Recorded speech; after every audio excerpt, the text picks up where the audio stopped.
pride, we have a state of mind.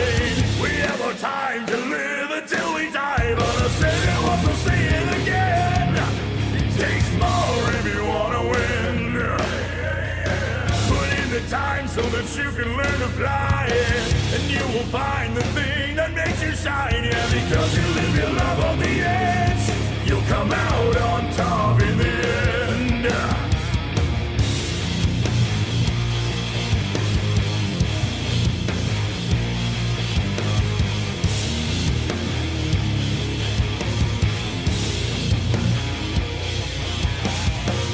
Take our time to work and to unwind. We move along the pathway in our lives. But I said it once, I'll say it again.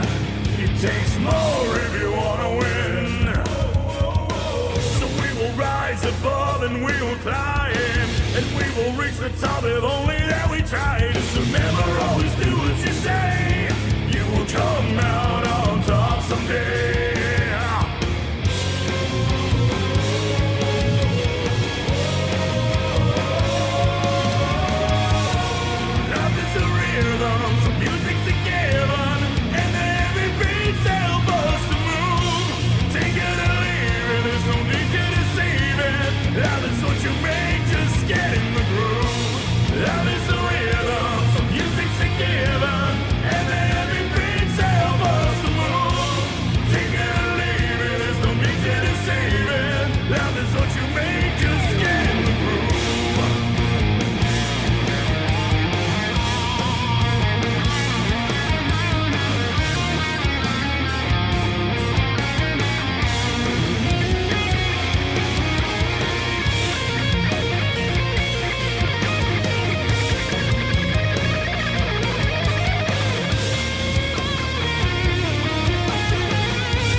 Dein Körper ist so schön und Augen sind wie Sterne. Dein Haar ist wie Gashammer, will ich habe es so gern. Und ich hab's gesehen, wie du dich bewegst und so, ich muss dich fragen. Die Stimmen, die deinen Namen rufen, weißt du, was sie sagen?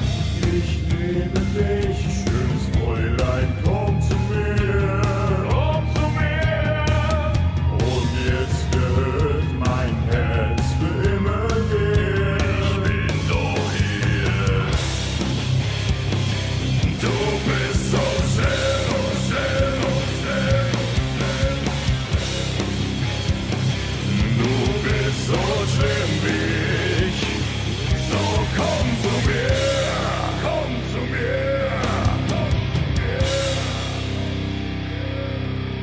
Haben nur für dich etwas kreiert und jetzt muss ich dir zeigen, ich schmeckt so gut und fühlt sich toll, du kannst es nicht vermeiden. Wir haben jetzt so viel zu tun und keine Zeit zum Leiden. Ich brauche dich so ganz und gar, der Tod kann uns nicht scheiden.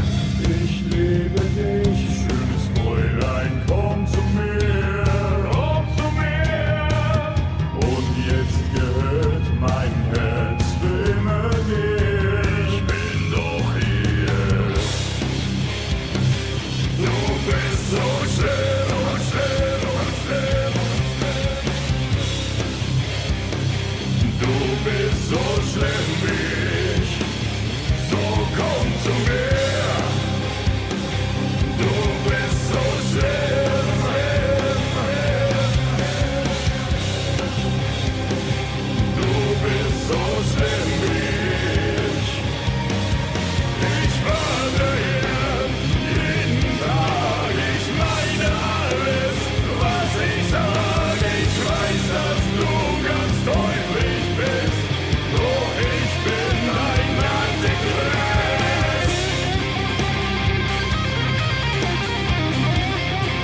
liebe dich, schönes Fräulein, komm zu mir. Und jetzt gehört mein Herz für immer dir.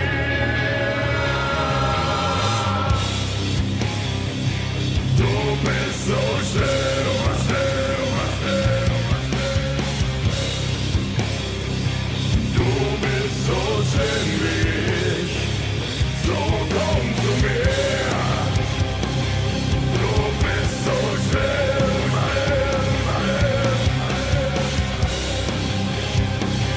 du bist so schön wie ich.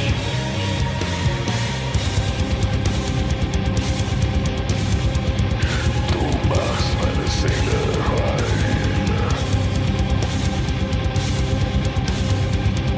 Du bist für immer mein.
Just a soul lost and misguided. I found what I never knew I was searching for. I feel inside myself divided. I'm bound to find out what is left in store. I make my way down endless roads where they'll take me no. Alright. What's going on, everybody? How's the volume on the music? Are we good with that shit? I'm gonna turn it down a little bit. How's this? If we monitor from my speaking temperature, or whatever the fuck, volume, to music level, how's it work out for you guys? Let me know. Shep, what's up, brother? How you doing? Kone Jr., how's it going, bro? Buff might be back on Tekken. Win patch. Definitely win patch. I wouldn't jump the gun, though. I'm still pissed at the devs. Plus, I'm having too much fun with the Soulsborne franchise, man. I was miserable playing Tekken. Thelonious, what's up, brother? Good to see you, man. How goes it? Alonzo, what's up, brother? Thanks for shutting up the tunes, man. As always, bro. Thanks a lot, bro. Soberin, what's up, man? Good to see you. I don't know, how's it going, man? Good games for beating the game. Couldn't be there till the end of... Oh, it's all good, bro. Don't worry about it. I appreciate it. Yeah, that was fucking incredible. I can't believe that we're not streaming Elden Ring today. I'm kind of bummed out about it. But we're still talking about Elden Ring. We're gonna discuss some shit. Shavlaka, what's up, man? Still can't believe how good the new Tekken 8 Season 3 patch is that we got 2 days ago. This is the best Tekken patch in history right now. I don't know about in history, but it's a really great patch. Yeah, I'm really happy with it, too. They finally fucking listened. It's just that I have thoughts about that. I actually talked about it a little bit. And Cammy put some interesting perspective into it that I'm going to share with you guys today. She and I talked about it just a little bit yesterday because she doesn't like Tekken. But she had a really good point, and I want to share it. But we'll talk about that later. Alice, what's up, bro? Good to see you. How's it going, man? Michael X, how you doing, man? Missed you yesterday, man. It's been hot the last couple days. Yeah, dude, fuck. The weather's kicking ass right now. I'm loving it, bro. Glad that you're having a hot season. Thick. What was I going to say? I forgot. I don't know. Forget it. Cautious Pluto, what's up, man? Good to see you. How goes it? Seems fine? Okay, good. Hell yeah. Liar, what's up, brother? Good to see you, man. How you doing? High Wattage, what's up, bro? Good to see you. This is gonna be goated as AF, bro. I hope so. So my plan right now is we're gonna talk about for now we're gonna do a couple things today. No games. I'm not gonna play any games. We're gonna talk tier lists. We're gonna be ranking the Elden Ring main bosses. Okay, so the main fucking bosses of the game, which includes the DLC. I don't want to separate those two because as far as I'm concerned, they exist within the same game. Okay, but everybody seems to separate them all the time in tier lists, and it drives me fucking crazy because I just want a tier list of all the fucking bosses. Just like let's hear some opinions on the bosses and how like the quality of each boss and what was cool about them, what sucked about them. You know, the environments that you fight them in, maybe the runbacks if there are any. There aren't really any runbacks in Elden Ring, but yeah, stuff like that. So, is the music cool? Are we good with the volume? Let's see.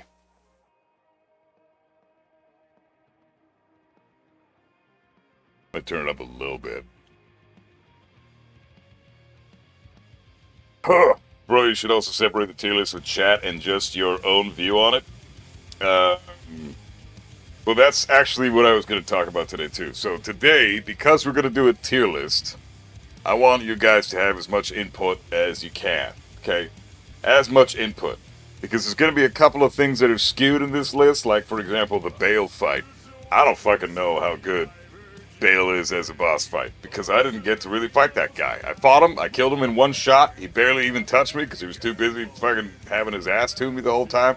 So, like, I need you guys' help on this one. And then in the future, the near future, I'm going to do another video with just me talking in the background, and then the boss fights on the screen as I talk about them, and I'm going to have my own specific opinion that I'm going to think about and discuss on my own time and all that shit, and just give my thoughts as an individual on each boss fight. And it might be a little different from the tier list, but for the most part, or it might have some similarities here and there. Who the fuck knows? I don't know. But I think that'll be fun. So we'll do that in the future. But for now, I just want to do a tier list with everybody's opinion involved, not just me. That way we can have two different, distinct style videos. So, anyways, what do you guys think? That work for you guys? Because I could use some input on this bitch.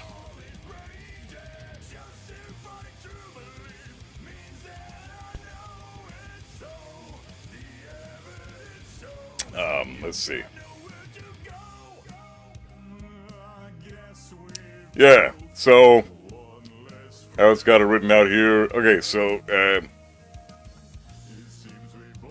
all the gold-colored bosses for Elden Ring up until the end, these are all the main bosses. All the must-play, must-fight bosses. You want to get past the game, or you know they're fucking great enemies or whatever the hell. Remembrance bosses. Mandatory and remembrance bosses, essentially. That's what these ones are. These all represent those types of bosses. And then you go down to the bottom, and then you got the dark orange, which are the same type of concept for the DLC bosses. So let's talk about it. Let's get into it in a little bit, once you guys are all here hanging out and all that shit. Huge ass list. Yeah, I know, it's everything. This is all bosses in every single fucking Soulsborne game. I'm actually gonna save this to my thingamajigs. Favorite this bitch. Hell yeah. Yeah, I'm gonna save that because this is a badass tier list. Perfect. Perfect. I love it. Well, so cool. What's up, man? Good to see you, bro. How's it going? Dior, how you doing, man? What's going on? I only played up until the Flame Lurker at Demon Souls, so I can't give much input on fights after that. Oh, with Demon Souls? Oh, we're not going over any of the games except Elden Ring today. Don't worry about it, man. We're not doing any of the other... So we got Demon Souls, Dark Souls 1, Dark Souls 2, you know. They even have the DLCs all set up and everything. Bloodborne, Dark Souls 3, Sekiro. They even have the mini-bosses segregated. This is a really fucking thorough tier list. Whoever made this is top tier. They even have how many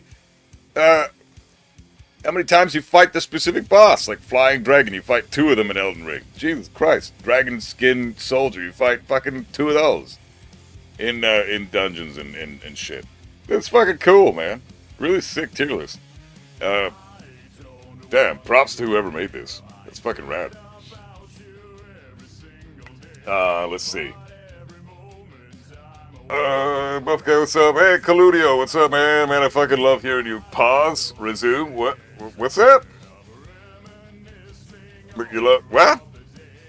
I don't know what that means, but hey, marijuana is beautiful. You keep it up with that shit because it is a wonderful thing that lots of stuff and things.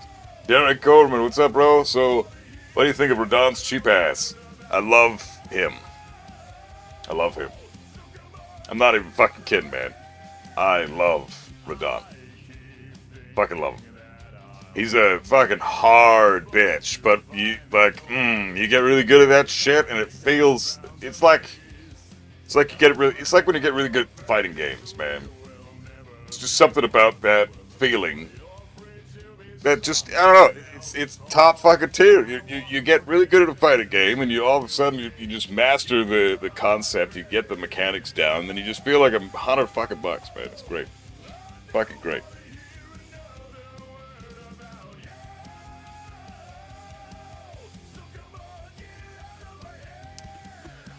Sorry, man, I just came back from a long-ass run. Long-ass run of smoking the ganjas? Yeah, man, I hear you. It's cool, don't worry about it. I got you, man. I got you. A long ass run. Right. Yeah. Run. Yeah. A special type of run. I get it. I get it. 119 tries when I first did the DLC. Oh, I probably did more than that. I don't even want to know how many tries. Holy fuck, dude. That was rough. It was rough, but I fucking beat his ass. Beat his ass. Yeah, it was cool. Radon is amazing. Really fucking great boss fight. Yeah.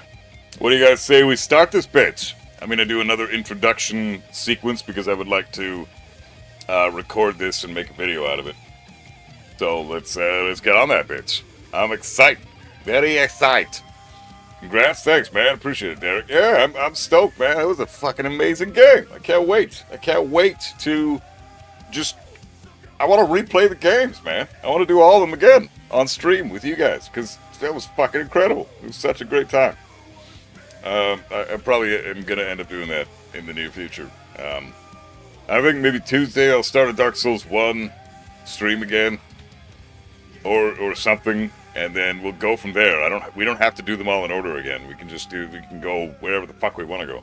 Might just do Bloodborne after Dark Souls 1 or something, or another playthrough of Sekiro or something. I don't know.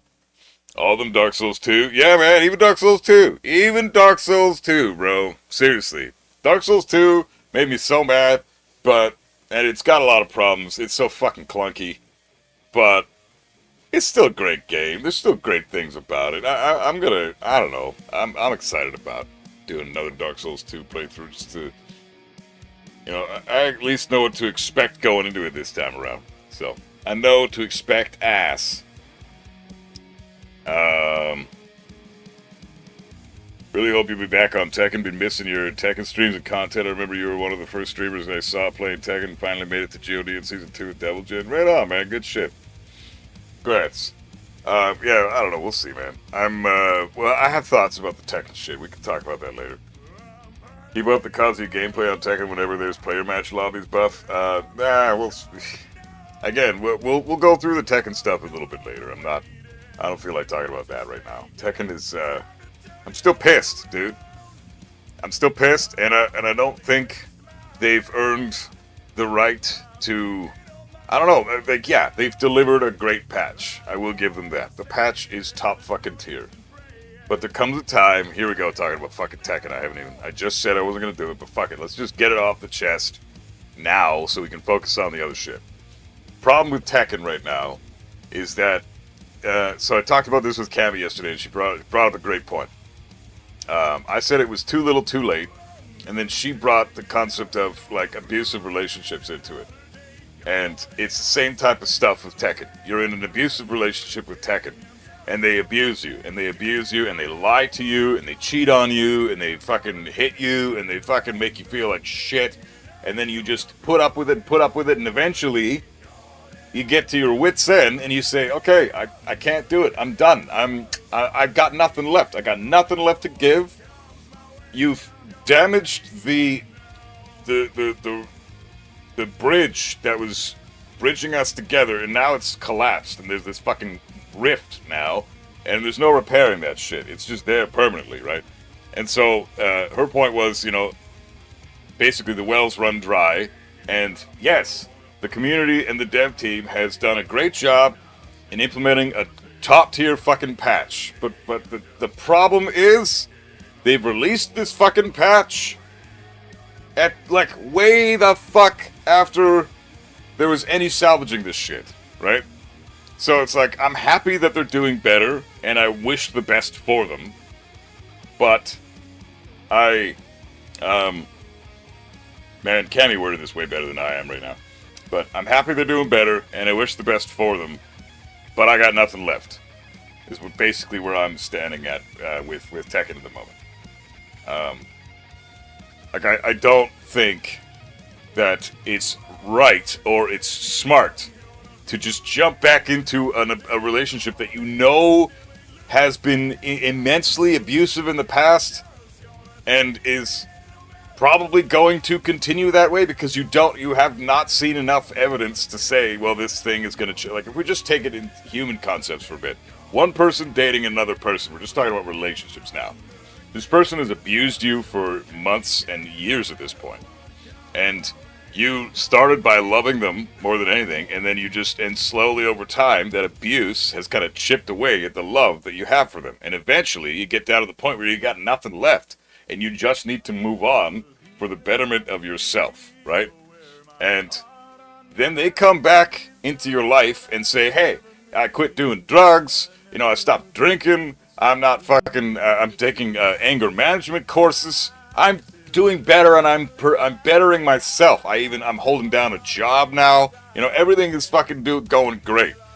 My life is fantastic. Hey, how about we go for a coffee sometime? My response to that would be, hey, I'm super happy for you, and I'm glad that you're doing well. But as far as you and I are concerned, there's nothing left. I gotta be honest. You and I are done. You can continue to be better for your to better yourself for other people, or your next excuse me, your next relationship, whatever the fuck. Other players in this case. But as far as I'm concerned, our relationship is fucking toast. So, that's where I'm at right now. That's where I'm at right now. And it's not exactly the same. It's not 100% synonymous, because obviously I'm willing to give Tekken the benefit of the doubt. I'm willing to give Tekken a shot in the future again, because it's not a person. It's not an abusive relationship. It's not quite to that extreme, right? But the feeling is essentially that. That's how I feel right now. It's kicked the shit out of me and abused the shit out of me way too fucking long, and my love for it has dwindled immensely, at least for Tekken 8, not for Tekken as a franchise. I'll always have the utmost love for Tekken as a franchise. It's my one true love in the gaming community. But it doesn't deserve my love right now. And one fucking patch that is amazing and fixes a lot of problems we've all been complaining about, one patch is just not enough to warrant me returning. I'm sorry. I'm not. I can't do it. Tekken is still shit. Yeah, exactly. One patch isn't going to change that, Let's see. You think you'll be back to Melania without summons? Oh, fuck yeah. I will. I will definitely do that. Also cool. Man, you make me want to play Souls games. Dark Souls are so fucking dope. Yeah, man, it's fucking incredible. Curly, I've been playing Bloodborne lately. That shit is beautiful and gothic as fuck. I love Galudio, you should play the Souls. Well, I mean, Bloodborne is a Souls game, so you're already into the journey. If you love Bloodborne, you're going to love all of them. They're all fucking incredible. Bloodborne is significantly different from the Souls games, and Sekiro. Bloodborne and Sekiro are kind of like their own thing, and then Elden Ring has a lot in common with the Souls games, so you can kind of wrap it in with Demon's Souls and the Dark Souls trilogy, but the other two, Bloodborne and Sekiro, they're very different, but they're still got that Souls DNA, so if you're enjoying one of those games, you'll enjoy all of them. Just, I highly recommend trying all of them out. Yeah, surely they shit themselves, so they started working genuinely for the first time for Tekken 8. Yeah, so, I mean, at that point, it's like, okay, they're in panic mode, they're trying to fix everything. Oh, I want her back. I want her back so bad, you know, she made me a better person, you know. Fuck, I gotta work on my shit. I gotta go to anger management. I gotta fucking stop smoking drugs. I gotta fucking stop drinking and all this crap. I'm no longer gonna hit her, you know, shit like that, right? She was the person for me. And then you go and do all that, and then she goes, hey, congrats, but I'm fucking out. I'm out. You did what you did, and I gotta go. It's not about you anymore. It's like I gotta fix problems that you made for me in my life, but I gotta like get that shit out of here. I need to get focused on me at this point. That's basically how the whole Tekken thing is right now. It's fucked up that you even can compare it to something like this, but it's true. It's the relationships and what's going on between the fan base and Tekken right now are very similar. Abusive relationships and that type of shit. There's so many things in common there.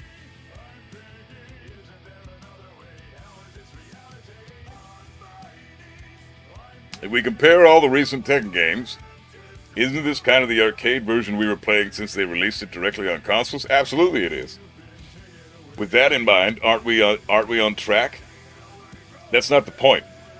Technically we are, but the reason I'm mad is because they've lied to us multiple times, and they've repeatedly apologized, and then they've delivered patches that they outright they fucking said they were not going to deliver.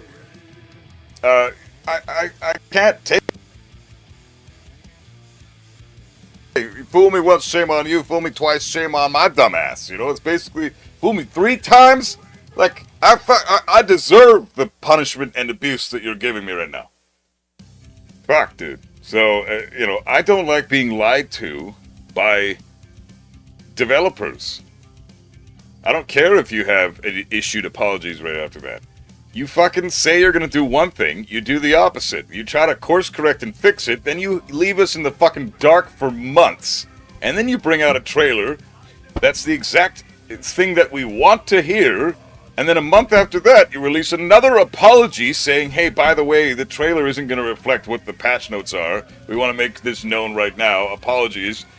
Back to basics does not denote what the fuck we're actually gonna do with the patch going forward. Okay, I'm done. I'm sorry. And then fucking a month after that, they're like, hey, guys, I fucking stopped drinking and smoking drugs. Here you go. Here's the big ass patch you wanted. Fuck you, dude. Fuck you. You piece of shit. You are the exact fucking problem I have with people right now. This is the shit I'm talking about. The inconsistent horseshit.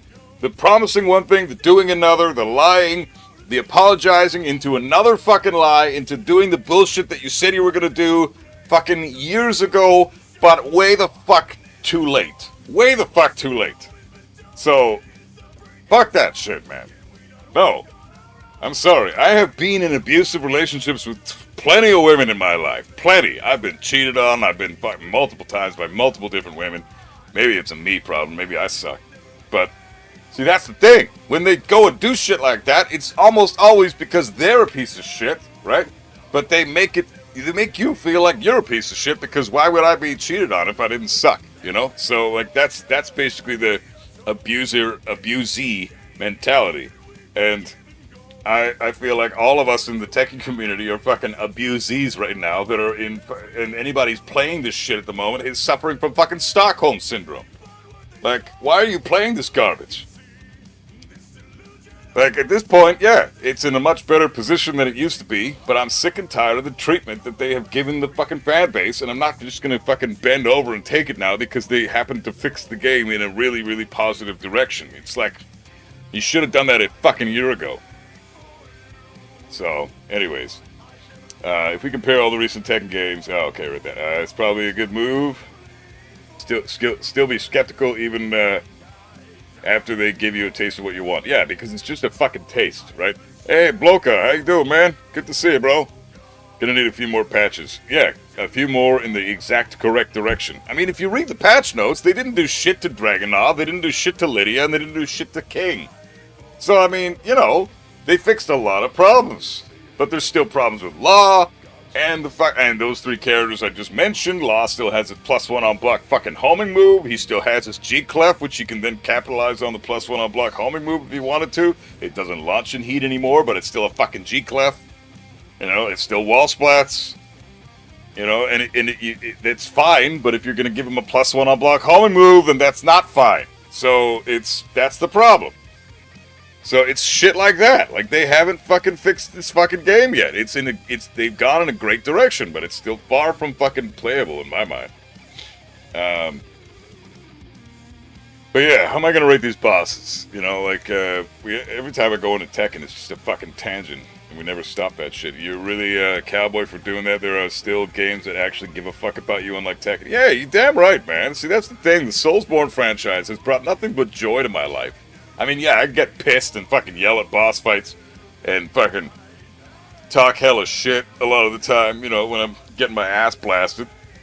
But for the most part, you know, I'm having the time of my life. The Soulsborne franchise has been phenomenal, and it's treated me amazing, and I don't want to stop.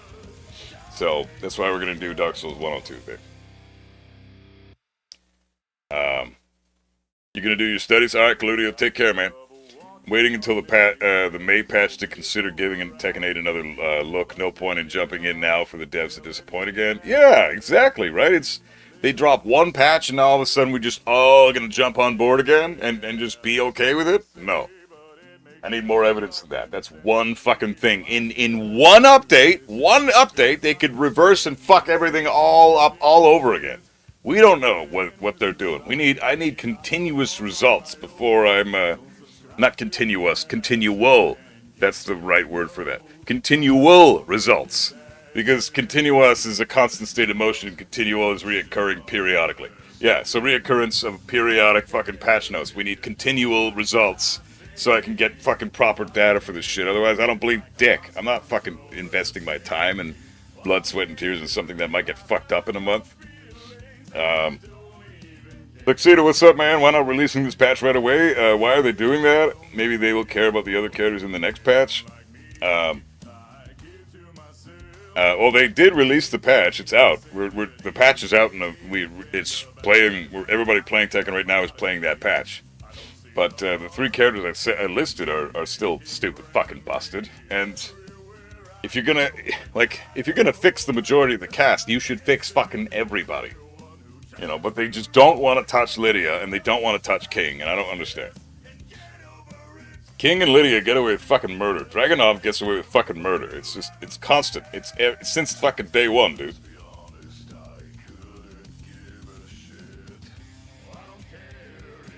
So this isn't a difficulty tier list, more like enjoyment-wise?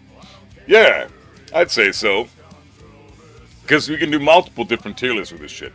We can do enjoyment, we can do difficulty, all kinds of shit, right?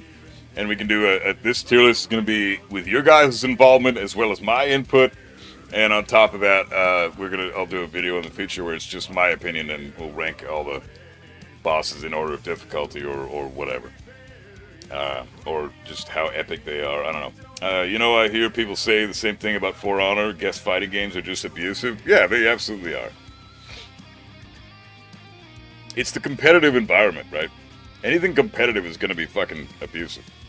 What do you think is going to be From Software's next project? I'm curious to know. Oh, I have no idea. Hopefully something like Elden Ring. Something along those lines would be amazing, but I don't know. Like, who knows how many years that's going to take. And I don't know. It's going to be pretty epic, though. I'm excited. Call you a pussy or whatever, but I just block Lydia players and move on. Death Squid. No, you're not being a pussy, man. That character's broken. I mean, you can learn the matchup. I learned the matchup. I know how to beat Lydia. I've made several videos on how to beat that character. I know exactly how to fucking fight that character. I used to have a horrible time fighting her. Now I know exactly what the fuck I'm doing. And I still I can't justify fighting that bitch. She's just It doesn't matter if you know the matchup. She's gonna fucking kill you the moment she locks you down with those fucking plus frames. My disappointment with the Tekken 8 is the community. Yeah, but that was created by Bandai Namco. The community is being a piece of shit right now. And they're downplaying the shit out of their characters in the patch notes. My god, the amount of Hwarang players online that are just complaining out the fucking ass. How in the hell are you complaining as a Hwarang main? Like, that's the definition of you want your cake and eat it too. You fucking bitch, man. What are you doing complaining? Hwarang's dead. Oh no, I lost my counter hit launcher that's a 10 frame fucking hit confirmable in heat counter hit launcher. Are you fucking kidding me? You're upset about that? That should never have existed in the game to begin with, and you're upset that it's gone. You greedy fucking scrubby bitches, man. That's just all that represents. Those guys just suck ass, and they're upset that their character, like, no. Fuck, man. Hwarang players drive me nuts, dude. Jesus Christ.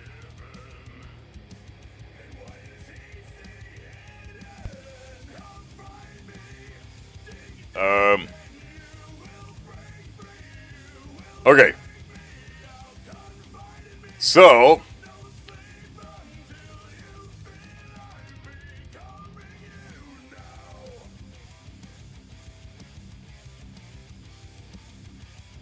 alright, okay, I want to, start this fucking, tier list thing. That probably exposes them as being carried. Well, of course it does. If you're complaining about something that got removed from your character, like, Kazuya got nerfed to shit. Kazuya got hella nerfed in the patch. I'm happy about it. As far as I'm concerned, he should be fucking nerfed even more. That Devil Fist shouldn't be tracking at all in heat. But he's still got that. So, you want to see where Mesmer goes? Yeah, I'm curious too. But it's like, this is your guys' and my opinions. I want everybody to have some input on this. So I'm going to hit the record button, and we're going to talk about it a little bit, and then we'll open it up and into a discussion, and you guys can give your inputs and all that stuff. The nerf to Kazuya was kind of dumb, though.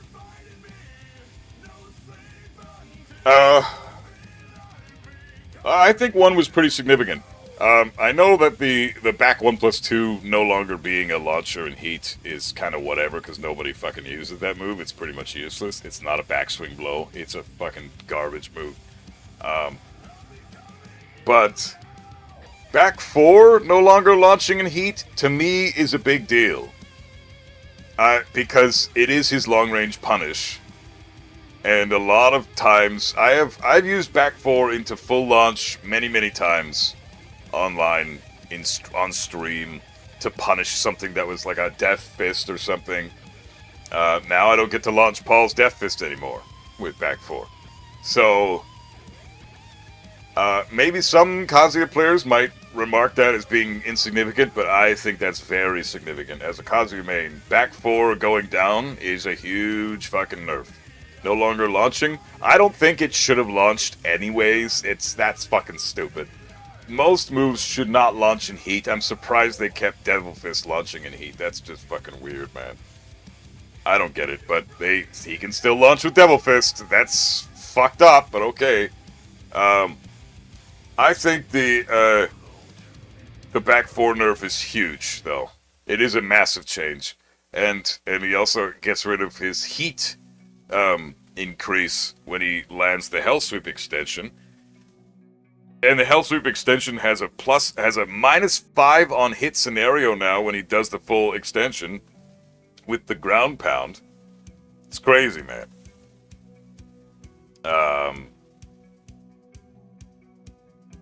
Law by Logic, what's up, bro? How you doing? Finally, Buff Guy on stream. Want you at the Martial Dojo as a coach, dude. As a coach? What's going on? Check it out. It's the Martial Dojo website. Let's see what that's all about. It's not some dicks, right? It's not a bunch of dicks. Because if it's dicks, I'm gonna be really upset unless they're really nice dicks. Who knows? Martial Dojo.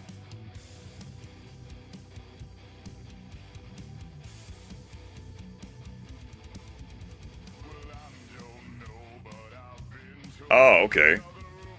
Practitioners.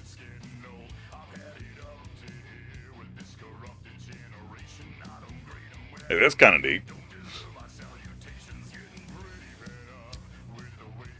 Yeah, this is cool. I appreciate it. Law players, though. Gross. Gross.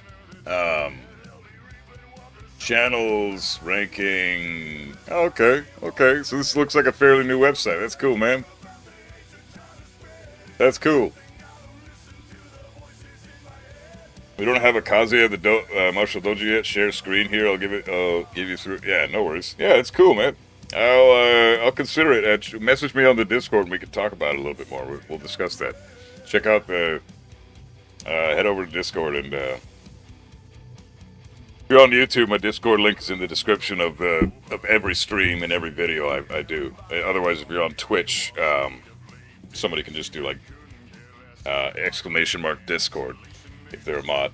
The Yoki setup with heat nerf was a little overkill. The other nerfs are fine. I was mainly talking about that one. Yeah, with the extra 5 frames after the Hell Sweep extension against the... here's the thing, though. So that was only good for 2 things. So when he does the Hell Sweep extension for Kazuya, by the way, when he does the Hell Sweep extension and he does the ground pound, right? He's left neutral there, and then you can do your down back 1+2 laser as a follow-up, and that guarantees hit them unless they side roll or if they stand up and don't crouch block. It's like a guaranteed hit. So it's a 50-50 really. Or at the wall, in the corner of the wall, like the dead center corner, if you're right in this vicinity, and you ground pound them with the Hell Sweep and they land like this, right? In the corner of the wall. Down back 1-2 into Heat Dash was a guaranteed launching setup, re-wall splat, full combo at the wall. It wasn't crazy damage, it was hella fucking scaled, but it was still an extra like 40 damage pretty much for free, guaranteed from a Hell Sweep.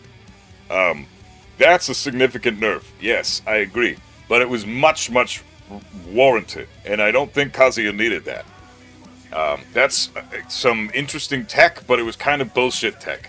And it was very situational, so I can't even say that nerf is all that significant. Now, the best thing for Kazuya players to do is forego the ground pound altogether. Hold back. When you do the Hell Sweep extension, just do the uppercut, hold back, and get the wall splat, and then fucking get the full combo after that. That's how you want to use that Hell Sweep extension now. There's almost no reason at all to do the ground pound, unless it breaks the floor. That's the only time the ground pound is going to ever be really used in high-level play, in my opinion, going forward now. So they did fucking nuke the shit out of that move, but it was absolutely necessary. I mean, there's no fucking reason that a Hell Sweep should transition into 70-something fucking damage. I'm sorry, that's bullshit. Nobody fucking asked for that. That's complete asinine horseshit. And I'm a Kazuya main, a die-hard Kazuya main. And I think that's a bullshit thing to have, even though he is an incredibly weak character in Tekken 8. And I still think right now he's, as far as the bottom tier characters go, I would not be surprised if it was still Kazuya and Devil Jin.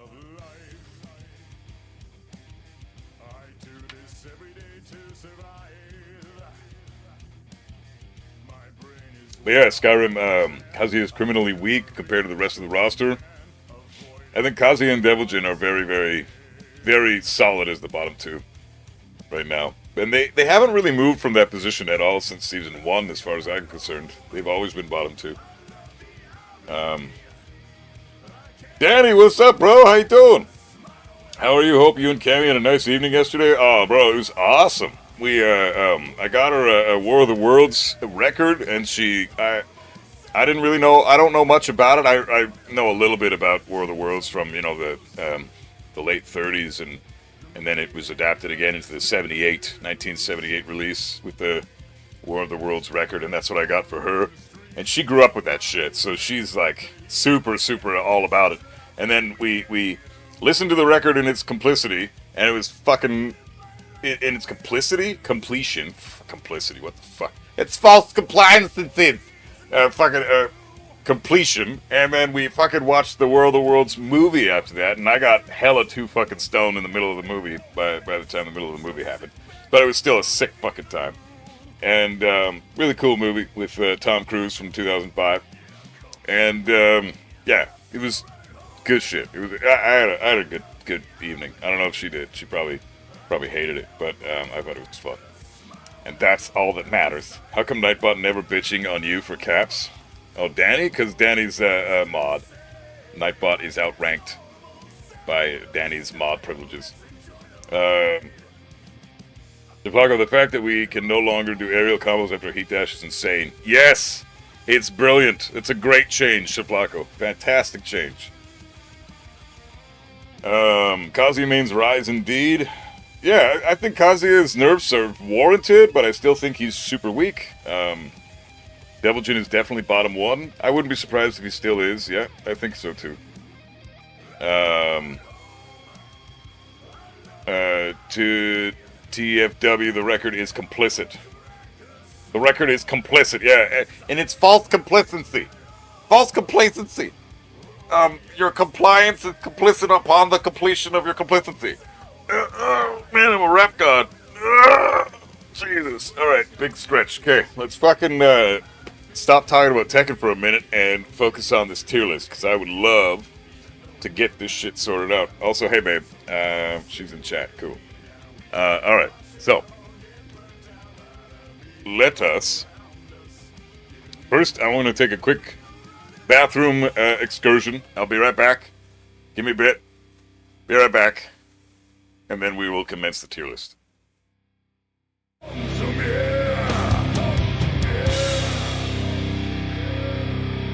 Haben nur für dich etwas kreiert und jetzt muss ich dir zeigen, ich schmeckt so gut und fühlt sich toll, du kannst es nicht vermeiden. Wir haben hier zu viel zu tun und keine Zeit zum Leiden. Ich brauche dich so ganz und gar, der Tod kann uns nicht scheiden.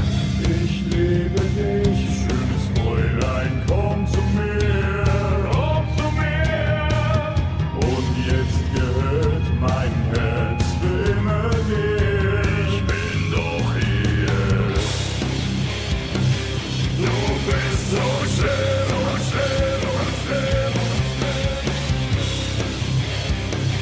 Du bist so schlimm wie ich, so komm zu mir. Du bist so schlimm,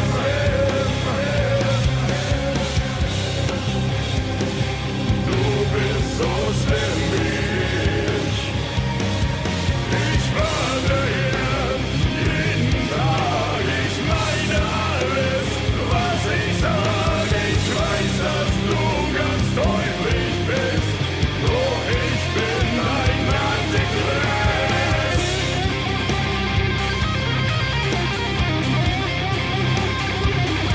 Du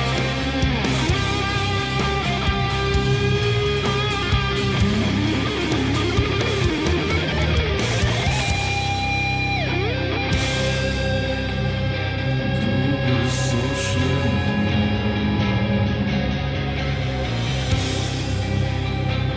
Du bist so schlimm wie ich. Ich liebe dich, schönes Fräulein, komm zu mir. Und jetzt gehört mein Herz für immer dir.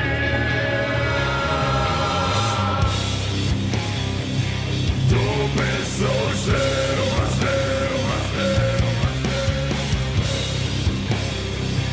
du bist so schön wie ich, so komm zu mir. Du bist so schön,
down endless roads where they'll take me. No one knows. My memory of these paths has slowly faded. But as I reach the final stone, I reconnect with my thoughts. Alright. I'm back. Thanks, guys, for waiting. Appreciate you. Alright. Let's see. Okay, so I think I'm gonna start this tier list, so let's commence with the record button and we'll discuss what's going on with the rules and shit. I would love your guys' opinions on this. We're just doing Elden Ring. We're only doing main bosses for the main game and the DLC. I would love some input from you guys, because this is going to be our opinions, not just mine. Especially, like, I'm going to need help on some of the bosses that I didn't really get a full experience with, like Bale. I need some hella fucking input with him. So, okay.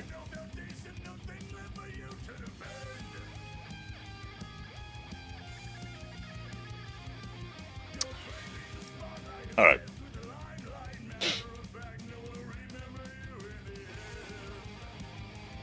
Alright, so, this is going to be a tier list for Elden Ring, main game and DLC, only the main bosses. We're going to be talking about the main bosses for both of those things, and including them into one package. So we got the fucking tiers here. We got top tier will be greatest bosses in gaming history, period. I mean, self-explanatory. God tier is right under that. Like, still top tier for Soulsborne, but, you know, maybe not the greatest in all of gaming history. So great they should be illegal, you know, because honestly, that's like most of the bosses in this game. They're so fucking great they should be illegal. But, you know, they're legal. Somehow they got past customs. I don't know how they did that. Great, but they have problems. So, like, you know, if the camera sucks, or some random mechanics here and there within the boss fight themselves that aren't really all that, you know, intuitive for first-time players or something like that. You know, if they have issues like that, it can be daunting, depending on what level of player you are, what type of player you are. Say you like to summon, maybe you don't like to summon, maybe you're a strength build, maybe you're an intelligence build. Who the fuck knows? Your mileage may vary, but we'll figure that out as we go. No, close to the bottom is I'd rather be farming, so these bosses suck, but there's probably not going to be too many of those. And they're just ass. So just complete ass. That's bottom tier. So that is the list. And let's go through it. I want to get your guys' feedback. So all the chat people, please come at me with your fucking opinions. I would love to hear what you guys have to say about these bosses before we put them in any specific spot. So this list encompasses every fucking boss in all of Soulsborne, from Demon Souls to Elden Ring, but we're just going over Elden Ring today. So we're going to start with Margit, the Fell Omen, because he is the first boss of the main game. We're going to put him in ass right now, but that's not where he's going to stay. What do you guys have to say about Margit? I think he's a really solid first-time boss. Commander Gaius' ass? Yeah, well, we'll definitely get to Gaius. But Margit, starting things off with the first boss in the series that's like, or not the series, the first boss in the game is the main boss. Good first boss, I'd say. Yeah, he's the guy that you fight to basically enter Stormvale Castle.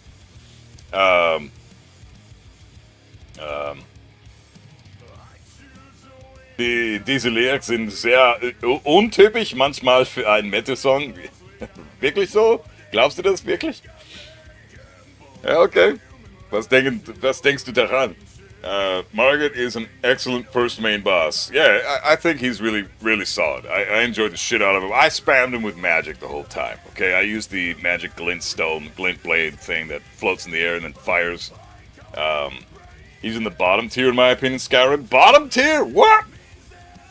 So we're doing these in order by game. Just Elden Ring. Just Elden Ring. We're talking about the main bosses, the main game, and the DLC for just Elden Ring. Around 3, 4 good, not too special though compared to others. Yeah, I'm thinking for Margit, he should be in so good So great they should be illegal. What do you guys think of that? Is that fair? Because I wouldn't put him in God tier. Certainly not greatest bosses in gaming history. He's a fantastic first boss, but I mean he has a second form later on down the road that I think is superior. I don't think this dude has very many problems though. Like the problems this boss has are typically players bitching about the fact that he's too difficult or that his move list is too tricky or they took too long to kill him or something like that, right?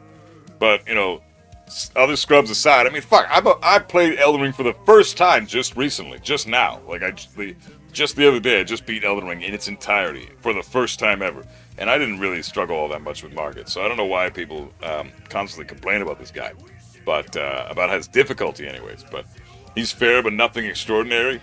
Margit is third from top. He is tough on the first go-around, and he shows you what Elden Ring is all about. He also has great quotable lines as well. Yeah, we need to include the lore stuff. Anything lore included? 100% agree with that. So bosses that don't necessarily have a cutscene, don't have a huge backstory, don't have a lot of dialogue, I think naturally, just organically, that's going to put them a little bit lower on the tier list compared to other bosses like Margit, who do have backstories, cutscenes, lore behind them. You know, stuff like that. Maybe 4 so we could put his buff version to 3. Great, but they have problems.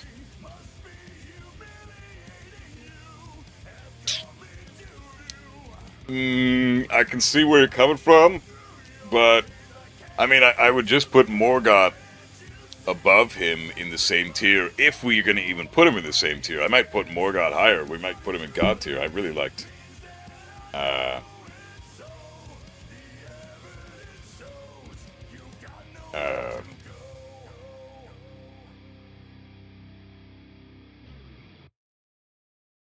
feel like he does have a few attacks that are debatable if they're fair or not. His 4-hit spin slash and triple hit holy sword and staff attack. Yeah, they're I guess if you're a new player, they can be tricky. If you've never played a Soulsborne game in your life, that would be pretty rough, I guess. But I'm struggling to put him lower than this. I think this is a pretty fair spot for him, right? Yeah. Weil du da über eine schöne Frau singst. Sing like a nice, beautiful lady. Nee, Spaß. Ich bin kein Metal-Pro. Eigentlich, du hast einen Vögel, ne? Du hast einen Vogel auf dem Gehirn. He doesn't have problems, though. It's kind of a bad description. Yeah, maybe I should have named this differently. Great, but they have problems. Maybe I'll switch this out. I'm going to change the name of this. Great, but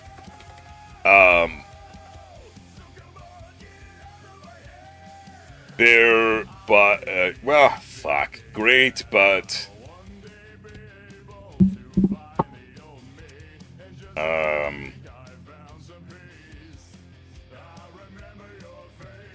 great, but barely miss the mark. I don't even know what that means. That means fucking nothing. Let's try this again. Great, but because just great is stupid. Great, but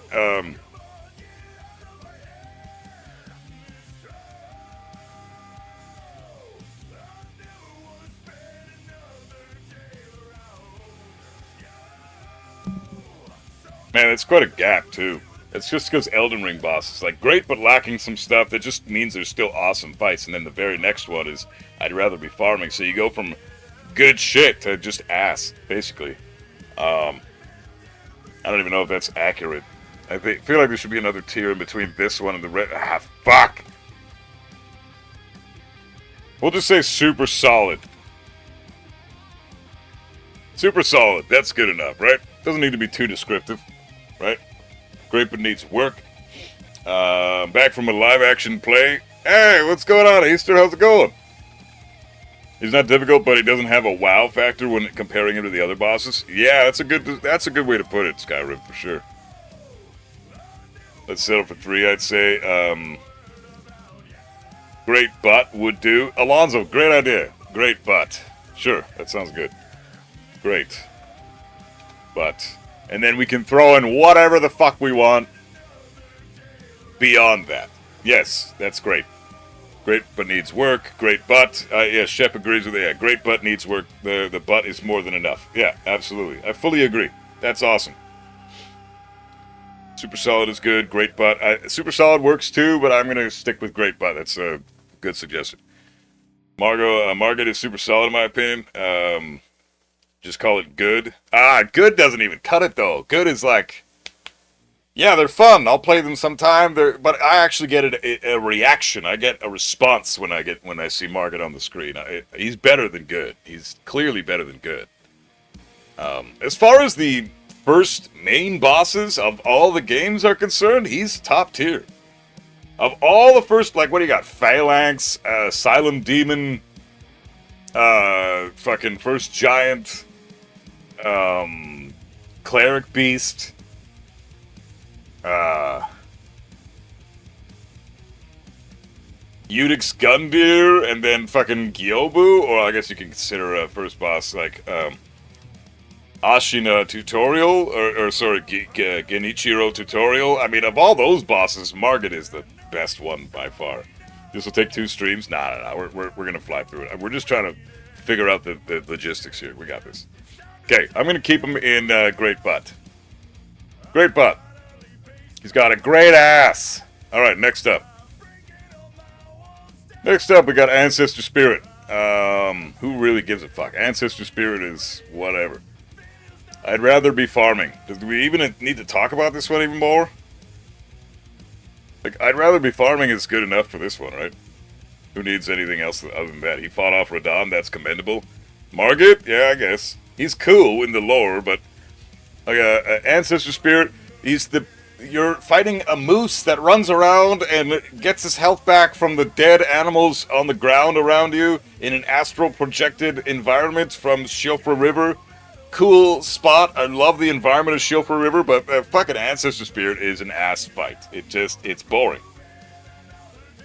Just the OST is good in this boss. It's true, but I'd still rather be farming. Moose is just sad. Yeah, I agree. Ancestral Spirit is ass. Only thing it has going for it is the environment. Yeah, I agree. Your tier list, your own reasoning is good enough. Deco. No, I genuinely want your guys' input. I don't want just my opinion on this shit. If you guys, my opinion can be reserved for the video I do on my own down the road, where I just take a bunch of footage and talk over it. Tier lists are different. We should do this together, I think. So you guys give your opinions, and we'll try to weigh everything out, and we can move them up or down a tier if we need to, once everybody's given their input. It'd be great if it was not hard to hit as a melee build. Yeah. See, that's also a bitch. It's even hard to hit as a fucking mage build, because your magic only goes so fast, right? Nah, I agree. Yeah, it seems like everybody's in agreement here. Ancestor Spirit has an alright moveset, but the visual aesthetic is beautiful. Moose is good. There's nothing interesting, but also not annoying. Yeah, so, like, I'd rather be farming doesn't mean it's ass, right? Because ass is ass. Like, that's a genuinely bad boss.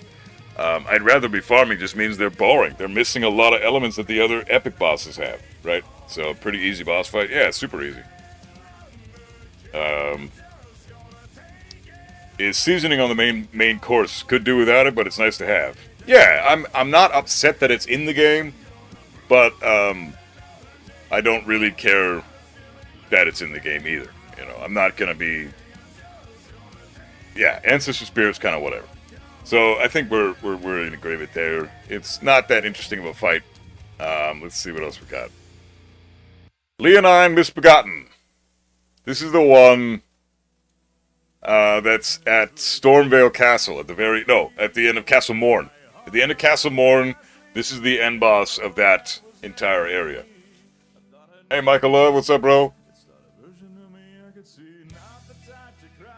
So I think that Leonine Misbegotten is, well, Leonine really, well, yeah, he's a main boss. I'm gonna put him in. I'd rather be farming, but above Ancestor Spirit. Fun fight, really cool if you're a melee build. A little bit cheap if you're a magic build. If you dodge this shit, easily. Like, dodge all the attacks where he can close the gap on you. And if you're a magic build, you are going to fuck this dude up. If you're a melee build, you have to learn his moveset a little more thoroughly, and even still, I don't think he's all that strong. Not that fun of a fight, but I think the environment is super fucking cool. I love the beach setting. After going through all of Castle Mord into this fight, great melee fight, yeah. Too often reused between 4 to 5, in my opinion. I don't know. Yeah, I agree with that too. I'd rather be farming. A lot of the reason for that is, you're right. He gets reused a fuck ton. We're talking about the Leonine Misbegotten that's at the end of Castle Mord, not any other Leonines in the rest of the game. This dude is just too overused as a reoccurring enemy. I think he's the only one that's actually called Leonine Misbegotten, right? All the rest of them are something else Leonine or something else Misbegotten or whatever the fuck. This guy's the only one that's called Leonine Misbegotten, as far as I know. I might be wrong about that. But, cool boss to end Castle Morn with, not super interesting beyond that. Don't really give a shit. Let's see. Yeah, so yeah, I'd rather be farming. Yeah, cool boss, really interesting the first time you see him, and then his quality kind of dwindles throughout the rest of the game as you continue running into him. So I'm going to stick with that one there. Rest are just Misbegotten. Yeah, so he's the only one that's called Leonine Misbegotten. So, whatever. Cool fight, but just reoccurs too many times. Godric the Grafted. The first rune bearer, right? The actual first one that's like a bearer of the runes.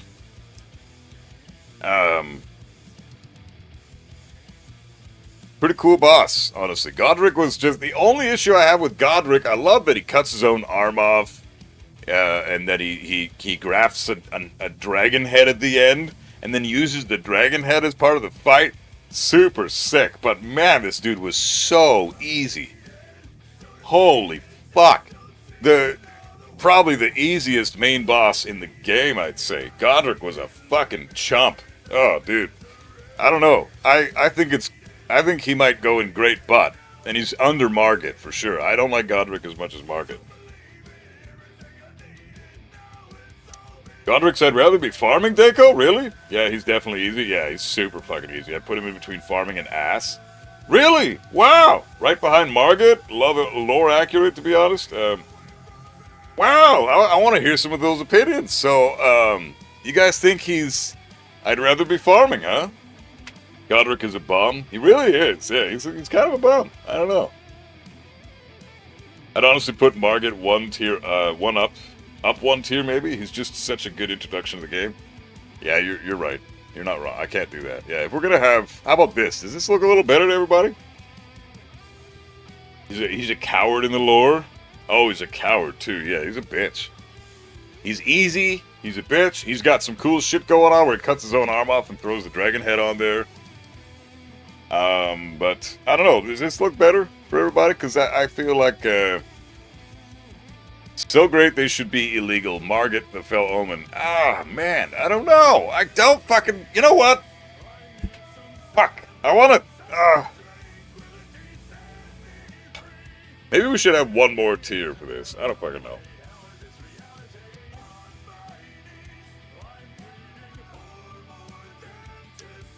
The dragon really saves his boss. Other than that, he's ass. That's how I'm kind of feeling. Missing tier of just good? Yeah, you're right. Fuck it.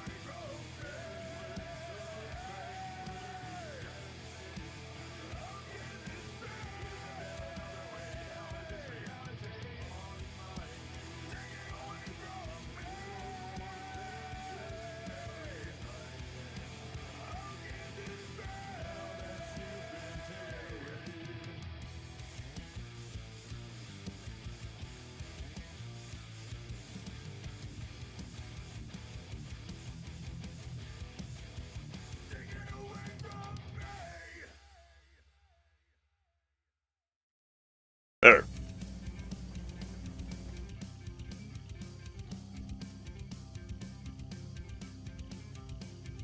Is that better? Does that work? How's this, guys?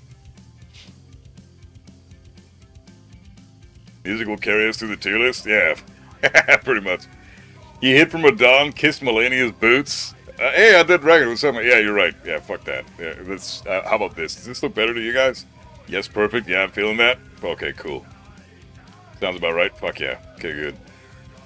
A lot of tears, but I agree. There are a lot of bosses, anyways. Yeah, it's so hard to. I feel like we just have to put this many tiers in there. We don't have a choice. There's so many amazing bosses and so many good bosses and a lot of in-between bosses and a couple of shit ones. So we do have to have a lot. And there's some bosses that are genuinely the greatest bosses in gaming history. So Godric is fourth from the top, easy as shit. But he gets points from his one-to-one reaction of the Krauser boss fight cutscene from original Resident Evil 4. Bear witness. Witness the power. Yeah, you're not wrong. You're not wrong, Shep. That's some good input, but I don't know. Everybody seems to agree with this. This is okay because I mean these two are clearly the bottom, right? Those two are definitely where they are right now. I think Godric, as lame as he is compared to all the other Remembrance bosses, he's way better than these guys. We can at least be assured of that. But I don't think these ones are shitty enough to be down here. So, yeah, that's probably good. We got 6 tiers now. Not adding any more. That's enough. Let's move on. Godric is where he should be. Red Wolf of Radagon, you piece of shit. The only fucking reason you're not going an ass is because this fucking version of the fucking bitch-ass boss fight is in you're confined to a 4-wall scenario where you're in a small environment and you're able to fucking hit this fucking prick. But if he's in an open area and he's got a posse of wolves around him like he does in fucking Lake Ainsel, what the fuck is it called again? Damn it. That was a nightmare. He wasn't a boss though. That was not a boss. It was just an enemy fight. So I don't know. I got pissed at that fight.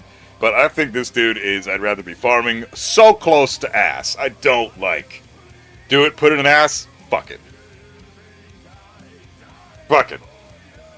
This boss sucks ass, dude. I hate this guy. The Red Wolf of Radagon. Fucking. Red bitch of fucking. Fuck. For an optional boss, Red Wolf is tough. He's not optional though. This dude is. You gotta fight him. You gotta fight him to get to Renala. This is the guy that you have to beat to get to fucking Renala. He's not even optional. That's the shitty part about him. If he was optional, I could put him in I'd rather be farming, but he's fucking not. So, technically optional, but, I mean, is he though? Is he? I guess you don't need to fight more than 4 different Rune Bearer boss fights, right? You only need 2 Shard Bearers, my bad, yeah. You only need 2 Shard Bearer bosses to get into Lanedale. Oh, okay. Okay, so, yeah, he can be optional, but But I don't consider him an optional boss fight, because you need Renala in order to respec, so that's not really an option. Red Wolf is a fun fight, but his agility can make the fight feel like ass the higher you are in New Game Plus. Yeah. I think it's also basically the quickest path. Yeah. Going through this piece of shit. I'm just going to put him in ass. I hate this fight. The thing is way too agile. It has moves that it lunges in on you super fast. It's got the magic attack with the swords that home in on your dumbass. And he can just do it on a fucking whim. He can shoot fucking shards at you. And he's just all over the fucking place. He's so hard to hit. It doesn't matter. Magic, melee, who gives a shit? You can ride your fucking dog all day, and this guy will still make it a pain in the fucking ass to try to hit him. No. Red Wolf of Radagon can get fucked. I'm not putting him higher than ass. You'll see most of the bosses in Night Rain that run around Wolf. You'll see it constantly. I hope not. He's reused quite a bit too. Yes, that should also play a part in where we put these fights. Like Leonine Misbegotten is reused too much, that's why he's down here. There are multiple ancestor spirits, so there's the Regal Ancestor one as well. Red Wolf of Radagon is reused multiple times as either an enemy or a mini-boss. No, so he's an ass, staying put. Renala of the Full Moon.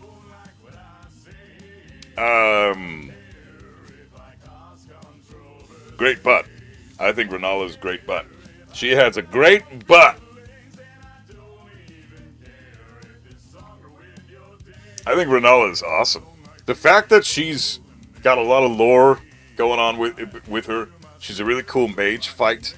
The Comet Azure in Phase 2 is super fun. I think Phase 1 is super lame, but Phase 2 is a lot of fun. And I really like that you get to continue to see her after the fact. Like, she basically becomes your ally. You can respect with her. I think Renala deserves to be in great butt. Her Phase 1 is just a slog. Yeah, I agree with that. Her Phase 1 is lame as fuck. Gimmick fight, gorgeous arena though. Yeah, the moon in the background. I just hate the spawn for her. Yeah, you do have a run back with this boss. This is actually one of the few bosses in the entire game where there's a genuine run back. You start in the the fucking library. What's it called again?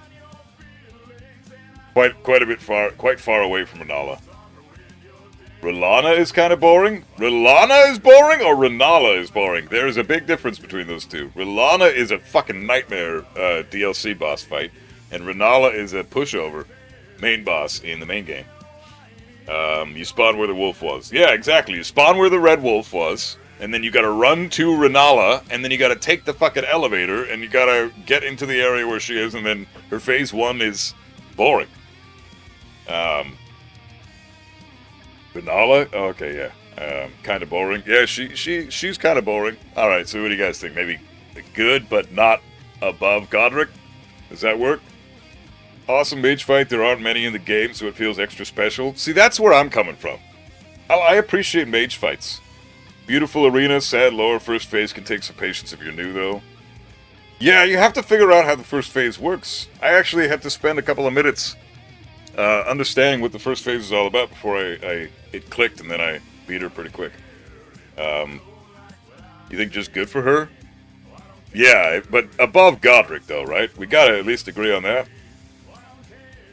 She's a hard check for mage builds, though, which is neat. Yeah, she made me hard stuck for quite a few attempts because I was a mage build. So above Godric easily, I agree, definitely. I wouldn't be mad at great, but she's got a killer arena too. The butt is just the run back boring Phase 1. She's definitely got a run back. Yeah, that's a detriment to her because in Elden Ring run backs are few and far between. So if you have a run back, that's a negative mark on the boss itself. Miles ahead of Godric. Yeah, I agree. I actually didn't like Godric as far as the main bosses are concerned. Godric is kind of whatever. But Renala was super cool. You go good, Deco? Okay. Yeah, I think we can agree on this. Fantastic mage fight. Phase 1 is a bit of a boring slog. Phase 2 is fucking epic with the OST, the background, like the entire environment you're in. You're just fighting on a plain, an ocean that you're able to stand on with a beautiful full moon in the background, a completely open, massive open area environment. And it's mage versus mage. It was for me anyways. It was so sick. I really enjoyed that fight. And she introduced us to the Comet Azure spell, which is one of the stupid busted spells. So, Phase 2 area is sick. Yeah, I think her Phase 2 puts her in the top of good. The run back in Phase 1, kind of shitty, that's why she's in good. But her Phase 2 elevates her to the top of good at least. Spider ROM Arena flashback kicking in. Yeah, it's the ROM Arena, but way the fuck better and not so much horse shit with the ganks, with all the NPCs. So yeah, we'll keep her in good. I think everyone's agreeing there. Royal Knight Loretta. Ah. I don't know why this wasn't before Renala. Because she is... Don't you fight her before Renala? You fight her, and then you fight the Red Wolf of Radagon, and then you fight Renala, don't you? Isn't that how that works?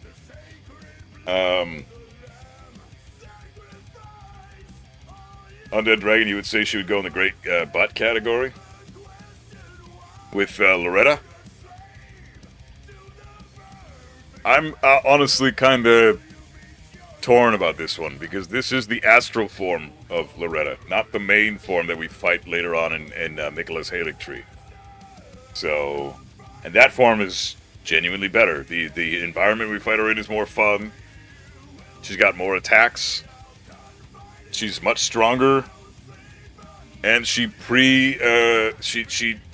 just before Millennia. I mean, it's a really cool fight for that reason too.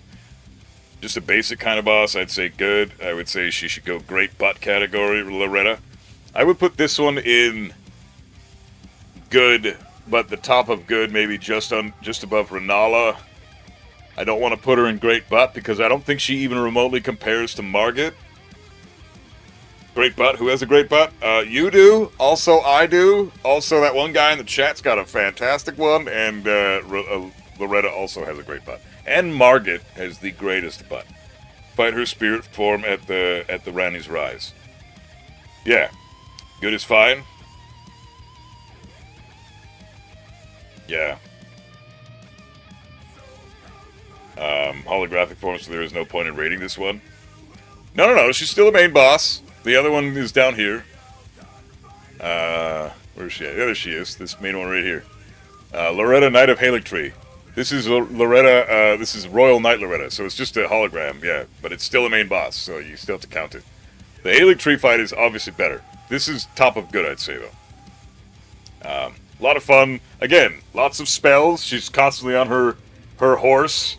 It's a bit of a pain in the ass to try to hit her sometimes, because she's pretty agile due to being on the fucking horse. But, you know, not a whole lot of bullshit to this fight. There's a really easy move list. Dodging her isn't too bad. Fighting her with magic isn't too bad. She's weak to a lot of shit. Like especially if you're a strength build, you can just bonk the shit out of her pretty easily. Underneath Renala, it's still kind of side boss. Yeah, I agree. Okay. Because I think Renala is lame, but her second phase is really cool, and it deserves some praise. So yeah, but Loretta is only a one phase fight really, so it's kind of whatever. I'm surprised we haven't placed the Erdtree Knight yet. Well, it's only main bosses. Let's see. Next up, we have Godskin Noble. This is the dude from... this is... Godskin Noble. Yeah, this is a fight in Volcano Manor, right? Now, what the fuck do we have to say about this guy? I think this fucking dude is ass.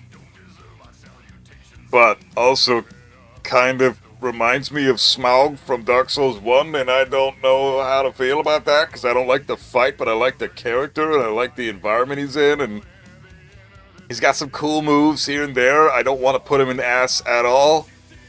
He's not ass. He's okay. I'd say good. The tutorial soldier of Godric isn't here?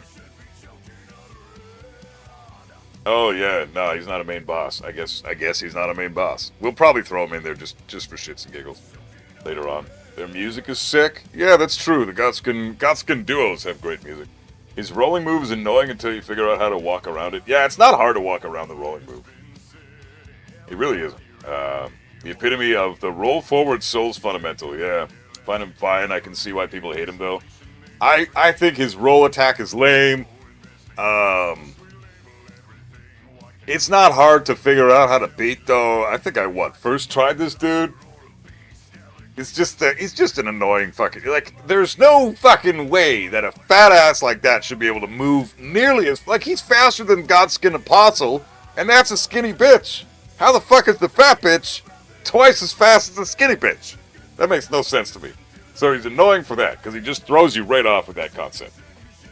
I can allow I'd rather be farming. His sword reaching through columns is so annoying. Yeah, that's a bitch, dude.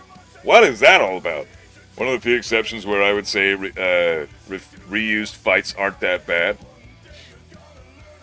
I'm going to be honest, I didn't mind the Godskin duo fight. I might be alone in that one, but he's just kind of okay. There are more annoying bullshit than this. Yeah, I agree. I don't know. I might put him at the top of I'd rather be farming. How's that? Because he's still... I'd rather be farming. Again, it doesn't mean they're ass. They're not bad fights. They're just kind of whatever. I feel like Godskin Noble is annoying and memorable, but the fight is kind of whatever. You know, does that make sense? Super fast, fat ass. Has a lot going on. Weird fucking move list. But also just kind of annoying. And, yeah, I've never really had much issue with Duo, but I never go in there too low level. That's smart. Yeah, that could have been a nightmare. And Noble is just whack. You don't look forward to fighting him, but you don't hate fighting him either. That's a great way to put it. So that's probably perfect where he is right now, then, I guess. Tekken God is a good rank. Andre, how's it going, man? Yeah, it's a great rank.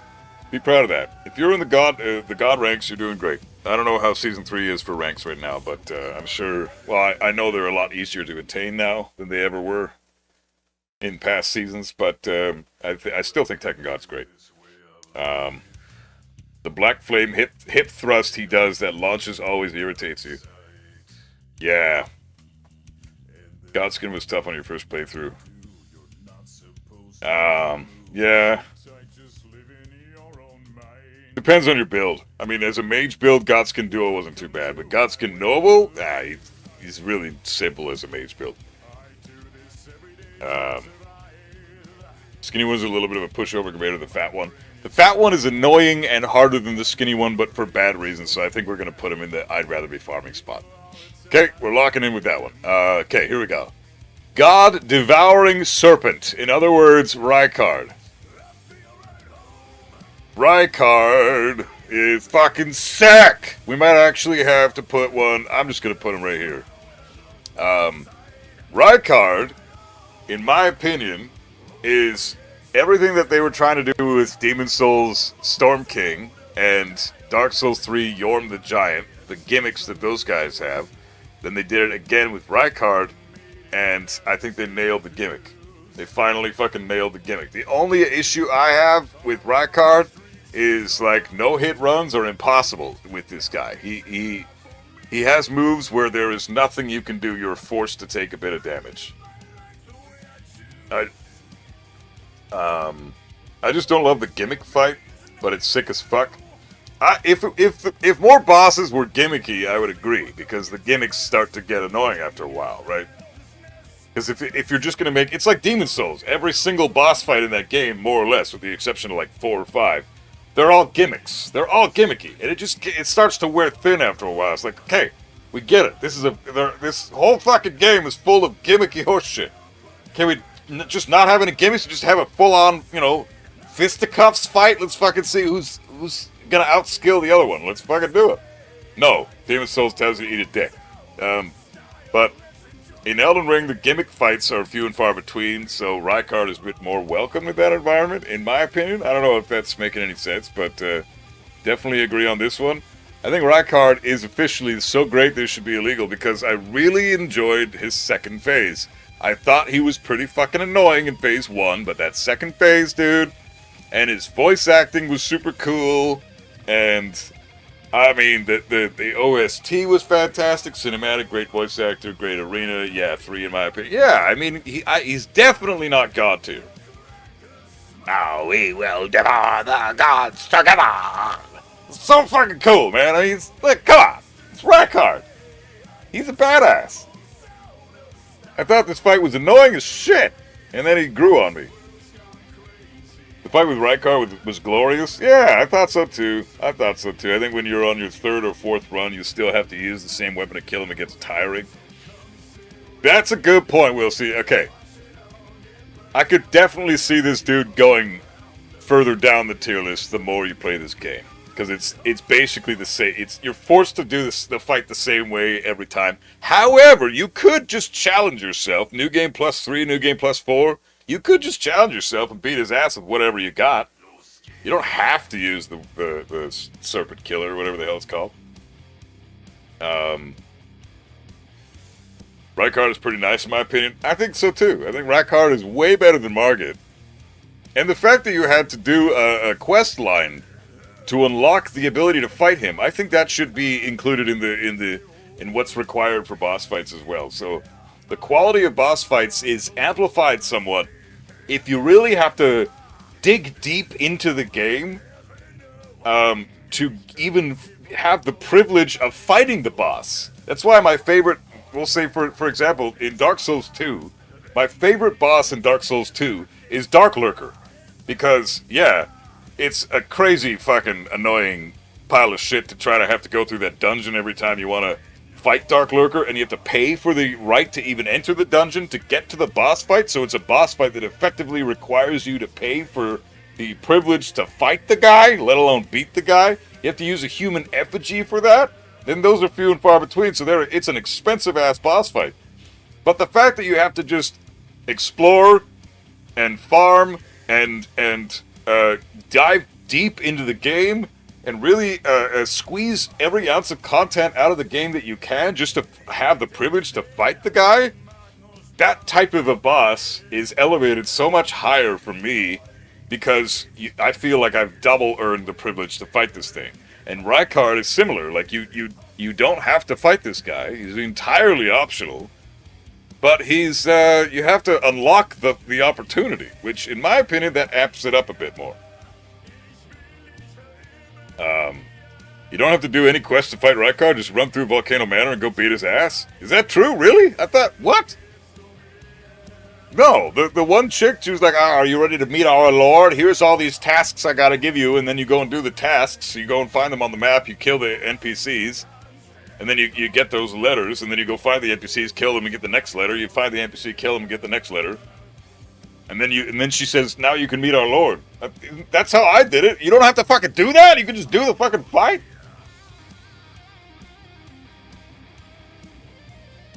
You don't need to do a quest. He's just there. You can go, what? Oh, you can either do quest or dungeon to get him. Oh, you can just run through the manor and get to him. Oh, that's fucking weird. Huh. They get you hyped with calling him Lord of the Manor as well. Yeah, I agree. Great gimmick fight. It's cool how almost every Souls game has Storm Ruler weapon. Yeah, it's a lot of fun. Okay, I didn't know that. My bad. I'm still an Elden Ring scrub. I don't really know everything about this game yet. So, okay. But you have the option to dive deep into the lore and unlock the boss fight that way, right? You can do the other version. I didn't know about that version or that way of unlocking it, but you can still. Oh, I didn't know that. I'm glad. See, this is why you guys are here. Because I don't fucking. You guys can catch me on shit that I'm saying that is straight up wrong. You don't have to do any letters to kill Rykard. Okay, fair enough. I don't know. I still think he's great. Are you guys cool leaving him in great? They should be illegal because I genuinely think that phase 2 is a lot of fucking fun. And the fact that you have the option to just go through the quest and unlock him organically that way. That's still cool to me, even if it's not the only way to fight the boss. Great is good. That's a good decision, in my opinion. More open-ended. Yeah, I think so great they should be illegal. It's fun. He's a really cool fight. There's just nothing. I can't say enough positives about Rykard. I didn't realize about that other way to fight him, but hey, fuck it. He's still great. Okay. Oh, fucking K, bro. Yeah? Do we even need to say anything? Just do we even need to fucking debate this? Like, come on. Do we even... Is anyone going to disagree? I'm curious. I am absolutely like we all know he's the god, but he's the greatest goat of all time, okay? He's the greatest sheep of all time, all right? This dude is the fucking lamb, all right? So, anybody disagree? I want to hear your thoughts. I would love, just for the sake of it, you can disagree for fun if you want. How did I know that Heaster was going to say that? I can play devil's advocate. No words needed for the GOAT. Yeah, the greatest GOAT? Like, come on. Fuck. For me, I like to do weapon-specific character builds or cosplays. Having to break character and use the Serpent Hunter every time sucks a fat one. That's a good point, Chef. I would say illegally great the first go-around. Okay. So, yeah, Chef. Yeah, okay. So, I agree about Rykard. One more comment about Rykard, then. Rykard has the potential to go lower in the tier list the more you play the game. But for a first-time playthrough, maybe second, even third-time playthrough, Rykard should stay in great. I think maybe that's decent. And then he goes to great but as you get further into the playthroughs. So there's an asterisk next to Rykard's position.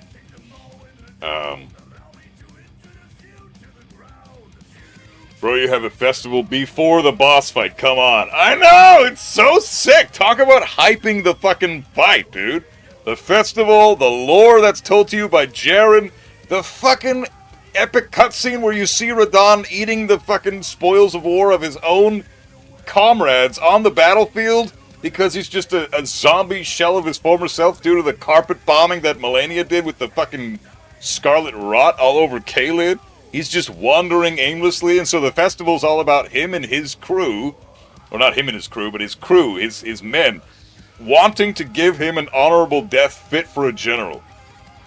And so they hold a festival, and they fight him all together, and they try to kill him, and, you know, they've never succeeded, but now they're, you know, now they got the Tarnished to help him out.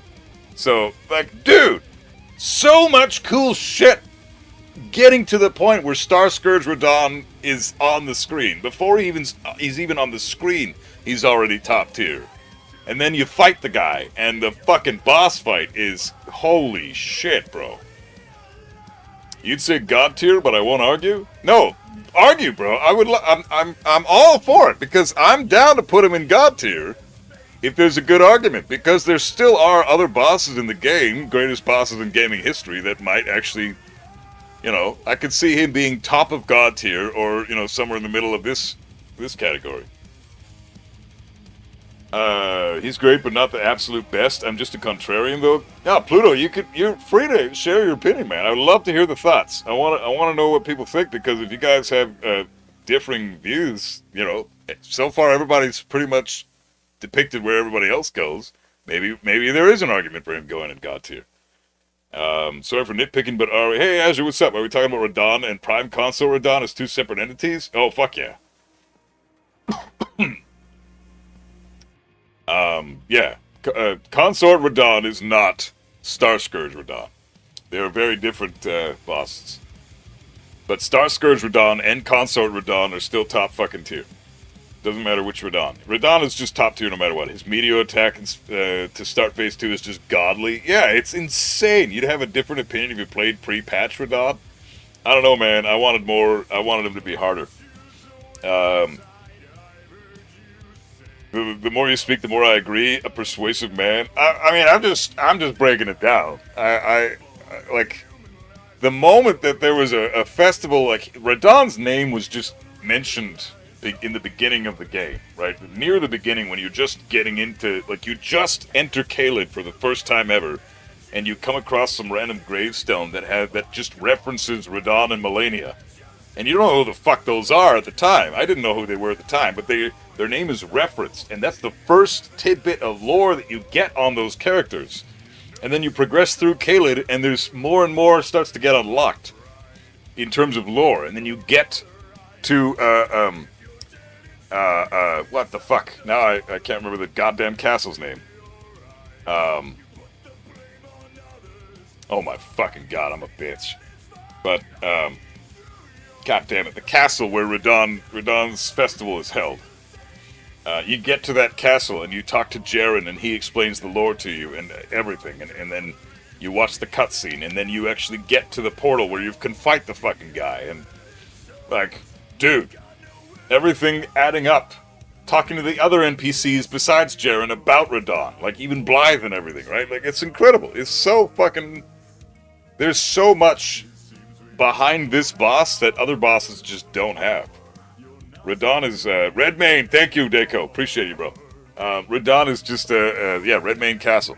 That, like, once you get there, everything leading up to the point where you do get there, I mean, fuck, dude. I love Radahn. I don't think he can go any lower than that.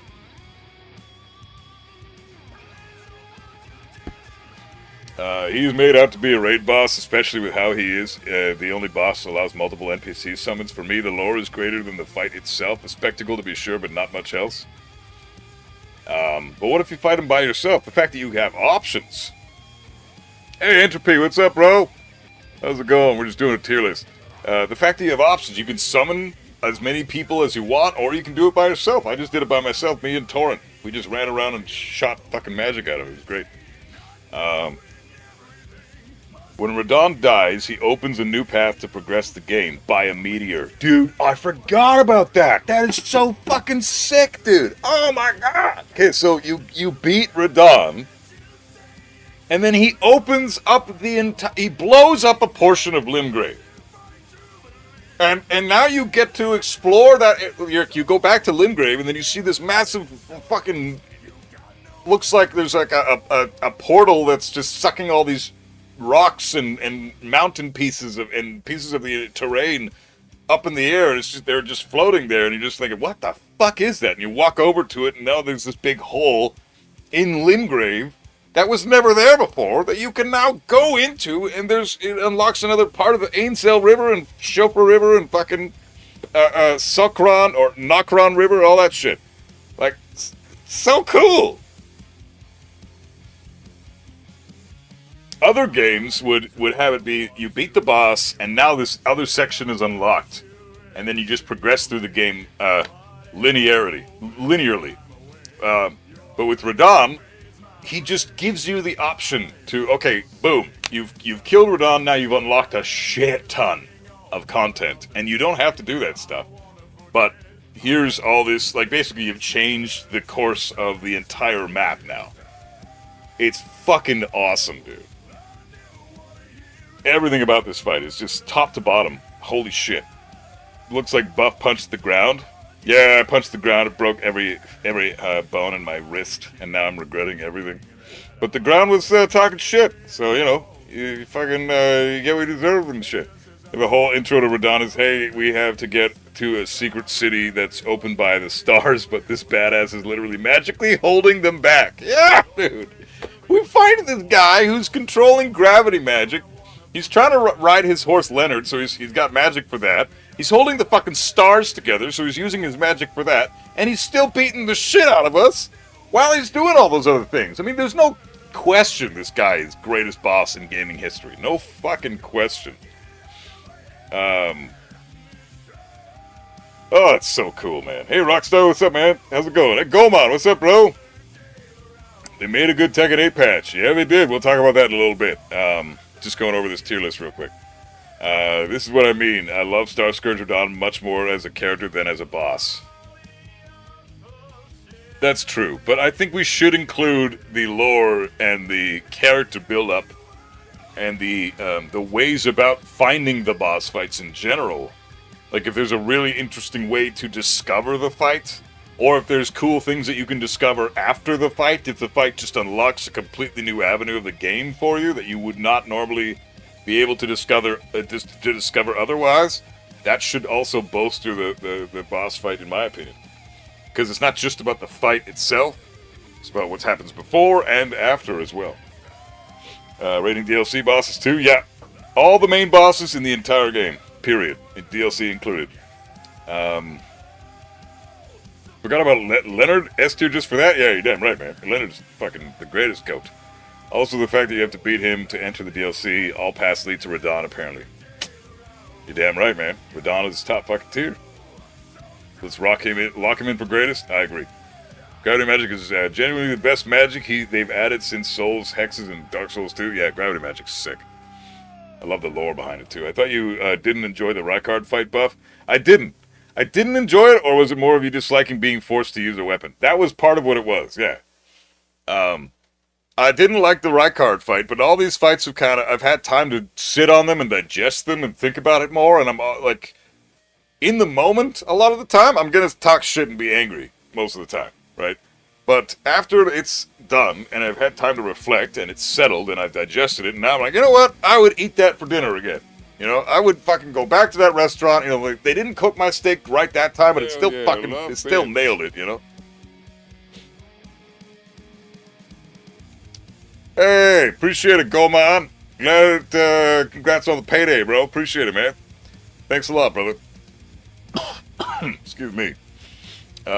Much love, man. Thanks for the support, bro. I love bets. All right. Yeah, I mean, fuck. That's Presentation for Rykard was spectacular, honestly, gimmicks aside. Yeah, Rykard's growing on me. I think he's genuinely a great boss.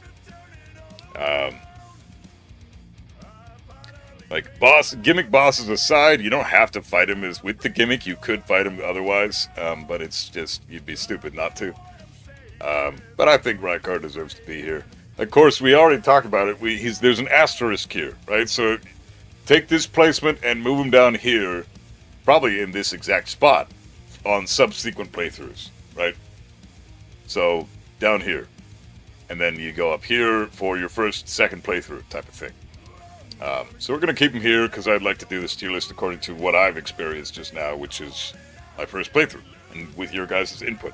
Rykard is Radahn's elder brother. Yeah, that's true. And he's not only that, but he admires his little brother. His Volcano Manor actually has a picture of Radahn above the fireplace in one of the rooms.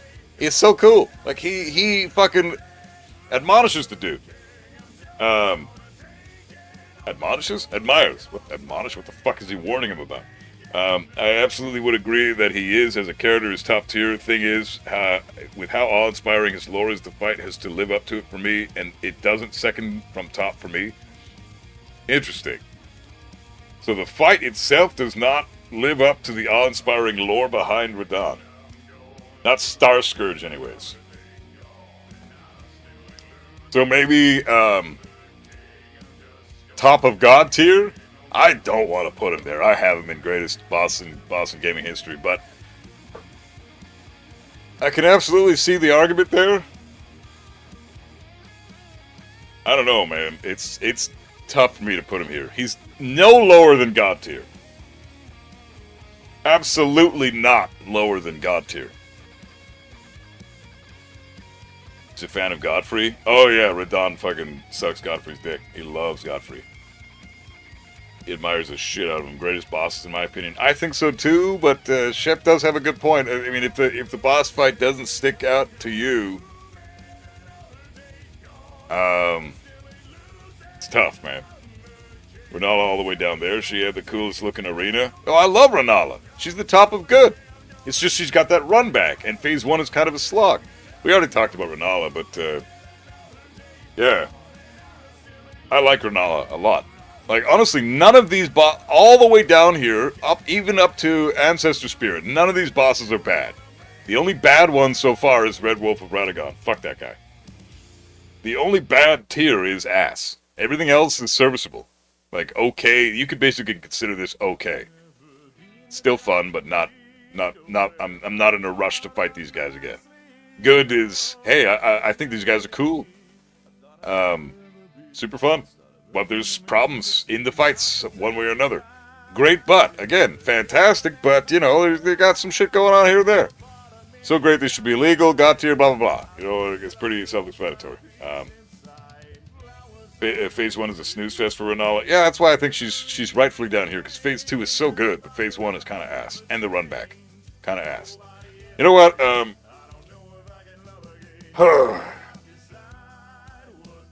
Shep has a good point, but I'm sorry, bro. I can't do it. I gotta put him in greatest. Because there's just so, like, all the factors included.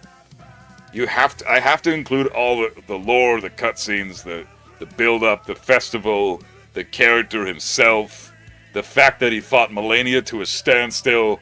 No, I gotta put him in greatest bosses in gaming history. And we're locking it in there. Magma Worm Makar. Okay, this is like a field boss, but as a main boss this is the one at Mount Gelmir. The Mount Gelmir Magma Worm. There's just too many of them. There's too many. This dude is reused a lot. I like him a lot. I think I'm going to put him right above Leonine Misbegotten. Do we even need to talk about the Magma Worm beyond that? Makar, kind of whatever.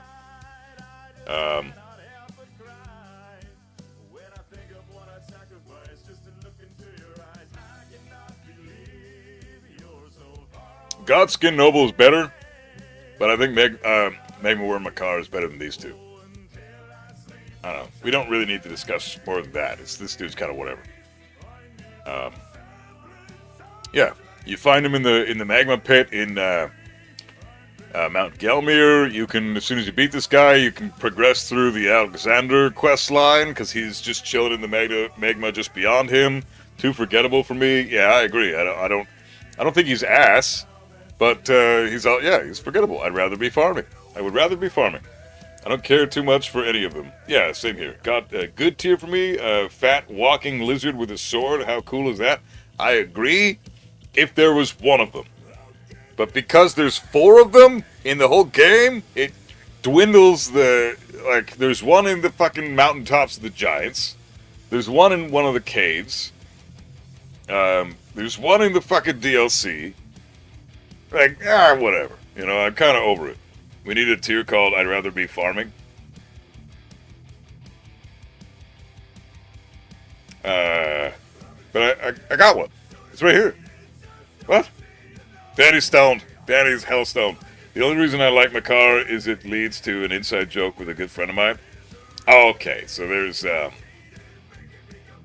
yeah, I agree. That's cool. So it's fair there. I think there's 5 or 6. Yeah. Is there 5 or 6 of these guys? Are you fucking kidding me? I'm doing laundry, holy shit. Yeah, you're doing stoned laundry. That's what Danny's doing. Getting stoned and doing laundry. Mimic tier. Mimic tier. I'm gonna put him in fucking top of good tier.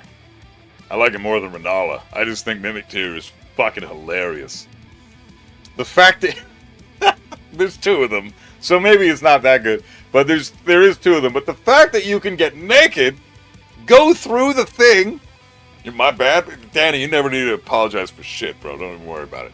I'm just busting your balls because you're clearly stoned as AF. But Mimic tier is hilarious. The fact that it's funny as fuck is why I would put him in a higher tier.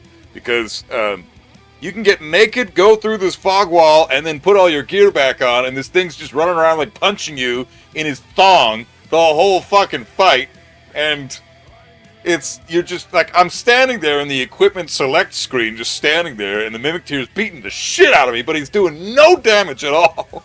And I'm just fucking putting my gear back on, one little piece. Where's that shirt I was wearing? Oh, there's the shirt. What about my boots? I don't know if I like these boots. Maybe I will change up the boots. Maybe these gloves aren't suiting me either. These gloves are kind of whatever. Maybe do I even need to wear gloves for this fight? And just beating the fucking shit out of me while I'm looking at equipment, and then I just one-shot the dude. Hilarious. The fact that you can manipulate this fight is so sick, dude. So I think a boss fight that makes you laugh your ass off the whole time warrants a higher placement, because if I'm laughing, then I'm having fun, and if I'm having fun, then it's a good fight, in my opinion.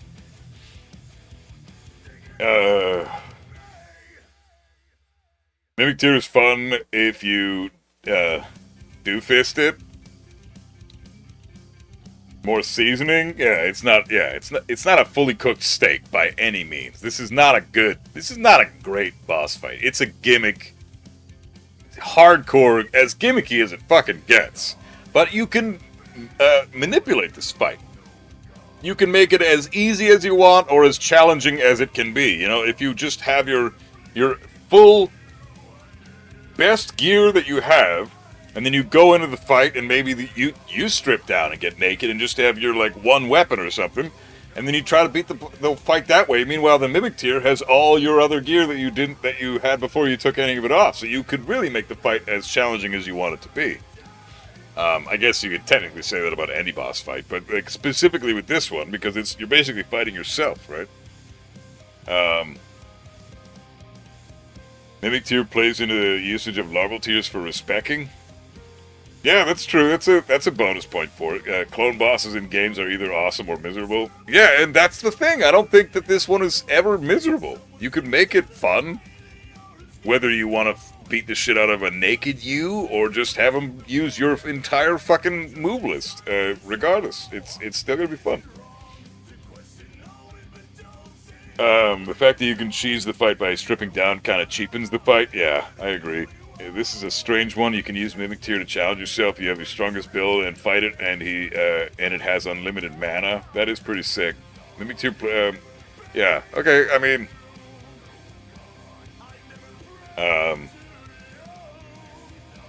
shout out to the Mimic Tears for that. Yeah, I honestly I like Mimic Tear. I thought it was fun. I want to keep him in the good tier above Ronaldo. Hey, Katamitsu, what's up, bro? Mind your tone, I'm strict but fair. Okay, my bad. Don't ban me, bro. How's it going, brother? Good to see you. A tier mimics you perfectly, then you can take its remains and use them to respect. That counts for something, I think. Yeah, so top of good. I think that does count for something. You gotta include all the concepts in the boss fight if you're gonna rank the bosses. I think it's a fantastic fight. It's hilarious. It was the easiest boss in the entire game, because the second Mimic Tier we fought, I stripped down to nothing and just beat the shit out of it. And the first Mimic Tier, I didn't know what it was, so I fought it at its full power, and it was a lot of fun. I enjoyed it. I'm gonna lock into the top of good. You guys think that's fair? Because I think that's fair. Regal Ancestor Spirit. It's just another Ancestor Spirit. Just a slightly stronger version of the Ancestor Spirit. Nothing really to say about it. Better than Ancestor Spirit, but not anywhere close to the other ones. So I'd still rather be farming. Actually, uh-oh. What's this? Actually, fuck your opinion. Perfect, next. Yeah, fuck the Regal Ancestor Spirit. Who gives a shit? Valiant Gargoyles. This one I didn't even fight on stream with you guys.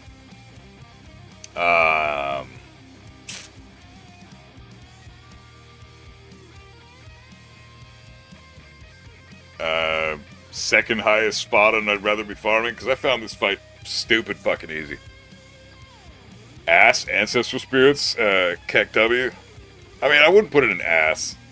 He's bottom of I'd rather be farming, so right above ass, but...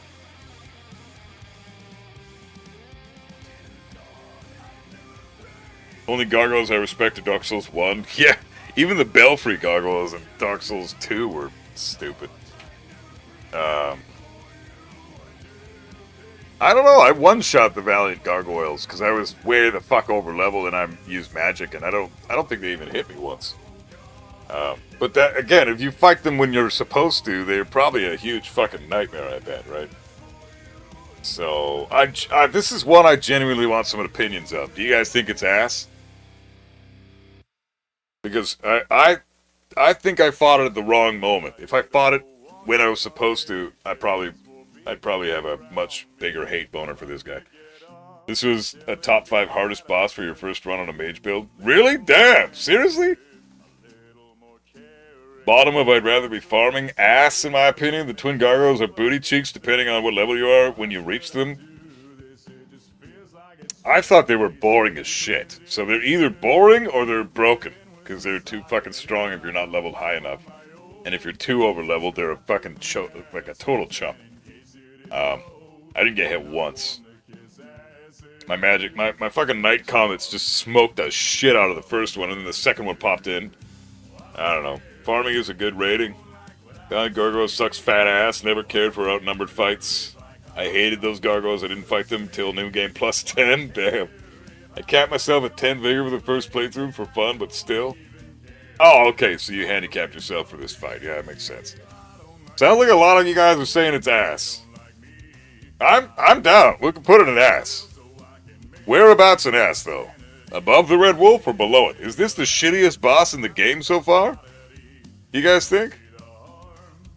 Also, Valiant Gargoyles. What are they valiant about? What's so fucking honorable about their fucking existence? I mean, they seem like a couple of bitches. They're ganking you, for fuck's sake. How's that valiant?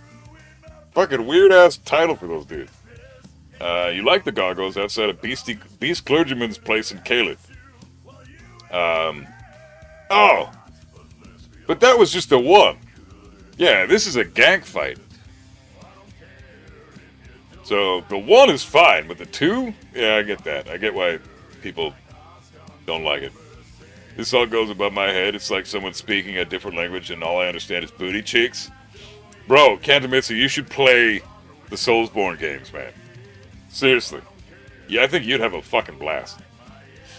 Fighting one is fine, but then the fucking poison spray appears and erases my health, and I just annoyed more than it. Yeah, that's true, and you can't even see this shit. It's like all over the screen, and you don't even clue in that that's what's going on because it's like it's extremely difficult to detect. Kosh Pluto, screw the Blackblade Kindred and Kaled outside Garank's Cathedral. Dude is so strong for no reason. Yeah, that guy's annoying. Though if you do damage to kill him in the early mid game, it'll net you 80k souls.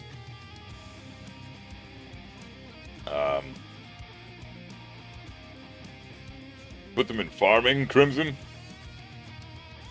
You don't know which one is worse, Danny? Red Wolf is annoying, but you get used to them. I fucking hate the Red Wolf, bitch. I hate it. Only problem with them is I can't afford them, dude. If you pay for PlayStation Plus. There's Bloodborne and Sekiro and Dark Souls. No, Bloodborne, Sekiro, Demon Souls are all free on PlayStation Plus. You should check them out. It's $1,000 to get all of them. No, dude, 3 of them are free if you play for PlayStation Plus, which you do because you play Tekken. They've got some fast-moving attacks, some ranged attacks, some AoE attacks, hard to hit with melee sometimes. Yeah. Yeah, the fact that I fight cooler versions of the guard. Yeah, okay. Alright, we're gonna put them at the bottom of ass. You know what? No, fuck that. I hate this wolf bitch. We're gonna put them above the wolf, but they're both ass. Okay, we're locking in with ass. Dragonkin Soldier of Noxtella.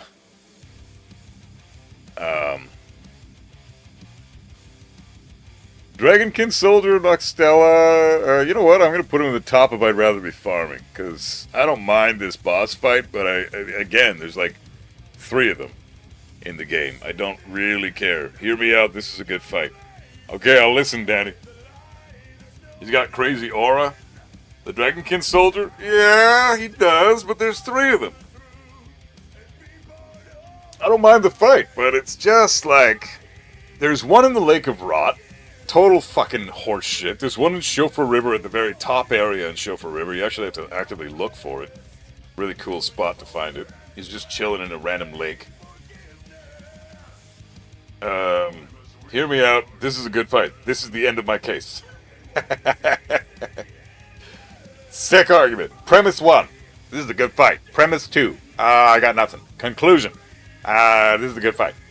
Sick. Alright, well, it's valid and sound, so I'll accept it, but fuck, dude, that's some ass. Really? You think it's a good fight? I think I'm just gonna put him at the top of rather be farming. Good artistic design, nothing special though. Yeah, I agree. They appear randomly in consecrated snowfields as well. Yeah, but they're in the astral forms. Fuck those guys. You can't even really fight those dudes. It's super fucking annoying. I hate that part about them. I was fighting the dual Knights Cavalry fight in the consecrated snowfields, and I kept getting ganked by one of the fucking Dragonkins out of nowhere. So annoying. It's one of those bosses where the size starts to become a problem. It's true, yeah. You're just constantly looking at their legs, their knees, their dick and balls. Dragon Knights are badass, but it's very unique. Put it in good and all others in farming. Bottom of good, maybe? Will that work? Living on the edge of indie alphas, currently playing Oddcore. Looking at Steam DB for a sign of the new cool shit. Oddcore, never heard of it. Top of rather would be farming or bottom of good.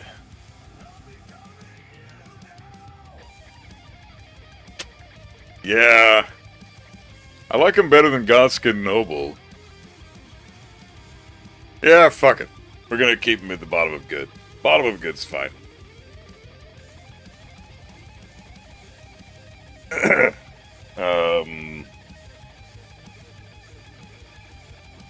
If a non-Souls gamer would see this tier list right now, he would think Elden Ring is an ass game.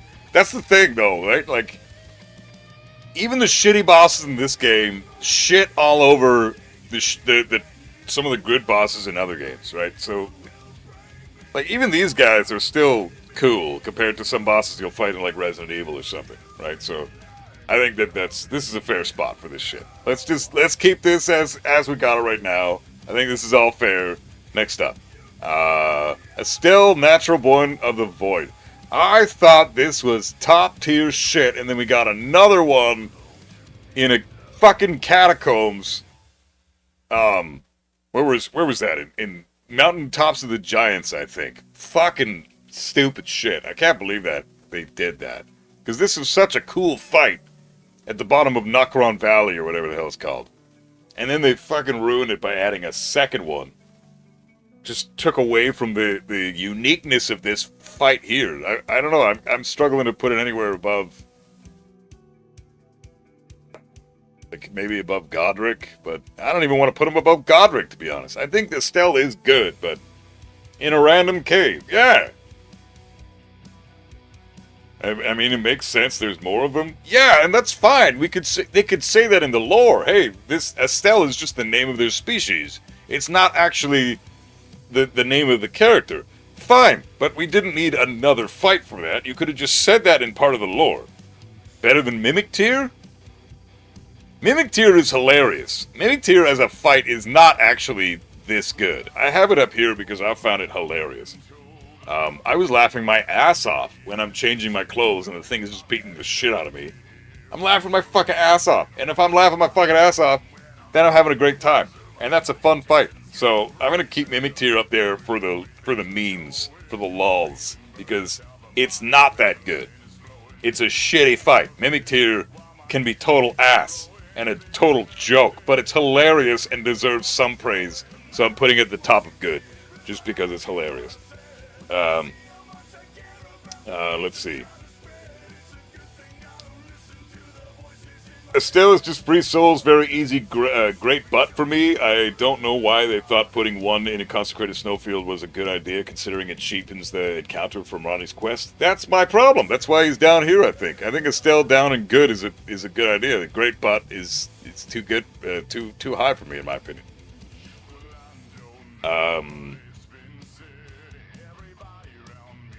I don't know, whenever we get, we will go to it, but promise me, Buff, that you will put that bitch-ass lightning beetle in the bottom 2 tiers. The lightning beetle.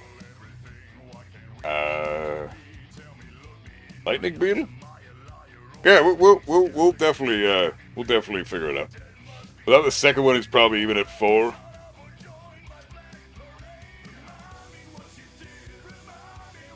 Thoughts on the new Tekken patch, Execrator? We'll be talking more about that after this tier list. Don't worry. I'll be discussing the patch.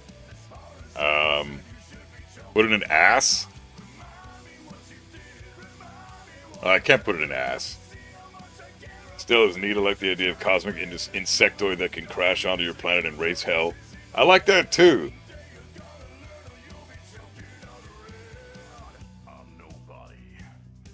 See, it's like an alien invasion in a fucking medieval setting style game. I appreciate that. There's some charm there. It's just that this fight itself is cheapened so much by the second one. So I have a hard time putting it even above Godric, but I don't know. Let's say okay, fine. The cheapened second fight aside, how about top of good? You guys agree with that? Because he's still below Margit, and I can't put it above Margit. Good is very fair, yeah. Top of good, maybe? Does that work?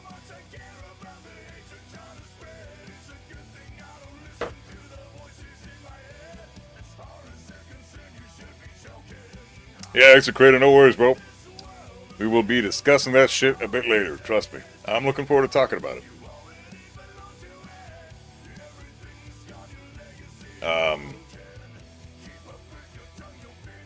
What is the tier list about in Elden Ring? Is it like bosses or weapons? It's, we're doing all the main bosses for the main game and the DLC. As far as quality of bosses, not difficulty. In fact, difficulty might be the next one we do, because that sounds fucking fun as hell. And there's a lot more to discuss when it comes to difficulty, too. There's a lot of room for opinions, but also opinions will play probably a smarter role in that one than they do in the current one. Next up, we got Godfrey, the first Elden Lord, but the astral form, the projection, not the main one. Not the one that we fight later on. This is the projection form only. The one that we fight in the Lanedale capital, not the Ashen capital. I think he should just be great butt. Because he's got a great ass. Great butt tier, mate. Yeah, easily great butt. Absolutely. He's got a great ass. I don't think he's as good as Rykard. He's only got the one phase. He doesn't have a slutty toilet or Horaloo, you know? He's fucking just Godfrey. So I think great butt. Good, perhaps he's kind of easy and a bit of a spoiler for what I consider a goat boss. Oh man, that's a good point. Fuck, he's a spoiler. He totally is, too. And Godfrey's a late game boss, like the second last boss fight. Shit. That's a really good point. He spoils the second to last boss fight. I'd say good.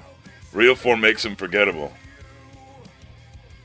Imagine seeing Godfrey without that. Fuck, you guys are making good points. In my opinion, just good. Yeah, top of good. It's better than Estelle, for sure.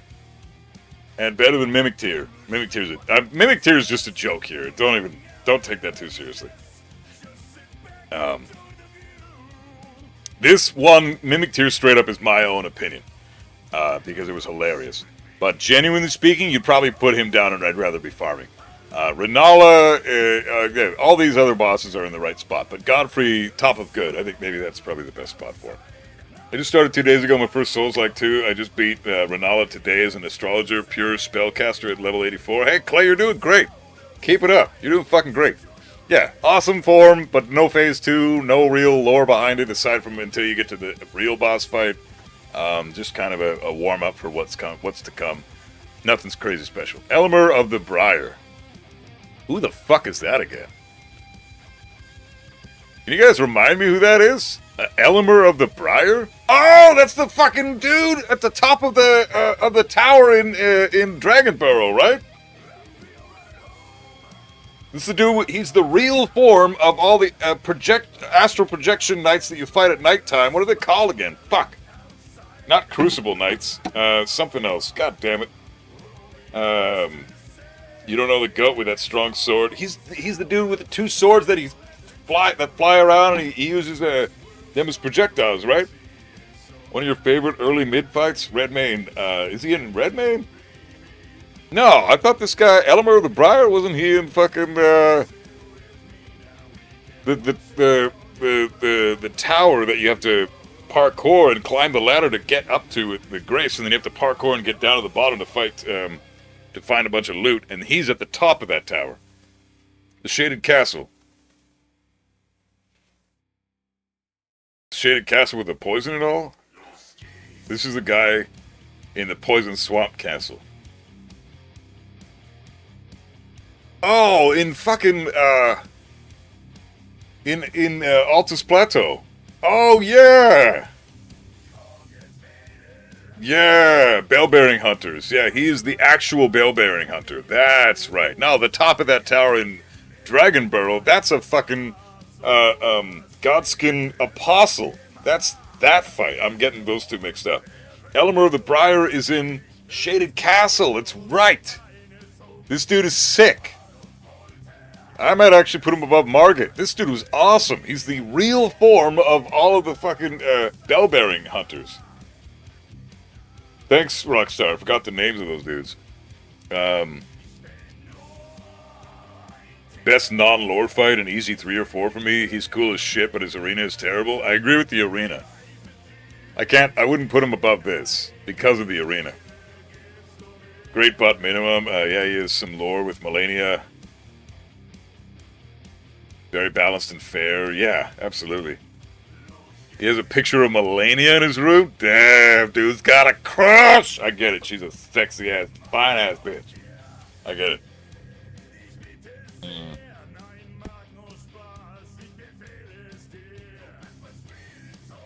Cool spot if it wasn't a boss arena. Yeah, I like the arena too, but I remember it being kind of cramped. Mostly because I'm a mage and I was shooting magic at him, and I just felt like there wasn't enough room in the arena to avoid his swords properly. You actually had to use some dodging skills. That's bullshit. Should be able to spam magic from 1,000 miles away and just kill everybody that way. It's way more skillful. Alpha Bori, what's up, man? Started since November. Recently, by luck, I've been promoted to Fujin. A lot of stakes. Oh, you watched the What to Learn at Every Rank. Good shit, man. I hope that helped. No, you're doing great, man. You're doing great, Alpha Bori. Your English is fine, bro. Don't worry about it. I'm glad that the video helped, man. Congrats on Fujin. Keep it up, dude. Yeah, I don't know. Great butt. He's got a great ass. It's nicer than Margot's. What do you guys think of that? Does it work? And what's dodging? I know, right? What's the circle button? There's no circle button. I removed it from my controller because I roll that way. In fact, I don't roll that way. Yeah, I think top of great butt. Super fucking sick fight, but I mean the bell-bearing hunters are great when they're scattered around the rest of the game at nighttime. But this dude's the real deal. So you put Margot above, but it's close. That's fair. Margot's epic. Yeah, I'd lock in there. He's still great butt. The arena lowers it for you. The other bell-bearing hunter fights lower him for me. And that's probably it. Other than that, I can't put him in any of these fights. He's better than Godfrey, the Astro form. Yeah, we'll leave him there. Morgott. Here we go. Right off the bat, I'm putting Morgott at the top of so great they should be illegal. I had a fucking blast with Morgott. I beat the shit out of Morgott. Like, third or fourth try. Beat the fuck out of that guy. But, so great they should be illegal, I think. It's just an evolved form of Margot. He's Margot, but the true form of Margot. He is the loyal son of Marika and Radagon. He despises all the betrayers and the, love his lore. I think the idea that he's just going all out on you now because you already beat his previous form with Margot at the beginning of Stormvale Castle, the fact that he's just ready to kick the shit out of you before you turn Lanedale into the Ashen area, like, man. This is, like... And his fight is similar to Margot, but he's got a fuck ton more attacks as well. His second phase is really cool. The AoE ground pound explosion attacks he has are super sick. I think Morgott is also one of the best balanced fights in the entire game. Like, this guy has next to zero bullshit. It's just straight up fisticuffs, get good and beat his ass, or stay scrubby and get your ass kicked. That's this dude. Morgott is that fight. He's the representation of what that is. He's great, but I killed him kind of quickly too. Yeah, me too. Morgott is the epitome of Elden Ring combat. Yeah, exactly, Pluto. He was quite controversial because of that, creating a bunch of "is Elden Ring unfair" discourse. In my opinion, he belongs in God tier. His moveset is exhilarating, both as melee and mage. His weapon is also very good, visually speaking. The only reason I don't want to put him in God tier, even though great argument, is because he is, all things considered, he's very fair. He arrives at just the perfect moment in the game. His lore is really cool. His OST is really cool. His moveset is fucking cool, but he's a little bit too easy. And I think other people can attest to that. When you meet him in the game, you feel like it doesn't even matter the level that you're at, because by the time you get there, you are going to be a super high level if it's your first or second playthrough. And he's gonna go down really fucking easily. So, but you can't discredit any of the other positives the boss has going for it, so you have to include him. All those things considered, the only detriment to this boss is the fact that he's just really fucking easy for when you fight him. I fought Morgott after Malenia and Moog, right? No, I fought them way after Morgott. Morgott I fought he's at the end of Lanedale, and then after Lanedale I went to Mountaintops of the Giants, and then I went to the Consecrated Snowfields, and then I went to Mikola's Halig Tree. In fact, fuck that, no, I went from after the Consecrated Snowfields, we unlocked the Halig Tree, and then I went over to Farum Azula, And then I went to the Halic tree. That's, yeah, and all those, and then, of course, Moog's area, Mogwin Palace, we were in there somewhere after Lanedale as well. So Morgott was way earlier for me than Moog. And then Melania was way the fuck after Moog. So, hey MGS, what's up, brother? How goes it, man? That's a fair balance because his moveset is so crazy. Yeah, he's easy, but he's got a crazy move list. And he doesn't do a whole fuck ton of damage like some of these bosses do. I mean, he can hit you pretty hard, but you would never look at his damage and go, he hits like a fucking truck. You know, Radon hits like a freight fucking train. Melania hits like a goddamn C-130 fucking airplane coming in at you. Super hot. You know, like, fucking... Oh, dude, don't even get me started on fucking Consort Radon. That guy hits like a fucking meteorite. Like, this guy, he hits you like a stick. It's like getting hit by a stick. It's gonna hurt a little bit, but, you know, give it a minute or two and the sting is gonna go away and you're fine. You know, it's, you're thinking of Horaloo? Oh yeah, that slutty toilet is fucking top tier. It's easy to be over leveled for him. Yeah, by the time I got to Morgott, he was jump change. Reading a book at work, how you doing? You're reading a book, dude? Hell yeah, dude, it's such a lost art form. Good shit, MGS. Keep it up with the educational stuffs. Okay, yeah, we're gonna leave him there. Morgott the Omen. Okay, not Morgott, this is Moog the Omen. This is the fight that you do in the bottom of one of the catacombs. I can't remember the catacombs what they're called, but Moog the Omen. Not the real Moog, not Lord of Blood. This is just the Omen. Reading a book is a lost art form? Yeah, hell yeah it is. Nobody reads books anymore. We haven't even gotten to the slop that is Fire Giant. Yeah. God damn, there are many bosses. Yeah, it's fucking crazy, right? It's insane. That's why we're only doing the main bosses for Elden Ring as far as main game and DLC is concerned. We're only ranking the main bosses. But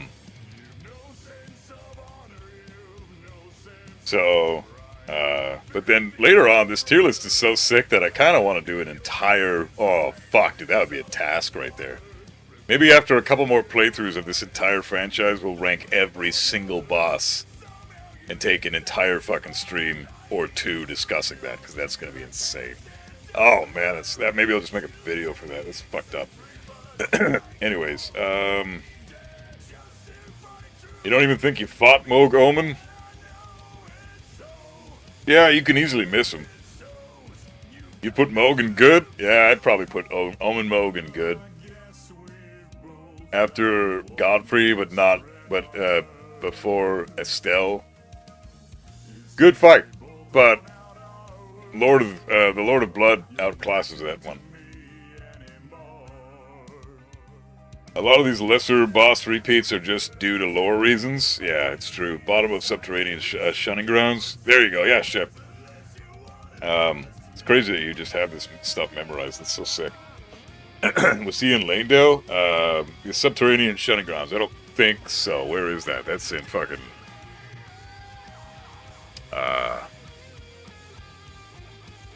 Yeah, that is Lanedale, yeah.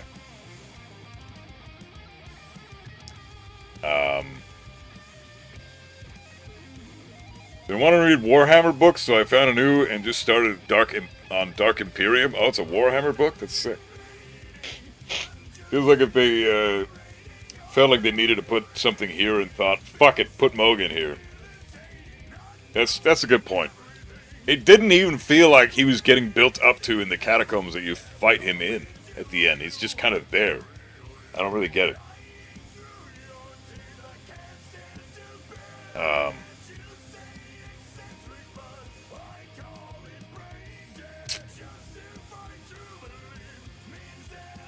Yeah, I think this is probably a good spot for Moog the Omen.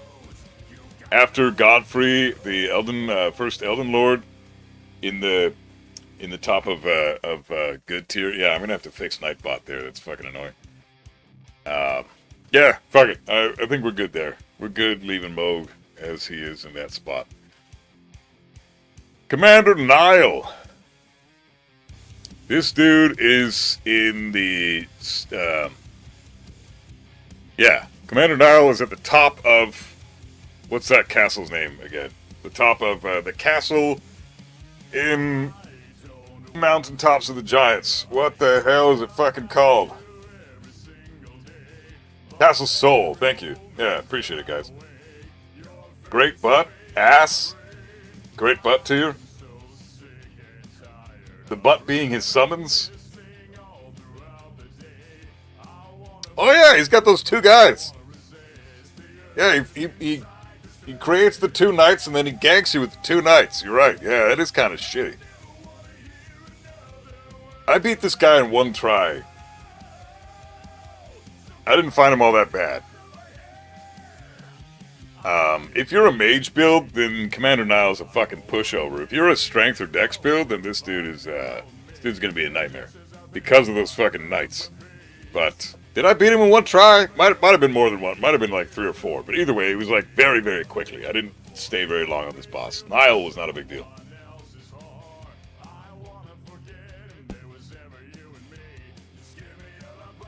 Yeah, O'Neil, Commander O'Neil was cooler than Commander Nile. I agree. O'Neil was sick with the summons that he had, and out by the Scarlet Rot Lake, pretty badass. He's easy regardless. I didn't find him very difficult. Yeah, he seemed pretty easy to me. Gives a lot of people trouble. Well, yeah, the gank fight concept is pretty ass. Hey, Blackfire, yeah, we'll talk about the patch notes a bit later. Yeah. There's a lore case to be made. He and his twin, Morgoth, are Regal Omen. Regal Omen are allowed to keep their horns, but are consigned to the darkness of the shunning grounds. For Nile? Commander Nile?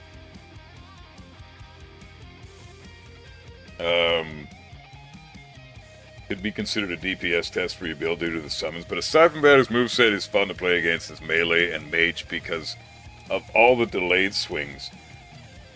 Yeah, I don't know where to put this guy. I don't know, because it really, your mileage may fucking vary. It's just what he's all about. He's either really fucking cool, depending on your build, or he's complete ass, depending on your build. I'm going to put Nile in...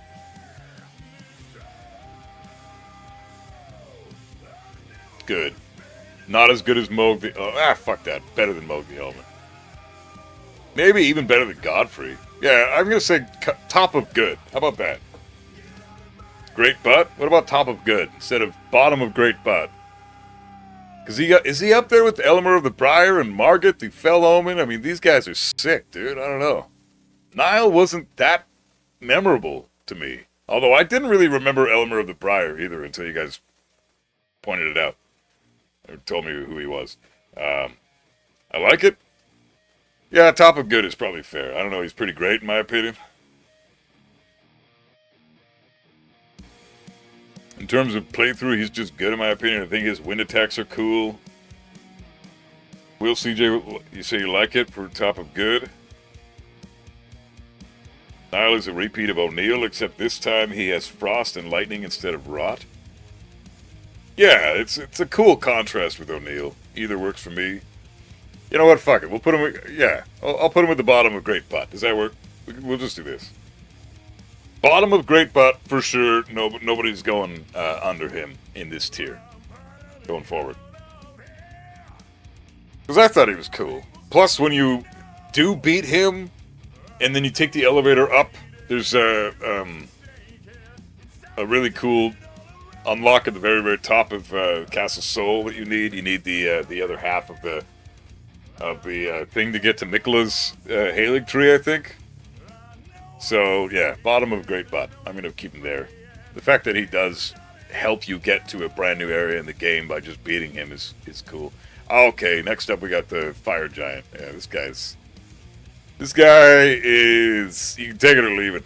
I don't really care. Yeah, the Halig tree medallion. Yeah.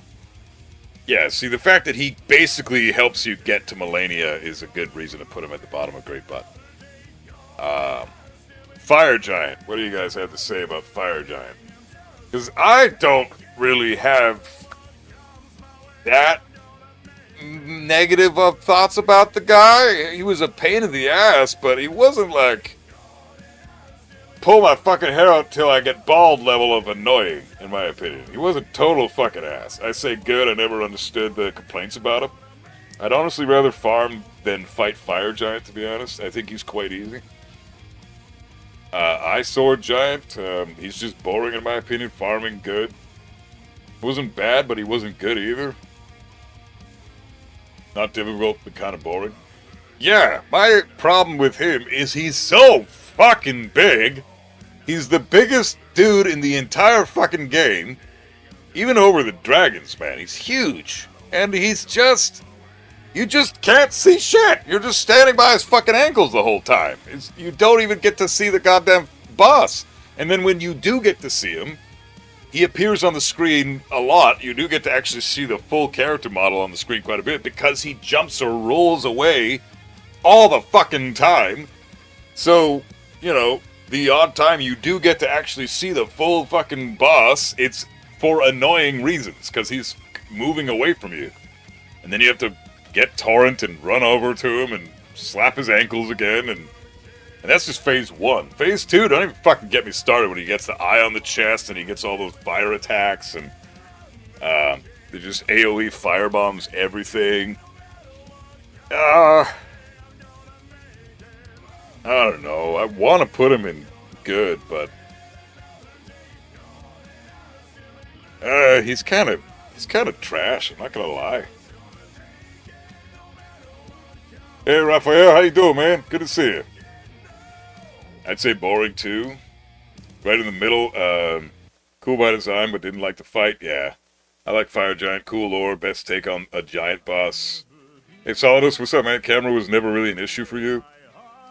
For me, the camera is a huge factor in quality of a boss fight, man. Like, if the camera sucks, then that makes the boss go way the fuck down for me. It's just a part. It's an easily rectifiable issue that they just didn't rectify. You just move the camera out about double the distance because the boss is that big, so the game should adapt to that, but they don't. And especially in this fucking fight, because you're out there on the mountaintops. There's no reason to have no camera angle that's way the fuck out there because you're in an open area. You're not confined to a big room. So I don't know, man. I'm gonna put him at the top of I'd rather be farming. He shits all over Godskin Noble. Oh, but then this fucking Dragonkin soldier is above him. No, fuck that! Alright, I'm gonna swap these two around. Dragonkin soldier at the bottom of I'd rather be farming. Fire Giant at the bottom, or top of I'd rather be farming. Fire Giant at the bottom of good. How about that? Miyazaki needs to hire a new cameraman. Yeah, the camera is ass.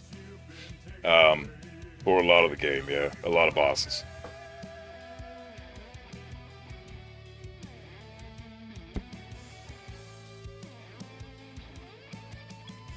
He's annoying because you gotta chase him.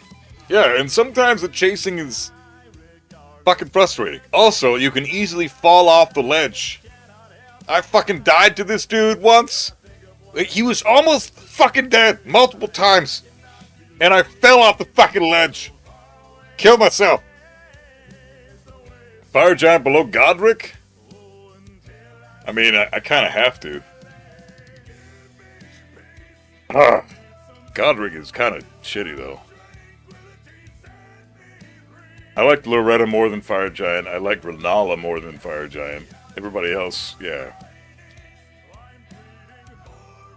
Yeah, honestly, I think bottom of good. I like Godric a little more. I think I had more fun against Godric than I did Fire Giant.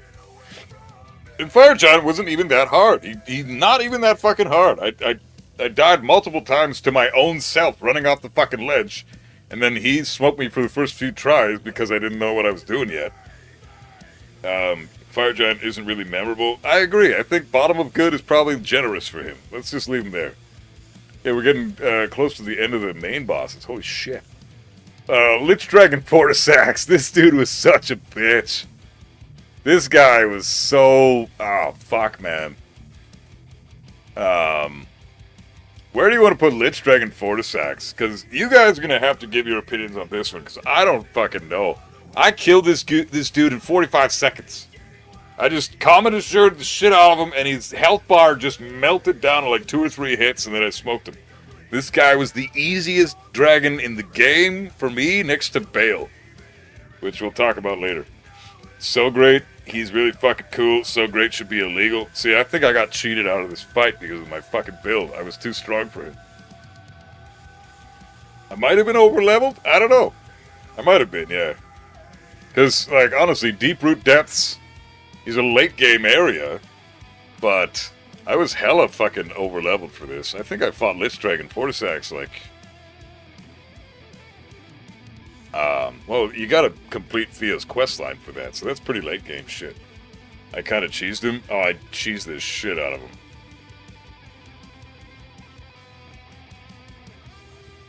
I can see a lot of DLC bosses that I'd rather be farming. Probably.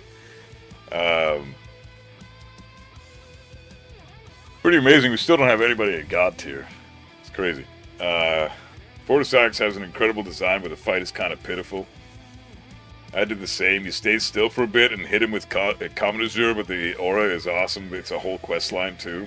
That is true. That is true. The quest line concept puts him already up here. Even if he is easy as shit, which he fucking is, this is the easiest dragon fight in the game. If you have the right build. If you're a melee build, you're probably going to struggle a bit more. But even then, I mean, fuck, the dude takes a shit ton of damage. He doesn't have a big health bar for a dragon.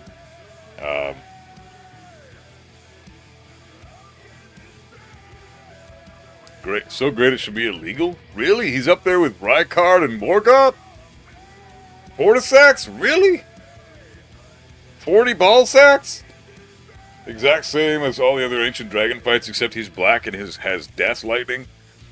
That's a good point, Shep. That's a damn good point. Third best dragon in the game, in my opinion, Will CJ. He's definitely the third best dragon in the game. No question about that. Like, that's just no question. But he's very obviously the third best as well. Like, he's not beating Placidusax. He's not beating Bale.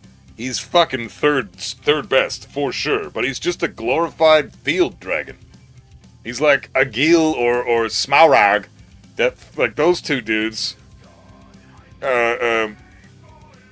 Or fucking, Borealis, or whatever the hell the other dragon is called. Fortisax is great tier to you. I'm gonna go with the consensus in the chat, because I don't think I really gave this dude a fair fight. I finished the Fiat quest line, rested at the site of Grace, he appeared out of the ground, and then I one-shot the guy in like 45 seconds. It was crazy. God tier should be Morgoth and Godfrey. Morgoth and God tier? Nah.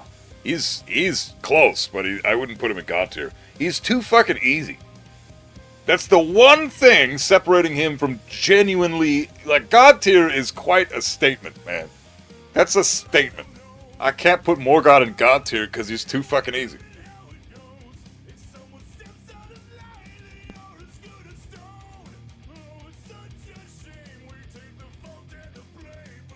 His lore and fighter, in my opinion, are great. Put him in his own bracket called IDK LOL. Like, actually call it IDK LOL. It's not a bad idea. Maybe I should make another bracket for this guy. Just for Fortisax. Because I genuinely IDK LOL. Genuinely LOL.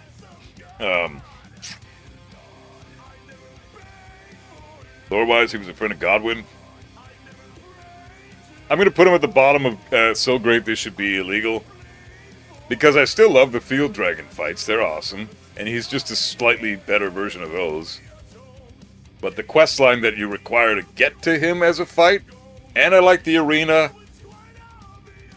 Oh yeah, I mean, I cheesed the shit out of him and one-shot him in just a few seconds, and he barely did any damage, if any at all, to me. So it was just not really a fight.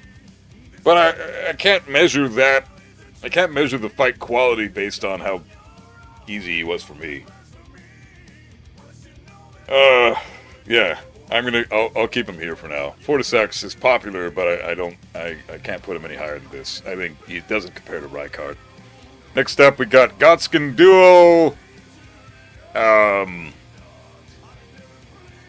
gonna put him in I'd rather be farming. Super easy fight, in my opinion.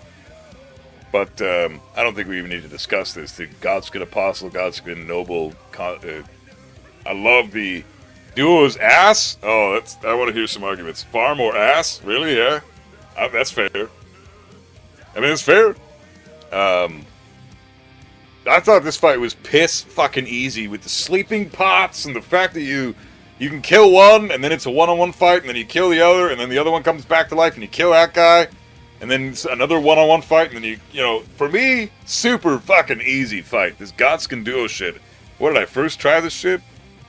Super easy. A little too easy considering what they are. You'd think a gank fight, like a basically Ornstein and Smaug harken back. A fight that's obviously trying to capitalize on the what's the fucking called? The fucking words and shit. What is it fucking called? The reminiscing, the nostalgia of Ornstein and Smaug. That's the word. Same thing for Dark Souls 2, Ivory King, and Throne Defenders. God tier lols. What? Ivory King? Get fucked. He sucks ass. They tried to do what Dark Souls 1 did? Yeah, they copied Dark Souls 1 and did not quite make the mark. Ornstein and Smaug are still like legendary god tier bosses. These bitches are just fat ass and his fucking pencil neck brother bitch. Like it's no. Mm-mm. And they keep the exact same move lists they had, each of them. There's not really any difference between them and their move lists from any of the other fights in the game between the Godskin Apostles and the Godskin Nobles. Nah. Really wants to be Ornstein and Smaug and just isn't. If you aren't aware of the sleep pot strat, it is pure drudgery. Yeah. Put him in ass. They're two fat asses with with more rolls than Thanksgiving dinner. You're not wrong. Even the skinny one's a fat ass. Yeah, you know what? Fuck it. I'm putting them in ass. You guys have some solid points. They want to be something they're not, so they're not even an original concept, and they do the original concept a disservice by being way shittier than the original concept. So yeah, and I'm down with putting them in ass. I wasn't aware of the sleep pot strap my first playthrough. I didn't have a good time. Okay, we'll put them in the top of ass. They're not as ass as the Valiant Gargoyles. They're definitely not as ass as the Red Wolf of Radagon. Fuck that wolf bitch. But they're definitely top of ass. How's that? Does that work for you guys? I just thought they were kind of boring and too easy, and considering when you fight them in Crumbling Farm Azula, like one of the latest game areas in the fucking game, like you're at the end of the fucking game in Crumbling Farm Azula, and these guys show up and they're fucking bitches? In the same area as Placidusax and Malekith? I mean, bro, these guys stand out as being pure ass when you compare them to the other bosses in that same in that same area, that same region. No, fuck that. Yeah, you guys are right. It's ass. It's ass. Bit behind on the stream, Tuxedo. I wanted to say that Morgoth is the son of Marika and Godfrey, not Radagon. Oh, my bad. I'm still learning the lore, so. The area is so cool. Fighting them was a disappointment. Yeah, the pillars don't even really do shit in the room that they're in, and I would take 5 Red Wolves in a row over Godskin Duo ship. Okay, well, I'll put them all in ass, because you guys are making some good points. They're definitely ass. Okay, moving on to the next one. Malekith, speak of the fucking devil. All right. This is not even up for debate. How about this? What do you guys think? It's either we'll just straight up, God tier or greatest bosses in gaming history. Those are the only 2 options for Malekith. Those are the only 2 options. I'm thinking God tier, but I could see an argument for this tier as well, because Malekith is my second favorite boss in the entire game. Third favorite boss in the entire game. Maybe God tier, maybe bottom of greatest. Wow, so cool. Bottom of greatest? Yeah, maybe. I can see it. No debate needed for Malekith either. Nah, Malekith is fucking top tier. Everybody agrees. God tier, to be honest. I don't like Phase 1 too much. That's the thing that might make him not greatest bosses in gaming history. In fact, yeah, that's a good point. Beast Clergyman, that Phase 1, where he's got the cloaking thing, cloak on. Like, I think that does bring it down a bit, but even Phase 1 is still sick. It's just not, like, he really unlocks his true fucking chef's kiss level boss when he goes to Phase 2. But it's only Phase 2. So I think we don't really have a choice. We have to put him in God tier. Because he's certainly better than everybody else we've talked about, aside from Radon.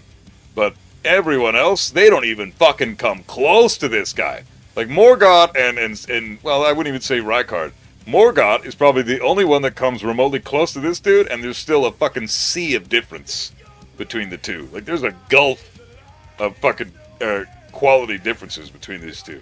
Malekith, just his name alone is like, wow.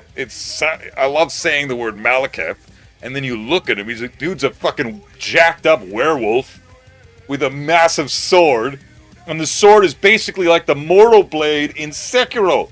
It kills things that can't be killed. It's so cool. Like, it's such a cool boss. It's like, I don't have enough cool things to say about this guy. He's awesome. Gorank being Malekith the entire time explains why he wants you to feed him Death Root. Yeah, right? It's so cool. The confusing part about this boss fight, though, is after you kill him, and then you go back into Caelid, you can visit Gorank again and give him more Death Root, even though Malekith is dead. That part of the lore eludes me. I don't know what the fuck that shit's all about, but whatever. That doesn't dwindle the quality. I think he's genuinely God tier. That first phase makes it so it edges him out of greatest bosses in gaming history, but he's definitely God tier. Malekith is probably the most fitting God tier. I agree. Yeah, I fully agree. Good difficulty, good arena, good dialogue. Come on. Exactly, right? There's no fucking negatives about a Rockstar. Exactly. He's so fucking epic, man.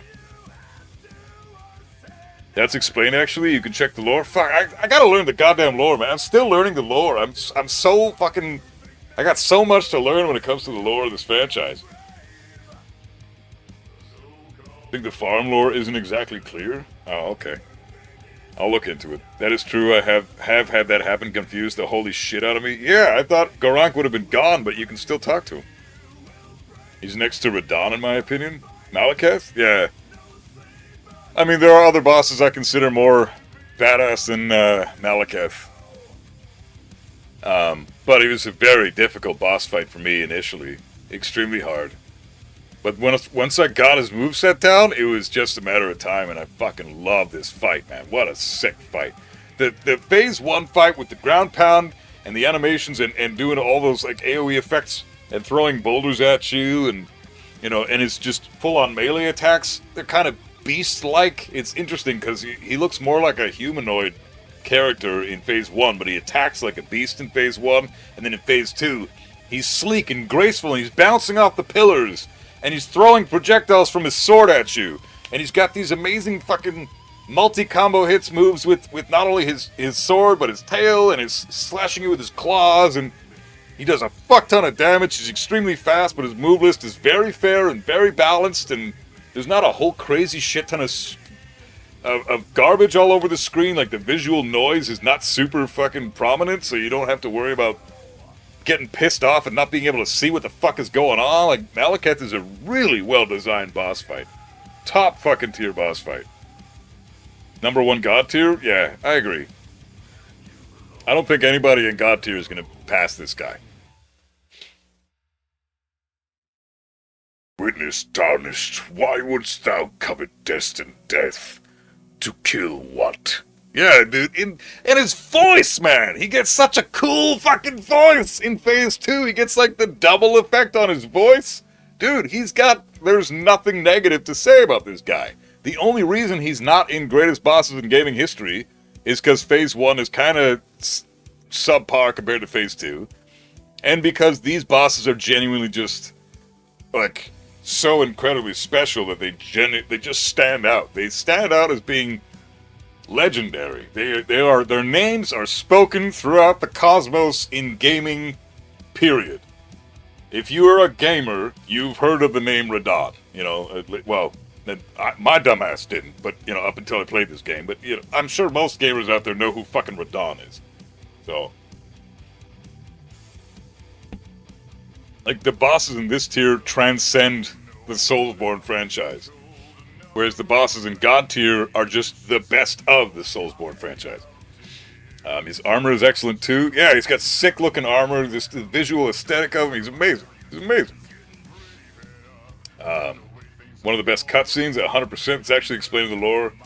The transformation was insanely cool. Yeah, I love the transformation. Yeah, okay. Settled. Malekith is fucking amazing, and he's absolutely God tier. And Dragon Lord Placidusax, again. Holy fuck, dude. Oh, man. We were just talking about this, and I don't know if I can do this. Is he above Malekith, or is he below him? Dragon Lord Placidusax, dude. Put him in the greatest? I think so, yeah. Oh, dude, that hurts, though. I love Malekith so much, dude. But Placidusax is like a dragon fight that rivals Midir. How can you fucking deny that? I got robbed, yeah. A fight that I didn't get to. Honestly, the top 3 dragon fights were a bit of a joke to me. I think mage builds just eat dragon fights for fucking breakfast, and I should have gone in fully melee against those dudes, because those fights were a bit easy for me. So fucking cool, man.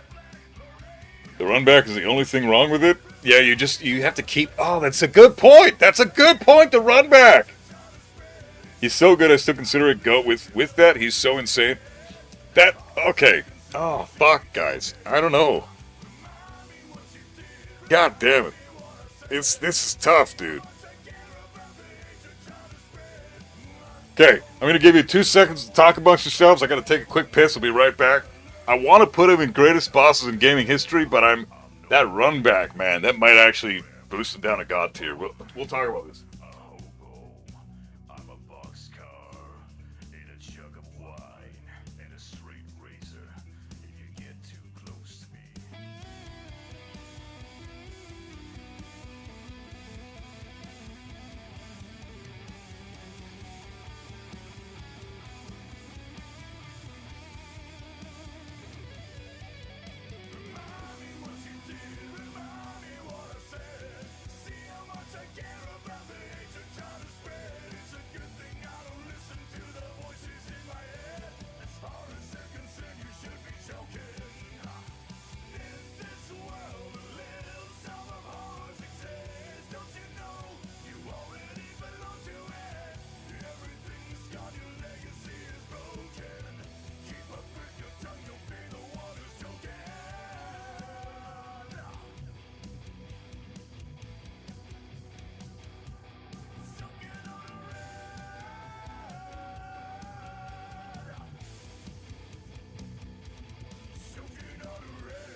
Welcome to this way of life. Alright. Okay. I don't know, man. I don't know. It's hard. Okay, so Placidusax, we gotta discuss this. What do you guys say?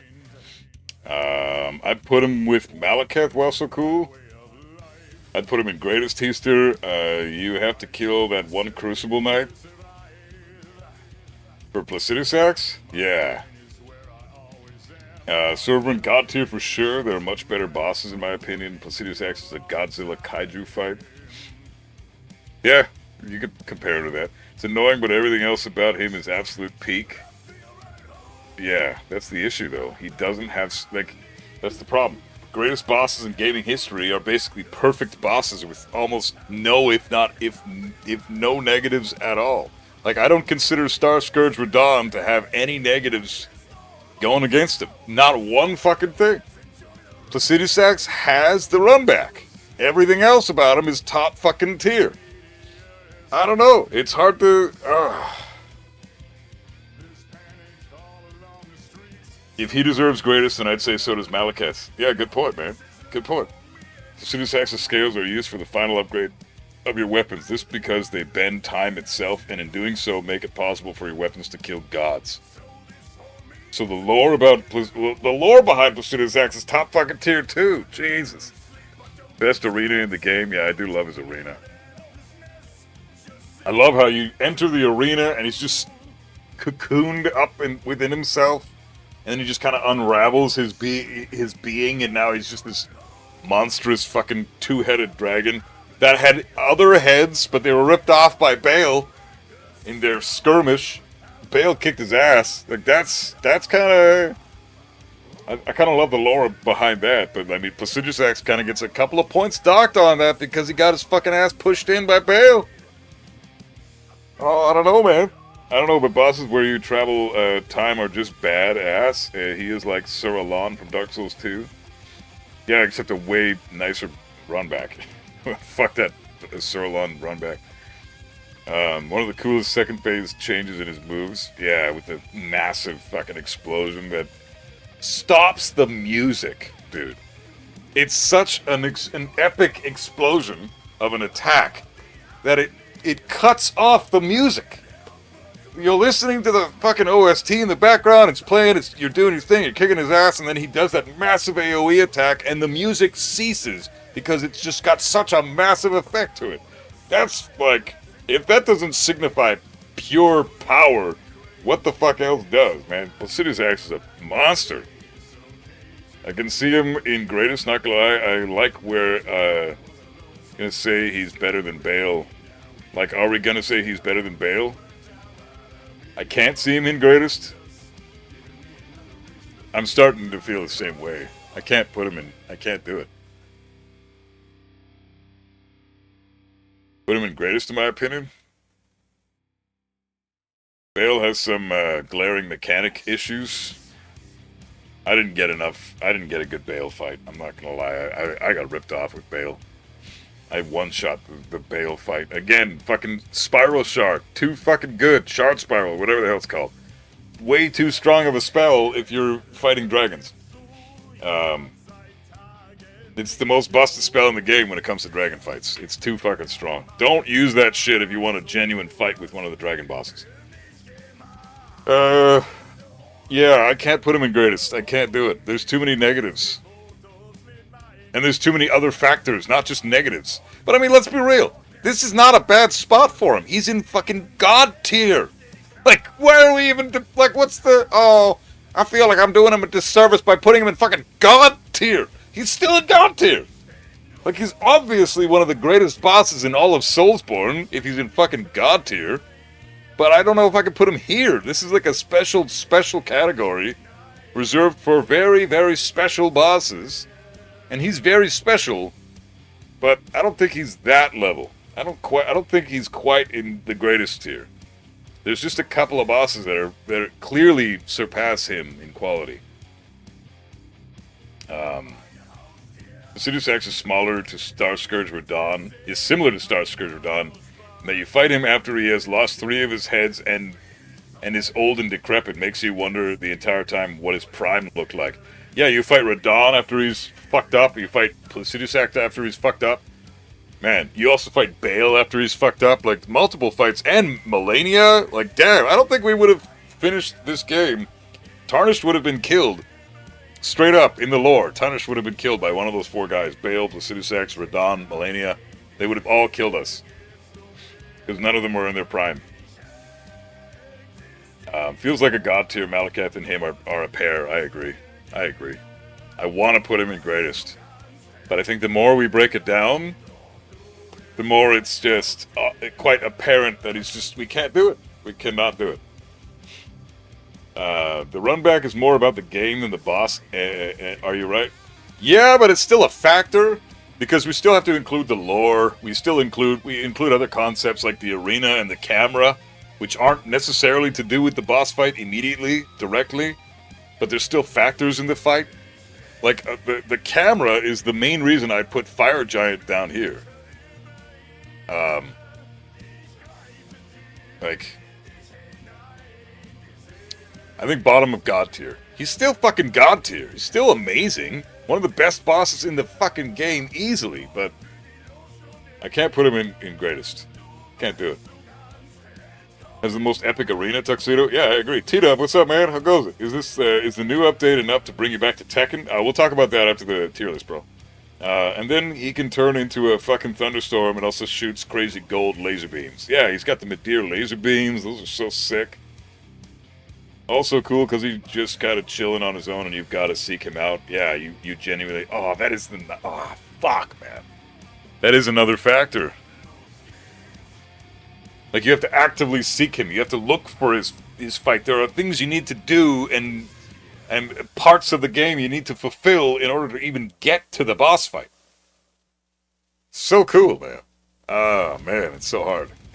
And that is a factor, because if you have to actively seek the boss out and it doesn't just push you linearly to the boss naturally as you're progressing, you could just stumble onto this guy at some point. I'm sure there were players out there that were exploring the fuck out of the game when it was brand new, and nobody knew anything about any of this game because it was too new to know anything about.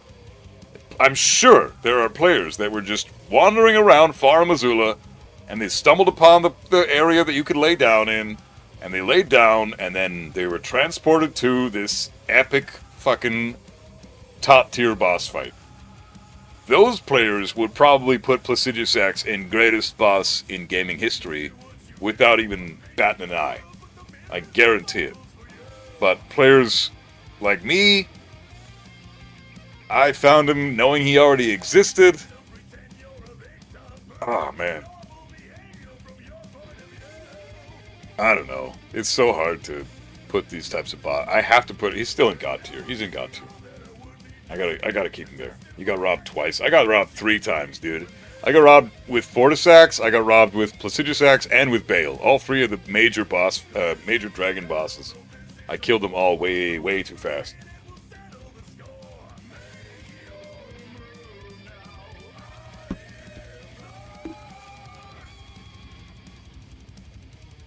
God tier is a good rating. Yeah, God tier still means you're top of the fucking crop. King of the crop, man. God tier and up are all... Nobody's gonna say anything bad about these bosses. It's just like you actively have to look for things to say negatively about those bosses. Did you get the NPC summon with Bale? Makes the fight so sick. Yeah, I did. And it was awesome. The dialogue was amazing, but again, I got robbed. Because I didn't realize that if you summon the NPC, it makes Bale just ignore the shit out of you, and then you just spam shard spirals all day, and he's dead. I don't even think I saw phase 2. I killed him so fast. Placiduous Axe has the Madeir lasers. That gets points from me. I think God tier is a good place for him. Yeah, Shep, I agree. Artorias and Gwyn, you fight the hollow form. Yeah, exactly. They're all nerfed versions of their top tier selves. If Gwyn was his normal self, we would never even have finished Dark Souls 1.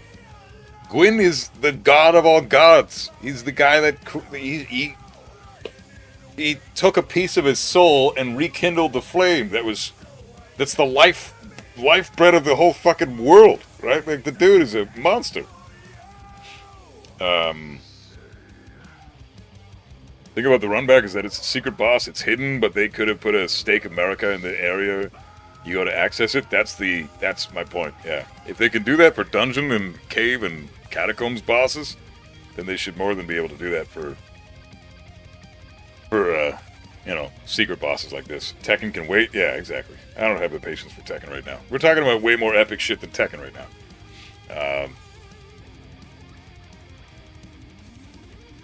You were so hyped when you found him? Dude, I was hyped when I found him, and I knew he existed, and I was still hyped when I found him. But Placiduous Axe is fucking amazing. Just falling down that rock path to see what the loot is down there and wandered into one of the coolest fights ever. Yeah, right? Goddamn. To be one of those players back in the day. In a space outside of time, Placiduous Axe can do that naturally. He just exists outside of time. It's fucking insane. How does that even work as a concept? Because fighting the boss necessarily is temporal, so how the fuck does that exist outside of... I don't know. Paradox. Whatever. It's just... That's how powerful he is. Just saw the 007 intro. So sick. Oh, I'll have to check that out. You got disgustingly robbed if you didn't see second phase Bale. Yeah, I didn't see it. I killed him way too fast. There's no stakes in Far Missoula, I think, for whatever lore reason. That's true, you have to run back on all the bosses. Except the Malekith run back is pretty much Like, if you kill the tree sentinel outside of the boss arena by Malekith, then you're fine. The run back is pretty much nothing. Okay, we're gonna keep Placiduous in God tier. I think that's more than fair. Okay, Gideon Ofnir the All-Knowing. Is he even? That's a main boss. I'm gonna put him at the top of I'd rather be farming. This dude was just a bitch. Cool, because like the reason I have him at the top of I'd rather be farming is because we, like, how I understand this fight. Correct me if I'm wrong, but the cool factor about him and why I don't put him at the bottom of this tier or even an ass is because you feed him information throughout the playthrough because you're talking to all the NPCs in the round table, right? And that's your hub. So you're going to be in the round table a lot, and you're going to be talking to the NPCs there a lot. At least I did, because I was constantly, when I would go off and have my downtime and I wouldn't be streaming, I would be doing shit like farming and leveling up and like running around and looking through shit that we've already explored on stream together. Just kind of, discovering new pieces of lore and shit, and then I would go back to the round table and talk to people. And Gideon Ofnir, I talked to him a fuck ton and fed him a shit ton of lore. And by the end of it, when we actually fought him, he had access to a shit ton of spells, tons of fucking attacks that he normally you could just not talk to him ever at all in the round table, and he's very ill-equipped. But then you talk to him a shit ton of the round table, and by the time you get to the boss fight, he's very equipped. You can change the way the boss operates depending on how much dialogue you have with this guy throughout the fucking game. I think that's a concept that should be implemented a lot fucking more in games, man. That is so cool. You can decide the difficulty factor in this fight simply by speaking to him throughout the game. So, that is a really cool idea. But then the boss fight is ass. He's just a bitch. He's a spell spamming little bitch, just like me, but he does it in the shittiest way. He's talking shit about you the whole time. When he's initially starting the dialogue at the beginning of the fight, you can get like 4 or 5 free hits on him and get his health down a shit ton. He's so fucking easy. And the other thing that stands out about him is he's in Ashen Lanedale. He's the third final boss of the game, technically speaking.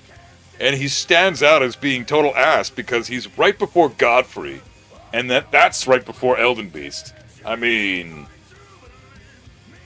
you can't put him any higher than this, in my opinion. But I don't think he's ass. That one factor of being able to buff him by speaking to him throughout the game is so cool. Like, unbeknownst to you, you're making this guy stronger the more times you talk to him, and you don't have a fucking clue that's what you're doing. I love that. That's some straight up Miyazaki shit. That's exactly what that shit. He's trolling the fuck out of us. Like, I love that. I think that's a really cool idea. Great butt. He's so easy. So, not great butt then, Will? Or how do you feel? Gideon was a player hater? Yeah, he straight up was. I don't even remember him serving. Who cares about Gideon? That's awesome. Number 1 spot, greatest boss, greatest goat. Jesus, Danny and Undead Dragon are fucking smoking hella hash together. Good shit. Smoking buddies, thunder buddies for life.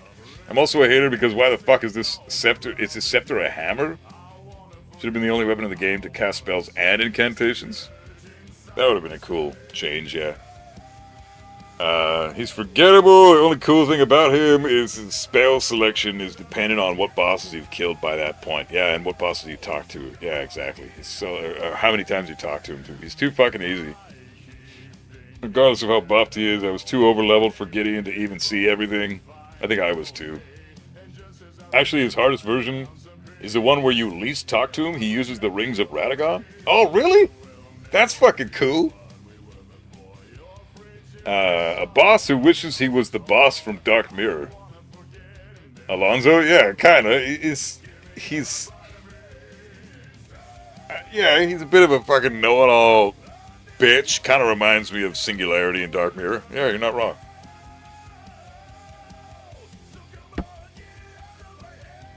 Yeah, I think he's just too easy. He's too easy and he's forgettable for that reason.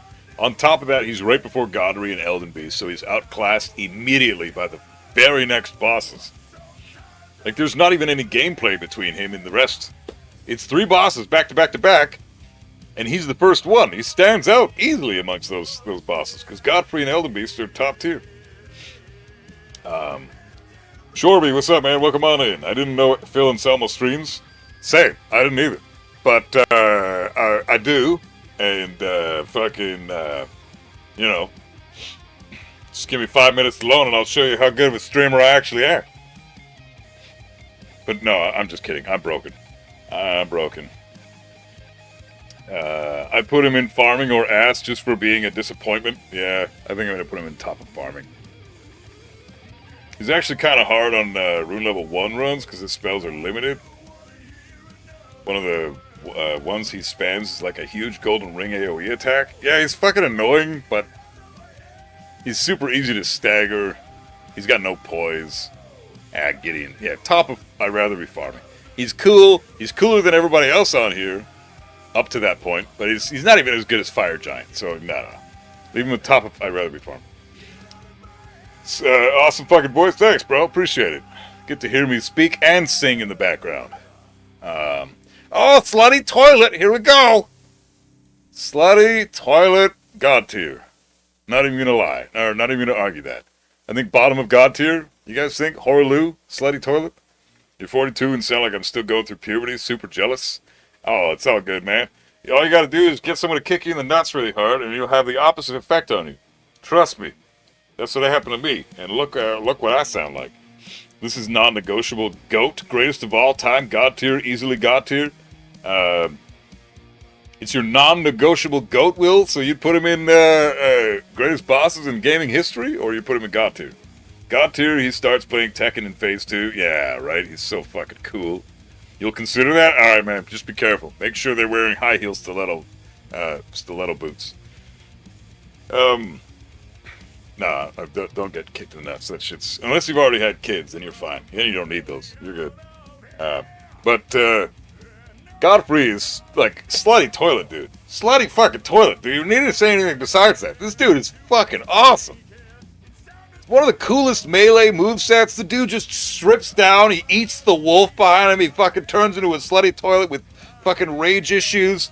And he just starts beating the shit out of the ground, WWE style. Like, man, what a fucking badass. No, fucking seriously, Godfrey is awesome. So sick. Like, everything about this fight is... This should have been the final fight in the game. Not Elden Beast. Radagon Elden Beast. I think Godfrey is a way better choice for final endgame boss than Elden Beast.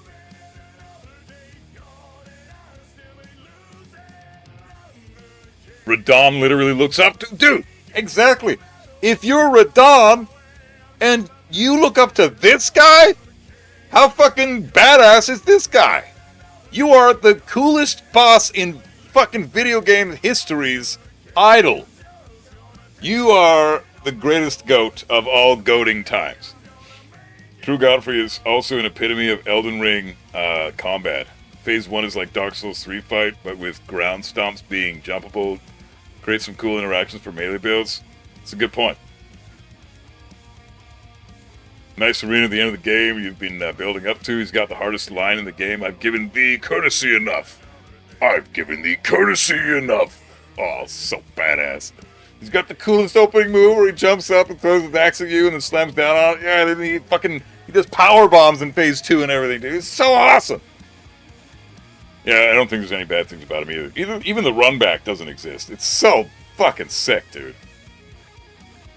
Godfrey's awesome. Second is the best, and second phase music is the greatest. Shorby, yeah. No joke. This dude, there's nothing you can say negatively about him. But the question is, guys, is he better or worse than Placiduous Sax and Malekith? That is a tough-ass question. Also, Nightbot, chill out on Rockstar. Go easy on it. The fuck was that? He's just fucking hyping the shit up. This shit needs to be hyped up. Man, so fucking cool. It's hard to say, man. Plus his name is badass. Horalu, slutty toilet. Like how fucking sick is that? I don't know. I don't think he's as good as Malekith. For me, Malekith was the dude. Malekith is fucking awesome. The only boss, well, there's a couple of bosses that I like better than Malekith, but Malekith is like top fucking tier. Better than Placidusax? Yeah, exactly. Godfrey's the OG Elden Lord. I mean, man, I think he's above Placidusax. Horlu's a good time. Godfrey phase is neat. Moveset provides more counters than just rolling. Yeah, you gotta jump over a lot of his stuff, too. And blocking helps, too. In his Liu phase, he turns into Hulk Hogan. Yeah, he's a straight-up wrestler in phase 2. It's awesome. On par with Malekith? No, they both sick as fuck. I wouldn't be mad if he's in greatest of all time tier. I'm gonna put him right here. I can't put him above Malekith because these two are standalone top tier bosses. Man, these guys are god tier, no question about it. I have to put Placidusax at the bottom of god tier. The horn set gate at the end of the DLC, he made that. Yeah, Godfrey is a god. He's that fucking sick. I'm not happy about it, but I'll allow it. Oh, fuck. I'm trying to I don't know. Like, greatest bosses in gaming history are reserved for very specific bosses. Specific bosses for specific reasons. Godfrey is one of the coolest, best bosses in not only gaming, but also in, well, not only Soulsborne, I mean, but also gaming in general. Yes, absolutely. But in the game that he's in, there are bosses in the same fucking game that just outclass him in quality. I cannot dispute it. Like, Malekith to me is more epic than Godfrey. As much as I love Godfrey, Malekith was so fucking cool, dude. Think about Placidusax, by the time you get to him, you're likely burnt out on dragon fights. Godfrey Liu as a character, and while the Golden Shade ruins a little, second phase makes up for it. I agree. I can't. Yeah, that's a good point, Shep. The Golden Shade version, the first Elden Lord. This one, this guy right here is the number one contributing factor to why he's not up here. This fucking thing. They fucked up their own boss fight by putting this dude in the game in Lanedale way before you find this dude. So I have to put him here. I think that basically, like, that's nail in the coffin right there. You can't even dispute that. If it wasn't for the fucking Golden Shade version, ruining the fight, basically, like, giving you a hella spoiler to one of the best fights in the game, that fight would be undisputably in the top tier. But it can't be because that shit exists.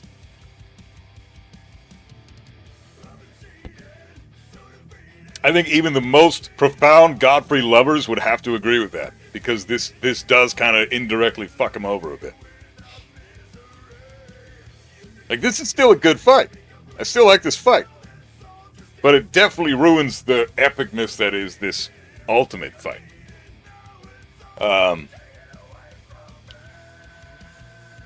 He set the tone for all the DLC bosses too. Yeah, he definitely does. Keep the same pace up in the fights he has. Yeah, you can accept that. Yeah, I think that's fair. Because I love Godfrey too, guys. Don't get me wrong. I had a fucking blast fighting this guy. But, nah, I can't put him above that. I think we knocked Morgoth down a tier for spoiling it, since it's his summon, I think. But then he'd be in the same tier as Margit, and I can't do that. Plus, I can't put him below Fortisax. I think these bosses are still so great they should be illegal.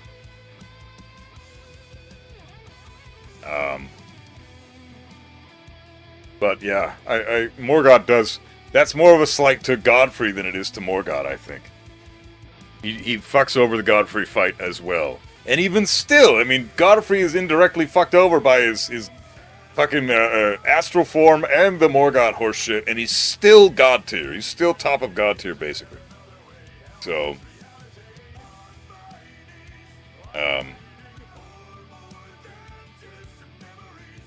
yeah, no, I think he's good there. Okay, let's move on to...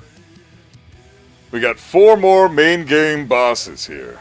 Alright. Moog, Lord of Blood. I am confused about this one. What do you guys think? Because I didn't have a good experience with this fight, and this dude has some bullshit going on that I fucking hate. I hate the fact that if you don't drink the tear, his bleed tear, if you don't drink that, if you don't even know it exists, you are forced to lose 3 health flasks. 3 of them, right off the bat, no questions asked. It's phase 2. That nihil shit is bullshit. He makes you lose 3 health flasks.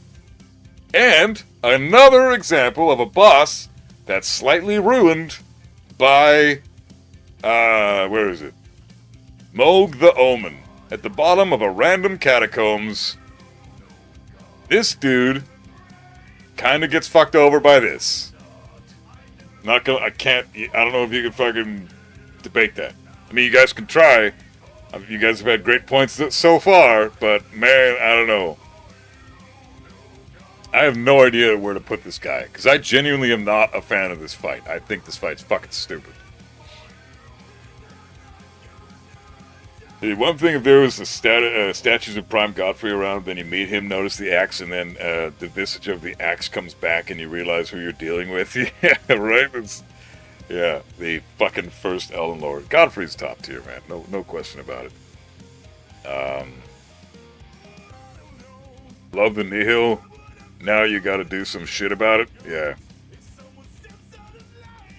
He should be above his twin, in my opinion. He's definitely above his twin. We're just putting him here for now to discuss it a little bit. Moog is so great. You put him with Margit? Moog is so great, he should be illegal.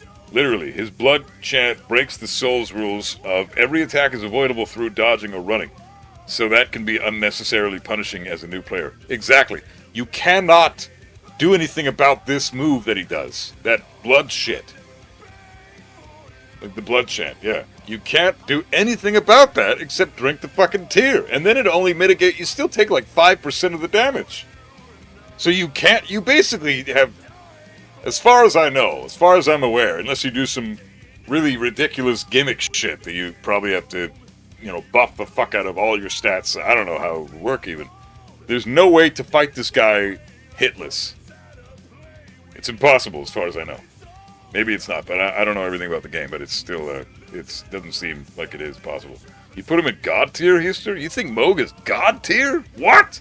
Dude, up here with Placidusax and Godfrey and Malakath? Not a fucking chance.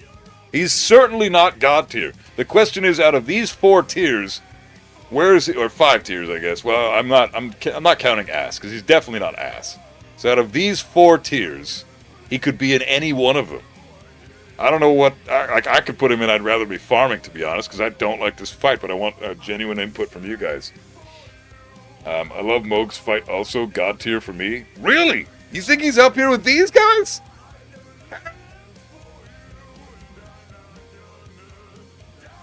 Dude, I fucking hated this fight. I think the fight itself is God tier, but other stuff could drop. Damn! Wow, there's a lot of arguments for God tier. In my first playthrough, I acquired the Purifying Tear by chance. Made me like the Nihil move, since it had a counter. Yeah, I mean, if you know about it and you use it, it definitely mitigates the fight from being a annoying piece of shit. Moveset is top tier. His hits are so slow and weighty that it actually feels like he's trying to hurt you. It's awesome. Yeah, and I do like that.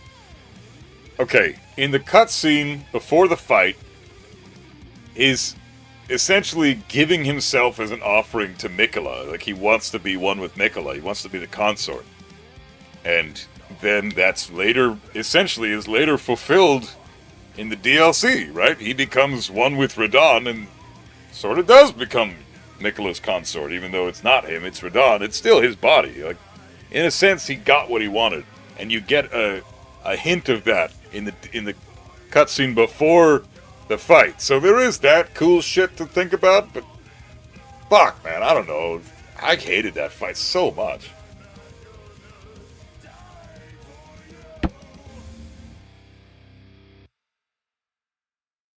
Let's not forget Neil. Yeah, Neil. Drink the tear of sacrifice 3 flasks for another buff. You can comment adjure him to death. Yeah, that's what I did at the start of the fight. Kill him before the second phase of that counts. I mean, you can, but it's tricky to do that. Yeah, he's that good in my opinion. Wow. Nihil crap is too OP. I agree, Servant. Without him going phase 2, first experience with him was obliterating him as soon as he got down the stairs. Behind Margit for me. I can't see him higher than great. Margit. Like in between Margit and Elmer of the Briar? I mean, honestly, that's where yeah. Maybe top of great butt. Like right here. How do you guys feel about this? Moog Lord of Blood, top of great butt. Doesn't even have a great butt. You voted God tier as well, Pluto? Holy shit. You guys genuinely want him to be that fucking high? I vote great butt. Great butt, Nihil. Nah, I put him in God tier. Illegally great for me. I'm a sucker for blood occultism. Damn, so it's one of these 3 tiers. According to you guys. I have him in I'd rather be farming. Personally, this is where I put him. Top of I'd rather be farming, right above Gideon. That's where I have him personally. So the fact that he's up here already is because you guys are arguing, trying to save his ass. And I disagree, but I want your inputs. So, confined to the Shunning Grounds with his twin Morgoth, while Morgoth held to his loyal lineage, Moog sought guidance from an outer god, the formless mother, the source of his blood flame. Okay, so he has some fucking cool lore. He's the exact antithesis of his brother, Morgoth, the fucking loyal bitch. The misguided loyal bitch. Hey, y'all, tier list, huh? Sweet. Yeah, Anxiety, what's up, bro? Good to see you. What's going on, man? I have a couple no-hit fights versus Moog in the YouTubage. You do? Really? Damn. Okay, so yeah, if it's not your first playthrough, you probably know how to beat the fuck out of him. I'm sure, you know what? This fight will probably rise in quality for me as I play more Elden Ring. But on my first playthrough, 100%ing the game, I fucking hated this fight. There's definitely no way Fortisax is allowed to be higher than Moog. Really? You fucking guys. Are you serious? Illegally great for me? I vote great butt. Oh, man. Fuck.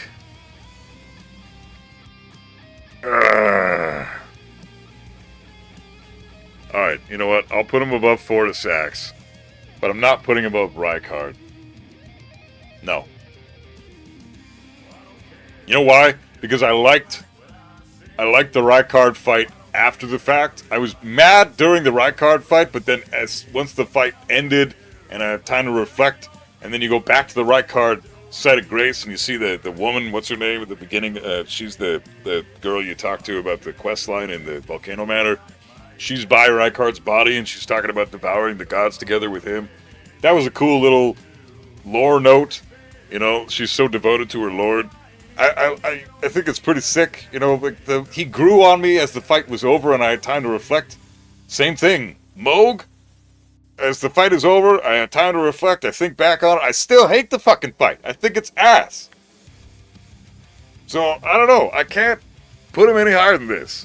I don't even want him to be here. I want him to be here. This is where I want him to fucking be. But you guys are arguing and this. Fuck that. I mean, he's not God tier. Fuck that. Wait, I have a Discord, Anxiety? Yeah, man. It's in every description of every video I post ever. Crack, what's up, man? How goes it? Mo grows on you? I'm sure he does. It's just right now I have him. Like, he's in I'd rather be farming, but for your guys' opinions, I can't put him that low. You can no-hit him if you kill him fast enough. Otherwise, it counts as scripted and wouldn't kill someone's run unless they really didn't want to take damage. Oh shit, okay, then I totally agree about Moog first playthrough then. Yeah. First playthrough, I can't put him any higher than this. This list definitely changes after getting better. Yeah, I mean, the better I get at Elden Ring, the more I play it, I'm sure I'm going to switch a lot of these bosses around, but... I mean, I wasn't a total fucking scrub. I still played quite well, I thought, but all things considered. For a new Elden Ring player, I didn't have that bad of a time, but with most of these bosses. There's only a couple of them that really gave me a hard time. Yeah, Anxiety, hop on in the Discord, man. Let's love to have you, bro. Farmy, what's up, man? Or Fear Me. Are you going to review Tekken Patch for content? Yeah, probably. I'll do it right after this tier list is done. We're almost done. Okay. Loretta, let's bang a couple of these out. Well, it's Loretta, Knight of the Hailing Tree. This is Loretta's main form, not the astral projection one. Yeah, I mean, I'm going to put her in good, right underneath Godfrey, the first Elden Lord. How about that? Yeah, previous Souls experience? Yeah, I played through all the other Souls games before Elden Ring and beat them all twice, except Dark Souls 2. I 100% beat every single one of them twice. I only 100% beat Dark Souls 2 once. Every other game, though, is top fucking tier. They're all amazing. Except Demon Souls and Dark Souls 2 are just great. But they're all top fucking tier games.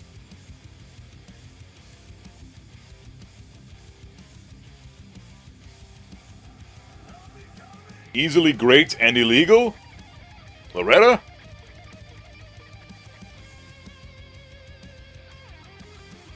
I can put her next to Margit, but I like Margit better.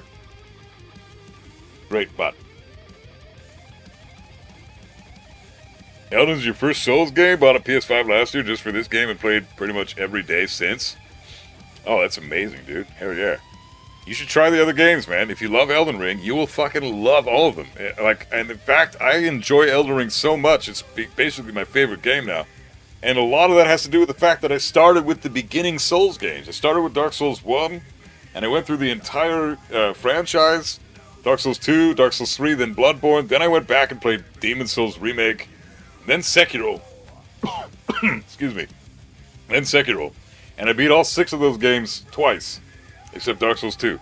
And then played Elden Ring on stream. And all the little bits and pieces from the older games that you spot in Elden Ring just elevate the quality of that game so much. So I highly recommend going back and checking those games out, bro. They are fucking amazing. Seriously, they're like smaller Elden Rings. And they're all top fucking tier, man. You need to do yourself a favor and play them.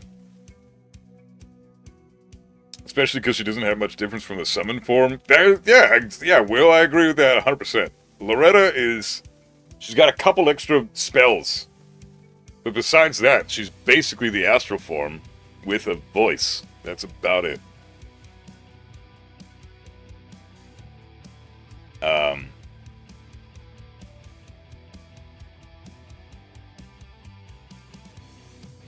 Loretta's so great she should be arrested. The spells in her moveset create a really nice flow of offending and defending. Best Tree Sentinel. Her armor and sickle have so much detail. Her magic takes a huge upgrade and defends Haley Tree. All the quality of life things that the old games don't have would get on my nerves. The game is balanced around that stuff. Like, it really is only noticeable in Dark Souls 2. The quality of life concepts that are missing from those games, it's really just apparent in that game. Because Dark Souls 2 is programmed like Bloodborne and Elden Ring, but it plays like Dark Souls. So it's sort of unbalanced. But every other game is balanced around the combat that's in that game, so it's not really missing anything for those games themselves. I would just go back and try them out.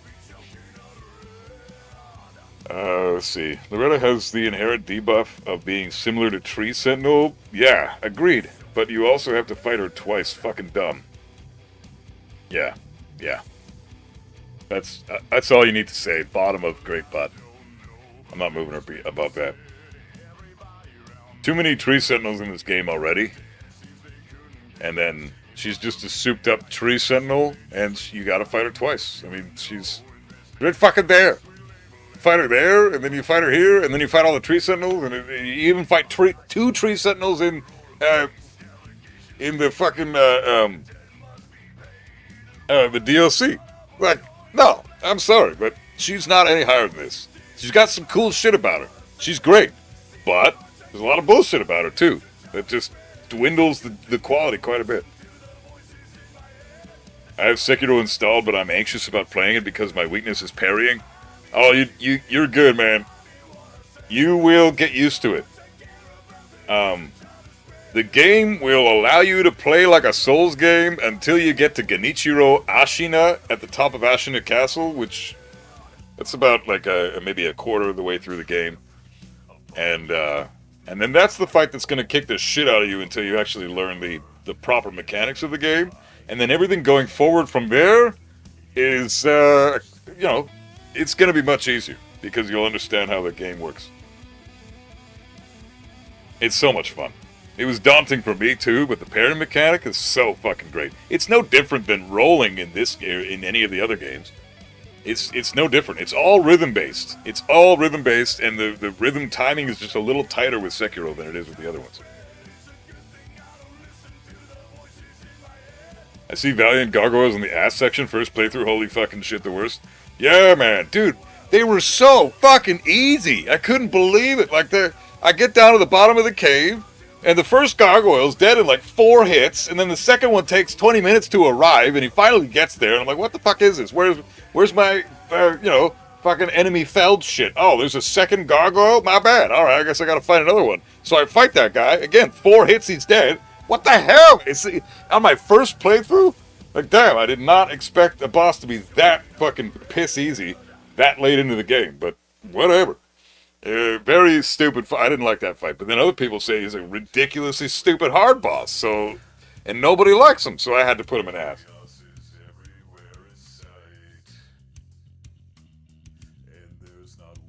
I had to put him in ass. Not to mention all the Knights Cavalry. Same thing with Placidus Axe.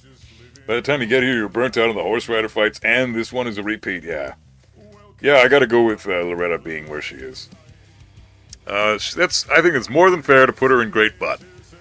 Next up, we got... Oh, here we go. The Queen. The true Queen. Where is she going? Gonna head out. List's looking solid, though. Have fun. Alright, Will, be safe, man. Thanks for knocking out, brother. It'll be on YouTube for the full thing once this is all done. Goat, yeah. I mean... Isn't it obvious? All 3 asses in the list definitely belong there. Yeah, I agree. It's not just my opinions too. Like these are opinions of the entire chat. Again, if I had my way, Moog Lord of Blood would be down, and I'd rather be farming. Melania is absolutely. In fact, I mean, I can't even. Here's the thing about Melania, man. So. How to even get to this fight is unbelievable. In the amount of cryptic shit that you need, but it's epic cryptic shit that you need to get there. So first of all, you gotta progress through the game organically. Okay? Then you get to the mountaintops of the giants. Okay? And then you gotta do some funky shit in the mountaintops of the giants to unlock a catacombs, like stuff that is not like natural progression too, right? Above Radon, well, hear me out. The reason why is because of what I'm saying, right? So you get to the mountaintops of the giants, which is one of the very far late game areas of the game. Like you're nearing the end of the main game if you're there. Okay, so you already have to beat a huge chunk of the game. Then you do some cryptic shit, and you unlock the consecrated snowfields via a catacombs that gets you to the other side of the mountaintops to get you to the snowfields. Then you have to traverse through the snowfields, which is a treacherous area, super fucking hard, again, super late game. And you get to the very end of the snowfields, and you're in this little town. This just tiny little town that's guarded by a fucking Crucible Knight, well, not a Crucible Knight, but like a warrior guy, and archers on the rooftops, and fucking all kinds of shit. You go into a portal in this town area, and you get into the other, like, the astral form of the town, and now you have to light all these fucking torches, right? So you light the 4 torches, which you have to find where these torches are, and it doesn't make it easy for you. It's amazing. So you light these torches, you're, again, running around trying to figure out what the fuck, where am I supposed to go? These torches are fucking everywhere, but I can't fucking figure out how to get over to any of them and light them, and then you finally do, and there's 4 of them lit, and then you find the staircase that you have to go up, and you get through the staircase, and then it unlocks Nicola's Halig Tree. And you're like, holy fuck. So you have to basically go from a main game area to a secret area that's also part of the main game, but it's basically secret with the consecrated snowfields, via a catacombs that's very difficult, with, like, hidden floors. Like, you have to walk on thin air, basically, in these catacombs to be able to get past the catacombs. So to beat the catacombs, to get to the consecrated snowfields, requires cryptic shit, like super investigatory stuff. It's not fucking linear or straightforward at all. You gotta, like, look for this. And then you get past the catacombs, through the consecrated snowfields, into the town, light the 4 torches via the portal in that town. Once you've lit the torches, you go up the stairs and you get to the Mikola's Halig Tree, and then you get past this fucking ridiculously bullshit area of Mikola's Halig Tree to the bottom of the Halig Tree, and you fight Loretta, okay? She's your like, okay, we're cool boss, but again, you know, nothing super top tier about her in my opinion, but still a cool boss. You get past Loretta in her normal form, and you progress through the castle portion of the Halig Tree, at the very, very bottom of the Halig Tree. Guess what? There's fucking everything down there. There's a fucking Earth Tree avatar. There's a bunch of revenants down there. There's a fucking whole shit ton of fucking rot knights and all this shit. Like, all the bullshit enemies of the game are in this one area, sequestered into this one fucking area. And you advance through this fucking area. That's not easy to get through, not even if we don't even include just the fights in general, but the fucking traversing of everything is not exactly intuitive. And then, finally, once you've gotten through all this shit, and you have proven that you are not only a total slut when it comes to exploration, you just want all the exploration. All of it. You're slutty for that exploration. And you're an epic fucking gamer in the fact that you survived this hardcore shit, even especially on a first playthrough. And then you finally get to the very, very bottom of this secret fucking area. That how in the fuck do you even discover where this shit is without a guide? For your reward of doing all the shit we just say, you are then rewarded with one of the most difficult boss fights in the history of games. God tier doesn't even fucking cut it. This shit is amazing.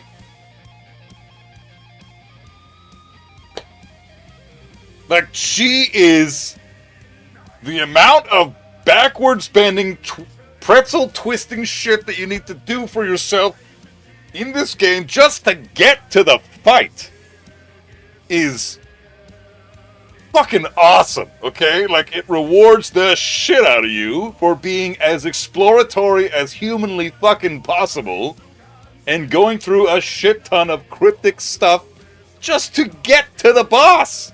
And then you get your ass kicked 1,000,000 fucking times because she is genuinely the hardest boss in the game, with one exception. We'll talk about him later. But this chick is top goddamn fucking tier. There's nothing anybody can say to dispute this fact. She is insanely fucking stupid hard. Like, by far the hardest boss in Soulsborne, if you don't include the one guy. But she is just... I needed summons to beat her. I needed summons. And she's hot as fuck. Yeah, even with her prosthetics and shit, she's still hot as fuck. And the arena's fucking great. Yeah, she's just... Oh, man. Amazing. Amazing. Silver Bullet, what's up, man? I admit she's crazy cool, but -1 point for me by being a direct counter to my shield-only build. Okay, yeah. So, yeah, she's fucking... I'd rather be farming if you're a shield player, but if you're literally anything else, and you're... Or like, so basically, if you're not a shield player, in other words, if you're a bitch, she's God tier and above. If you're not a bitch, then she said rather be farming, because not bitches use shields.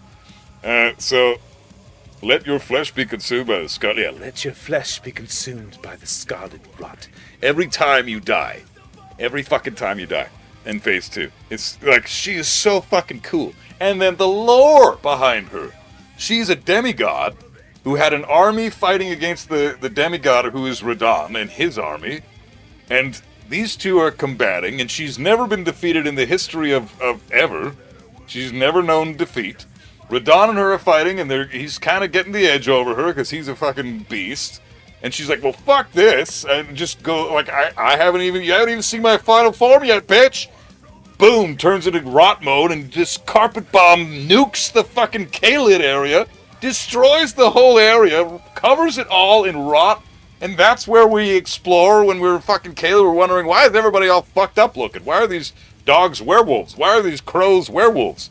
Like, what the, why are these fucking, trees werewolves? What the fuck is going on? What's this shit growing all over these werewolves? What's this lake? It's covered in rot. Why is this lake covered in rot? It's because Melania is an asshole. That's why everything's fucking rotting away there. Dude, she is so fucking cool. She's so fucking cool.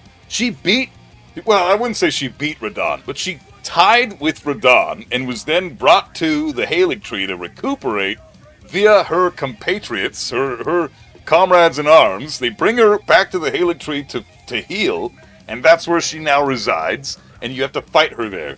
And she's not even at full power when we fight her either. She's still kind of fucked up, and she still beats our fucking ass 6 ways to Sunday.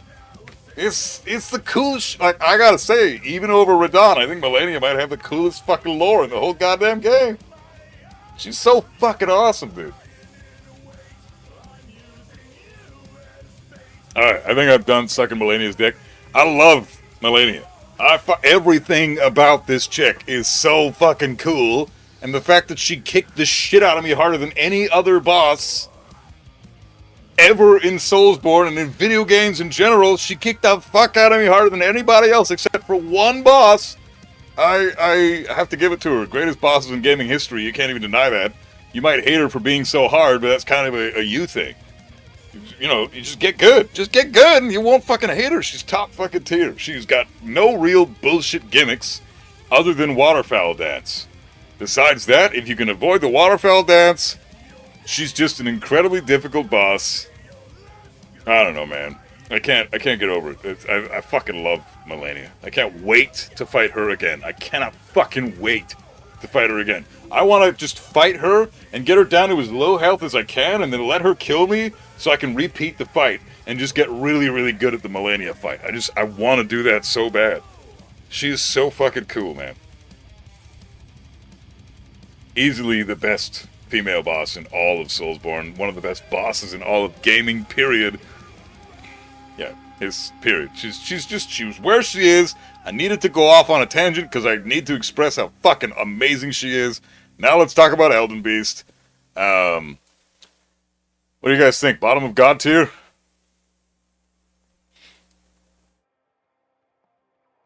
Hey, Elden Ginja, welcome on in, man. But yeah, Elden Beast. How you guys think? Radagon, Elden Beast? We gotta combine those two. So both fights as one, because like Elden Beast is just phase 2 of Radagon. So putting those two together, I think bottom of God tier is cool because I really like both fights. Great butt. He runs away too much. Fuck. Yeah, I know it's tough, right? Elden Beast sucks. What it looks like? Purple dildo. Yeah, kinda does look like a big ass purple dildo. And him next to Placidus Sax doesn't feel right to me. Maybe so great that it should be illegal. I don't know, man. I'm gonna piss real quick. You guys discuss it and give some opinions. Cause I have no fucking clue where to put them.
Alright, also absolutely love Radagon.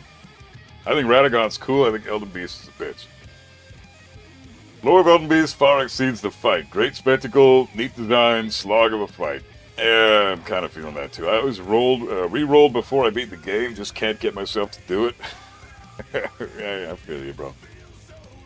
But running away, if he just attacked more, he'd be way more fun. Yeah, he runs too much. You need to get on a fucking torrent just to get to him again. I don't like that. Love Radagon, to be honest, too much. But she's the only one who with heal on hit, making it so I can't use my shield as a shield. That sucks.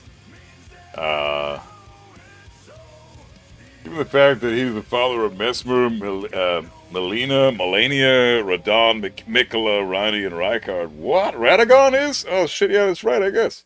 Holy fuck, man. Dude is a slut. He's also the reason why so much fucked up shit happens. Torrent wasn't available on my first playthrough, so it was even worse. Yeah, that sucks. Alright, you guys are making some good arguments. Top of great bot. Better than Margit, but, you know, for a final boss in a game, in his Soulsborne game especially. I mean, what other final bosses does he have to contend with in this franchise? Let's see. Let's go over it real quick. We got, we'll say the last two bosses in every game. So we got Old King of Land and False King of Land. Or, no, True King of Land. Way better than those guys. That's Demon Souls, whatever. Dark Souls, you got Gwyn and Manus. I think better than Gwyn, on par with Manus, maybe.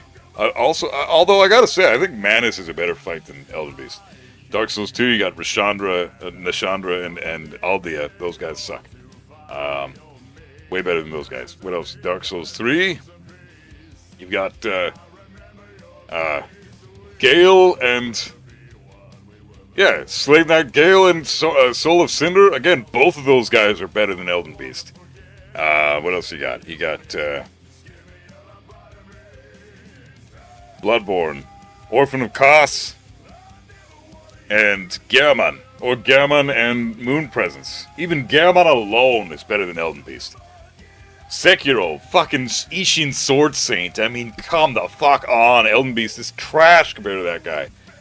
Oh, dude, it's hard to say.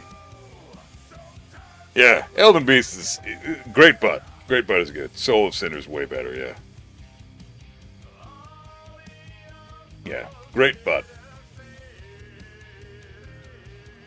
Would have preferred Radagon have two phases? Yeah. If Radagon had two phases, he would be up here, God tier. Or top of so great this should be illegal. But Radagon's second phase being Elden Beast, it nosedives that shit. Problem is, Radagon, in my opinion, is better than all those, maybe except Ishin. He's not better than Ishin, but yeah, he's up there. Radagon's super fucking cool. But Radagon alone is nowhere near the... Ishin Sword Saint is one of the greatest bosses in gaming history.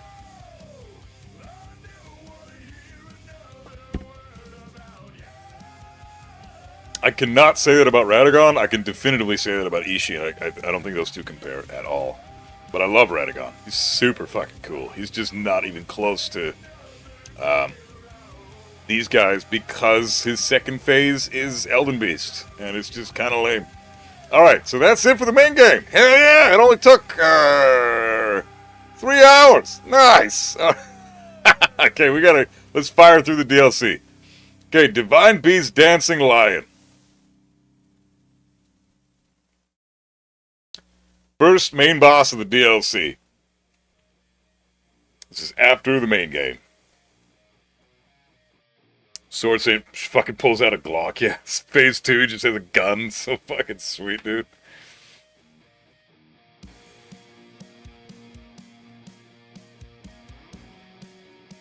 It'd be cool if there was a power dispute between Marika and Radagon. Maybe show restraint or even full transformation. Yeah, I think Marika seems to be stronger than Radagon, but easily great butt. I honestly think most of the DLC. I don't know if anybody in DLC is going to be in good. Because, yeah, I don't think you can argue that the DLC bosses are below. I don't know. We'll have to talk about that. I'm going to put the Divine Dancing Lion right here. Not as good as Margit. Margit is just a top-tier intro main boss. Divine Beast Dancing Lion is basically another main boss. That's an intro main boss. But only for the DLC. So it's basically the Margit of the DLC, and I don't think it's quite as good a quality as Margit. Dancing Lion camera is the hardest part of the fight. The camera was annoying, I agree, it was shit, but there's a boss in the DLC that we'll talk about in a minute that had a way worse camera, and that puts everything in perspective. So, the camera sucks, but I think I gotta put him in great butt. Divine Beast Dancing Lion gets illegally great just for the music. Okay, the music is sick. That's true. That is a factor. We gotta include that shit. Love everything, but some people had issues with the camera. Yeah. I didn't have super crazy issues with the camera, but I had problems. The music is super good, though. I think we'll keep him here. Great, but if you guys want to dispute that, we can talk about it in a bit, but let's continue. Well, I mean, a couple things I want to mention about the fight. The camera can suck, but the move list of the lion is super cool. I love the idea that the lion is not actually a real lion. It's like dudes holding the lion body together or something, and the music is intense. The move list that he has is super fun, and how he uses different spells, and the spinning smoke attack that he has is annoying, but you gotta jump over it. You can't roll that. But I think one thing that cheapens it for me is that there's another one at the end of the DLC. The same fight, in fact, even harder, because he fucking ganks you with those death blight bitches. The fucking what are they called again? They're in every goddamn game except for Bloodborne and Sekiro. What are they fucking basilisks? Fuck those things. Those death blight basilisks can eat a dick. So I'm going to keep him in great butt, because he does have another version of himself that's not nearly as good. Relana. My fucking god, bitch. Now, Relana is shitty because she doesn't have any... There's no cutscene for her. She deserves one, and she doesn't get one. In my opinion, this is the second hardest boss fight in the DLC. And I've looked online a little bit too.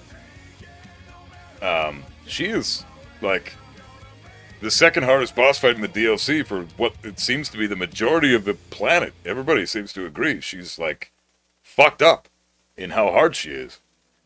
I might have to put her here. I don't think I can put her above these three. But she's definitely up here. She's incredibly fun to fight. She's just super sleek, super graceful. Reminds me hella of Pontiff Sullivan from Dark Souls 3. Similar moveset, but she has a fuck ton more magic abilities. And the part about her that makes her so difficult is she's very safe. She doesn't have a lot of opportunity to punish any of the stuff. You can perfectly dodge or block a fuck ton of moves that she has, and getting a punish in on her is super tricky to do. You have to study the fuck out of this boss to be able to punish her properly. She's got such an extensive ass move list that it takes countless tries just to figure out how to place your punish moments. Yeah, she's definitely like a Pontiff Sullivan with magic abilities. I mean, there's the 5 projectiles that she does at the start of phase 2. Super tricky. You gotta just start running. She throws the first 2 vertical ones. Your running ability will just get you out of dodge of the first 2. And then she does the third one. It's a horizontal slash. You gotta jump over that one. And she does the 4th horizontal slash immediately after. And so when you come down from the jump, that thing will just naturally go over your head. You have to figure that out yourself. Tricky to dodge that, and then you can roll out of the way of the 5th one, which she charges up. So that one's not so bad to deal with. She's also got the twin moon attack, where she throws both the moons on the ground, and they explode 3 times, and you got to jump over the explosions, all 3 of them. It's Yeah, she makes you understand that rolling is not the be-all, end-all of defense in this game. Sometimes you have to jump. Really cool arena, I agree, yeah. The younger sister, Renala. Yeah, she's related to Renala, and she doesn't even have a fucking cutscene. That sucks, man. A boss of this level of difficulty, who plays like she does with such a cool move list, she deserves some fucking lore, some video lore in the game, man, but she doesn't have it. It's so weird. But insanely hard boss. Like, next to Malenia, she was the hardest boss in the game for me until the very end, when that all changed. But she's the hardest boss in the DLC for me, aside from one. No question about it. Rolana's a good time. Enjoy her moveset. I enjoy how she made me play with roll timings. The only things I don't like is her music. Dude, I fucking hate her music. You're right. Yeah, the fucking violins are too screechy for me, and they're just too repetitive, and the melody sucks, and I can't get into it. The arena is kind of just a box. Yeah, I don't mind the arena, though. I like the arena. It's a box, but it's exactly what it needs to be. You're two dueling fighters in a castle, and you've got 4 walls keeping you contained in this fight. And that's the only factor. There's no gimmicks, there's no nonsense, there's just you and your skills versus the boss and their skills. And you can do it however you want. You can do melee versus melee, you can do mage versus mage. She's pretty versatile in her move list. Really well designed boss. I gotta put her in God tier. She was fucking cool. Even though she was stupid fucking hard, and was the second boss to force me to use summons, which I'm still not proud of, but I'm gonna beat her ass without summons next playthrough for sure.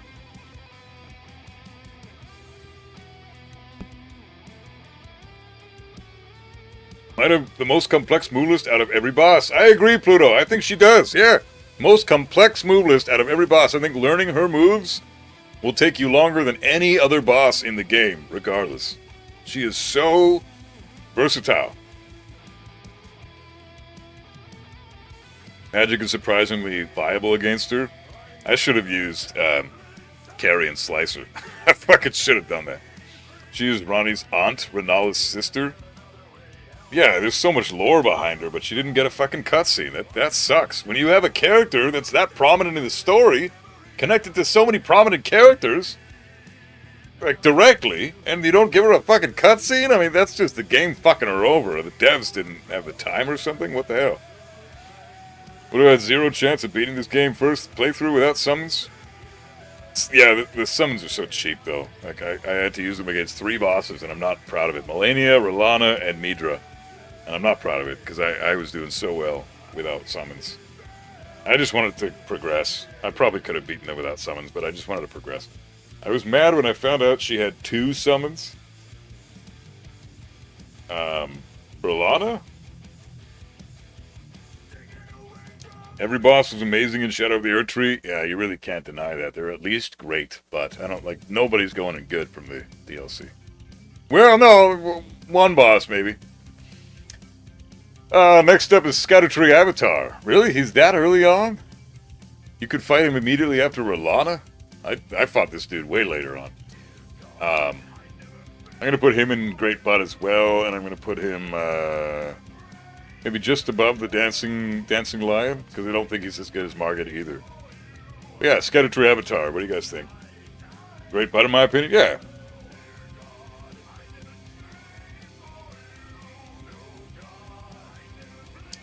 Budget must have ran out when they were making her moveset. Probably. That way, yeah, they spent all the budget on the moves for Rolana and didn't fucking invest in a cutscene. It's a bummer, because she deserves one.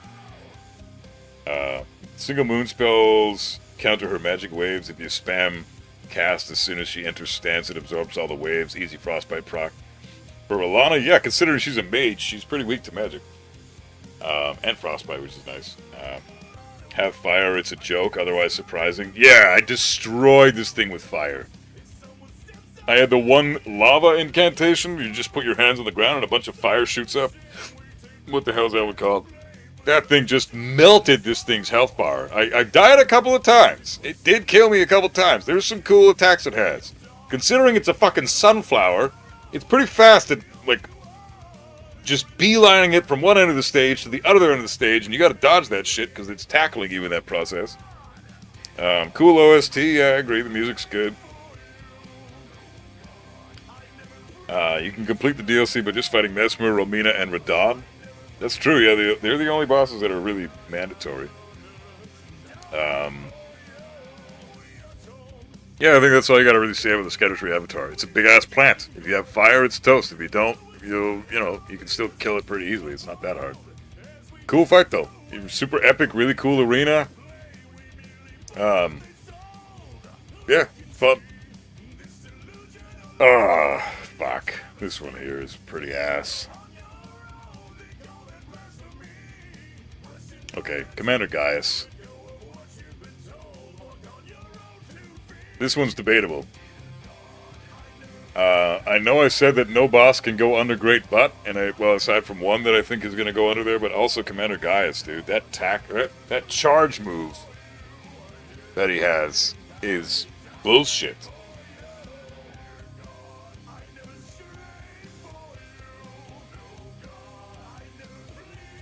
Worst commander for sure. Put him in ass, to be honest. Ass, yeah.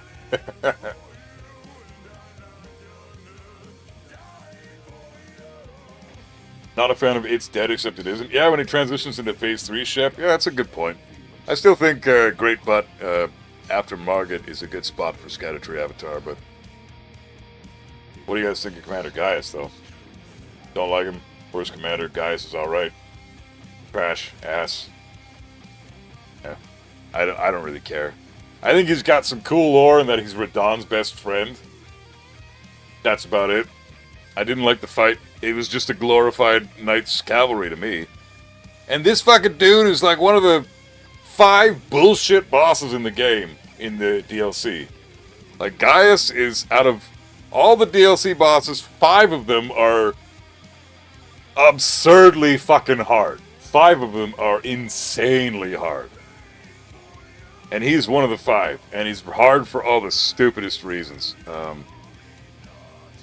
Yeah, I don't like Gaius. Commander Gaius could be illegally great if it weren't for the narrow dodge window on the charge. Yeah. Yeah, fully agree with that. I don't know, man. This dude is... Fuck, I might even just leave him there. I don't know, dude.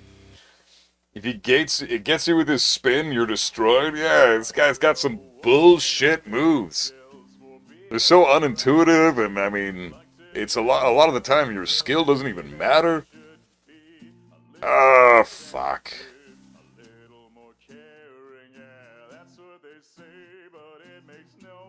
I'm gonna put him at the bottom of good. Because he's challenging enough to where you're entertained at least. You're pissed off, though, the whole time. But he's challenging enough that I don't think he... Like, because let's just look at the... Like, Gideon Offmeter, I mean, like, Dragonkin Soldier, Godskin Noble, Magma Worm, who gives a fuck? These guys are... Who gives a shit? You know, it's like... Godskin Duo... Ancestor Spirit, Regal Ancestor Spirit, like Leonine Misbegotten. I think he's better than them.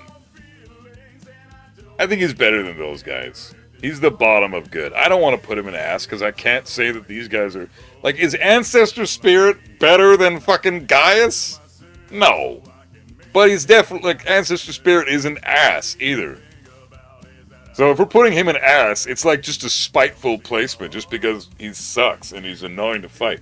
But I don't think he's genuinely an ass boss. I think he's just the bottom of good.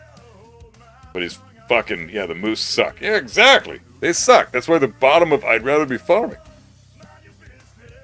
Commander Gaius is ass, but I don't think he's actually in the ass tier.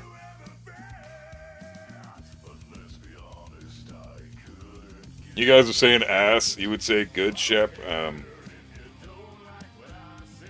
The hitbox on the charge is too much. Yeah. I feel like the most people who really like Gaius fought him with light load. Yeah, you can easily dodge his charge if you have a light load, but I mean, how the fuck are you gonna do that? Ugh. I don't know, it's tough. I agree with you guys saying he's ass, but then we have to rearrange this entire this entire fucking tier list with the bottom two tiers, and I don't want to do that. I think he's bottom of good, because he's better than everybody below him, so I think that's fair. I don't know, just really don't like him, high wattage. No, I don't really like him either, but can you honestly say, like, yeah, he's annoying as shit. His design is actually flawed, like he has problems, and they even nerfed him. You know, they made it so, apparently, at the beginning of Elden Ring, when the DLC first dropped, he was charging you at the very start, the moment you cross past the fucking fog wall.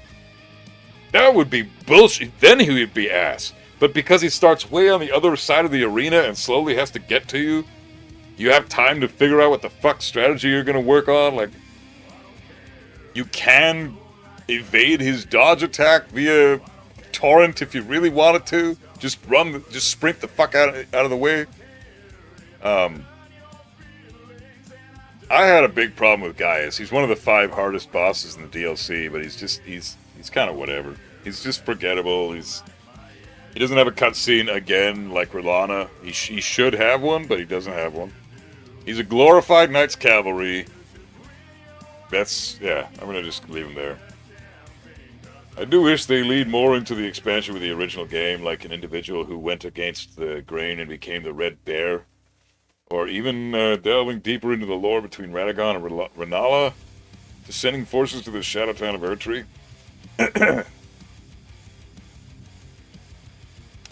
I absolutely love Gaius, and I always play on medium-low. The initial charge can be avoided by torrent with absolute ease, and he never does it again if you're near him.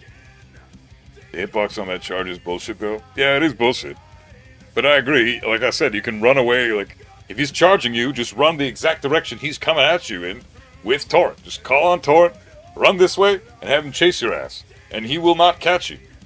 He will not hit you with the charge attack. And then you just get off torrent again and start fighting his ass. Commander Nile and O'Neill from base game are way cooler. I gotta agree with that. I think Gaius is, like, as far as the 3 commanders in the game, he's the bottom tier one. I like his moves. I like that he rides a boar. He's Albinoric, so he has no legs. I like him, but I wouldn't say there's anything too noteworthy. This is why I say good. Yeah, bottom of good is fair. Bottom of good. He's whatever. Next up, Mesmer the Impaler. Here we go.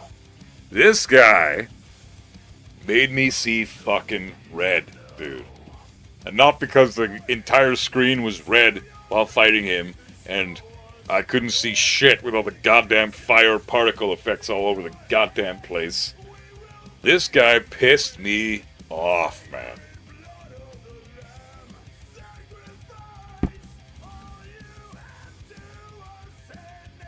But I gotta say, fucking prick's grown on me a little bit. I've watched some videos of players that are really good fight Mesmer after I fought him myself and beat him. And he looks like fun.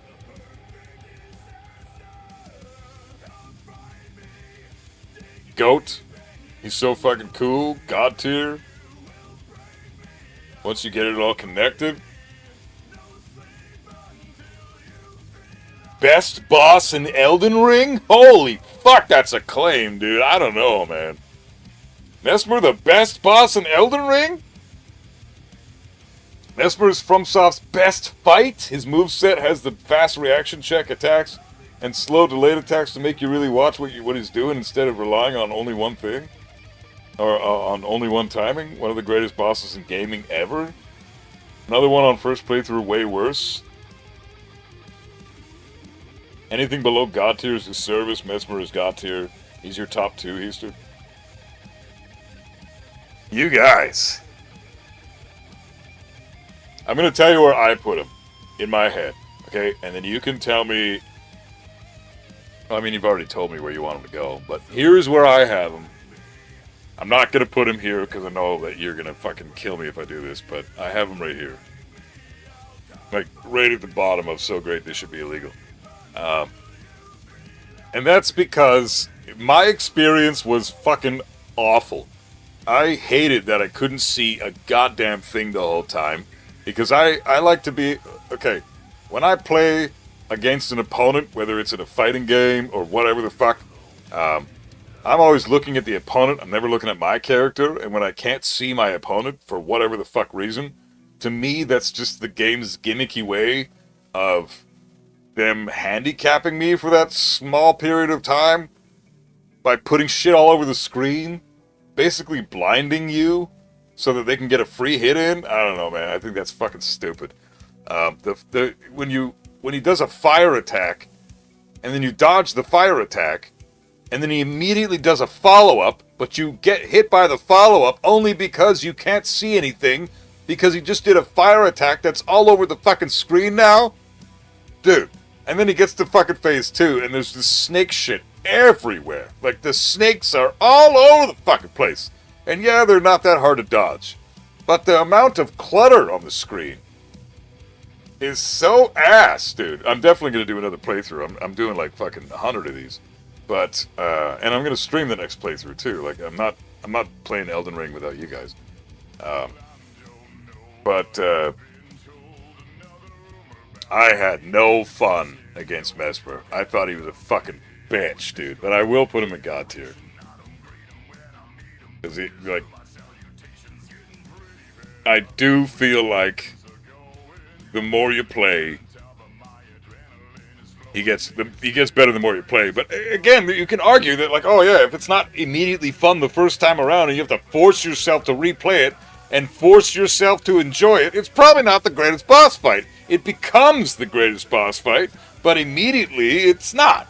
Like, there are other bosses in this game that fucking destroyed me even harder than he did, like Melania, for example, who's genuinely the GOAT because, look, it's not about how bad they fuck you up. It's about the entire package, all of the context involved, and Mesmer's context is ass. I found second tier Radon amazing before the patch. Every single moment mattered. Well, yeah, absolutely. Yeah, we'll talk about him in a minute. You had no issues with clutter? I sure did, man. That red fire shit all over the screen killed my eyes. The fire isn't an issue if you're hugging his body and rolling forward, but yeah, it makes mages have a rough time. Yeah, I think I skewed my own experience by trying to fight him in a way that you just shouldn't fight him as a mage. You gotta melee this guy, which I did learn, and I did kill him because of that, but it took me a while to figure it out. Your experience may have been tainted by the game choosing to kill you before he died from the last hit. I would have to take a break if that happened to me.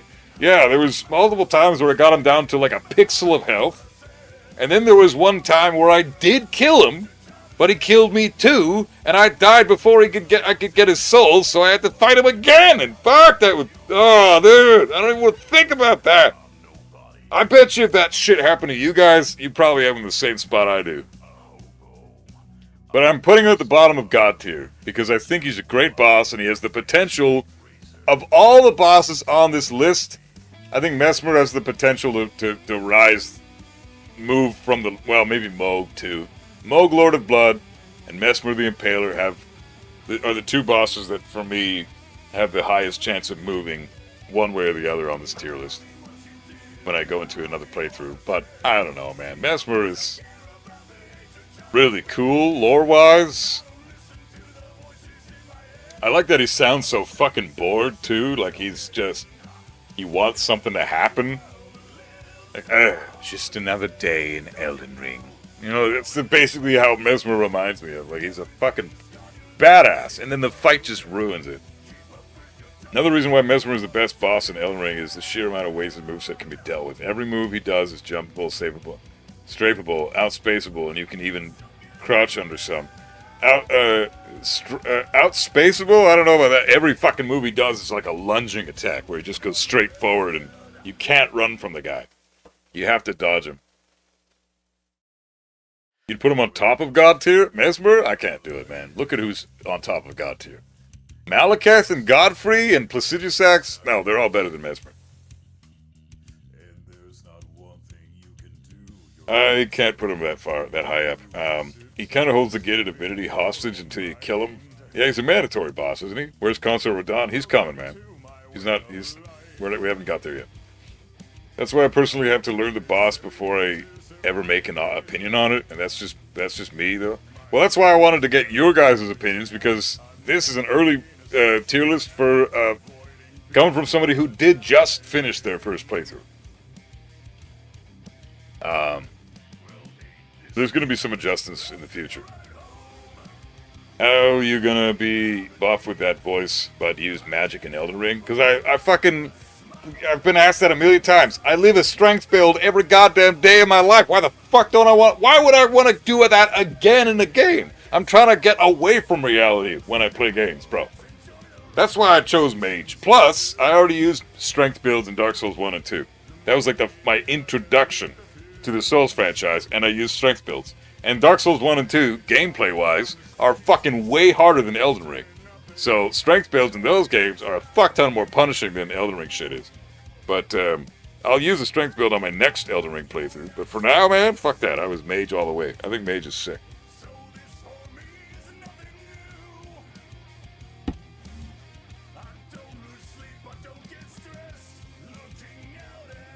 At what point is enjoyability of a fight a matter of the fight's design versus the player's choice of engagement? I think it's almost always, with very few exceptions, it's the player's choice of engagement. Like, there's no question. I chose to engage Mesmer in a way that made the fight much more difficult than I think it needed to be, because I was playing that specific way throughout the rest of the game, with excellent results. And then I get to this one fight. Well, I guess you could say Rolana was the first one that made me go, oh shit, maybe the way I've been playing is wrong. And you could argue Melania did that too. But Mesmer as well. It was like, it's just punishing the fuck out of me for playing the way I'd always played in this game. And so, that was my bad. So yeah, I will give it to you. Mesmer is God tier. He belongs in God tier. But I don't fucking think I'm willing to put him any higher than this. Because I do think every other boss listed here is more God tier than a Mesmer. For now. And I do understand people putting him in greatest bosses in gaming history too. Because maybe that's the experience you had. But I put him in... The tier I had him in was so great this should be illegal. And at the bottom of that tier, and you guys had me put him in God tier. So... We're going to keep him there. Let's see. The more you will play this game, the better you will get at the bosses, and the better you get, the more fun the game becomes. Again, though, I don't like to take the second or third playthroughs as evidence for the quality of a game or not, because I feel like if the game isn't automatically on playthrough number 1 sucking you in and make you want to come back to it all the time, then, you know, it's like the Code Veronica effect. If the game is broken and soft locks you on the first playthrough because you don't know how to play the game, and you're brand new and you're just trying to have some fun, and the game fucks you over for just trying to have some fun, it's probably not a very good game design in that sense. I never will say that about Elden Ring, but I still think that logic applies if it requires repeat playthroughs for you to grasp how good the boss is or the aspects of the game are. Maybe they're not as good as other aspects of the game. It's basically indirectly forcing yourself to enjoy the game. I don't know. Putrescent Knight. Let's get through this one quickly. I'm going to put him in right here. Great butt. Yeah, great butt. Cool move list. Cool fight. Kind of basic. Nothing really challenging about him. The combination when he's throwing his staff at you, or what is it, his blade at you, and then the horse pops out from under the ground and then hits you immediately after. He does like a combo with the horse, and then he gets back onto the horse and hits you on the horse again. Cool fight. Not a very, very simple move list. Very, very small move list. Not a whole lot going on. Hardly compares to any of the other DLC bosses we've talked about so far. And basic fight, but still really fun and serviceable. And the arena is really cool, too. So I liked this fight. It is that Patricia Knight is made up of the bones of the horse it rides. The horse is just skin puppeted by the Putrescents. That is fucked up. Ew, but cool. Yeah, that's fucking badass. So you're basically fighting a horse. A horse's bones turn into a humanoid skeleton with the horse itself skin form. That's fucking nasty, but badass, cool lore. We'll just leave him in the great butt. Okay, Bale. I need you guys' help with this one, because I got robbed. I got fucking hella robbed with Bale. In fact, here, I'm going to pop this off for a second, and I'm going to show you what the Bale fight was for me. Because I can find it real quick. Which day was it?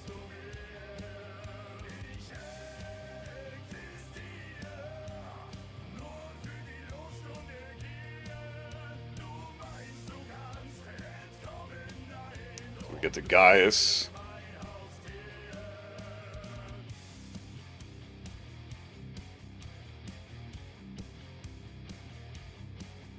And the Dancing Lion.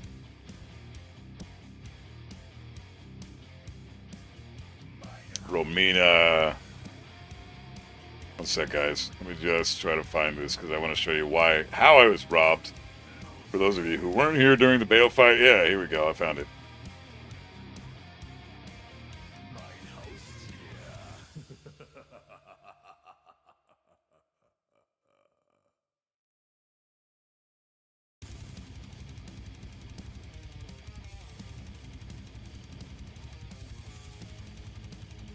Okay, so here's me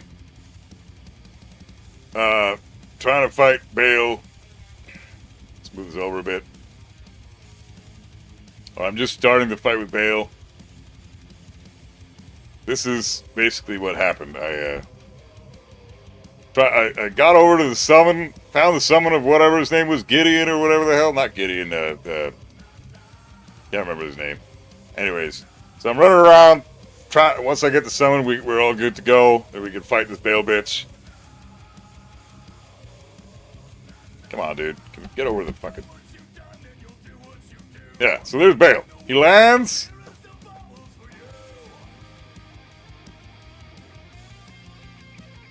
Comes down into the fucking arena, and I just start shard spiraling his ass, right? He's got a fucking huge health pool, but he's just getting owned by this shit. I summoned the guy. He's talking hell shit, and it's going great. But this fight, like, Bale didn't give a fuck about me, it seemed like. Didn't give a shit. Well, I eat a little bit of damage there, but it's whatever. I heal myself, and we're good to go. Now, Bale is not doing anything to me. He's barely even paying attention to me. So I need you guys' fight with this, or opinion with this one, because did I even summon the dude yet? No, I didn't even summon the guy at this point. That's still just me fighting Bale by myself. I finally summoned the dude. Curse you, Bale! Now Bale's like fucking messing me up now. I love the design of Bale. Look how badass he is, dude. Egon, that's his name, Egon. Now he's paying attention to only Egon. This shit is... Oh, okay. Cool AoE attack.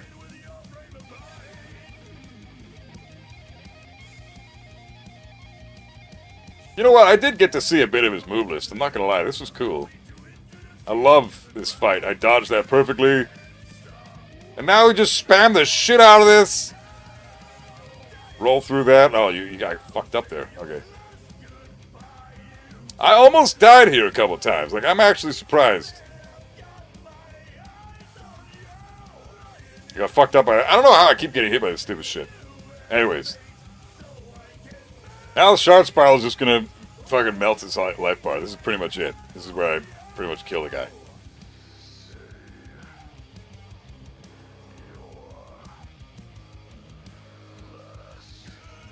Now keep in mind, this is my first try of the fight, too.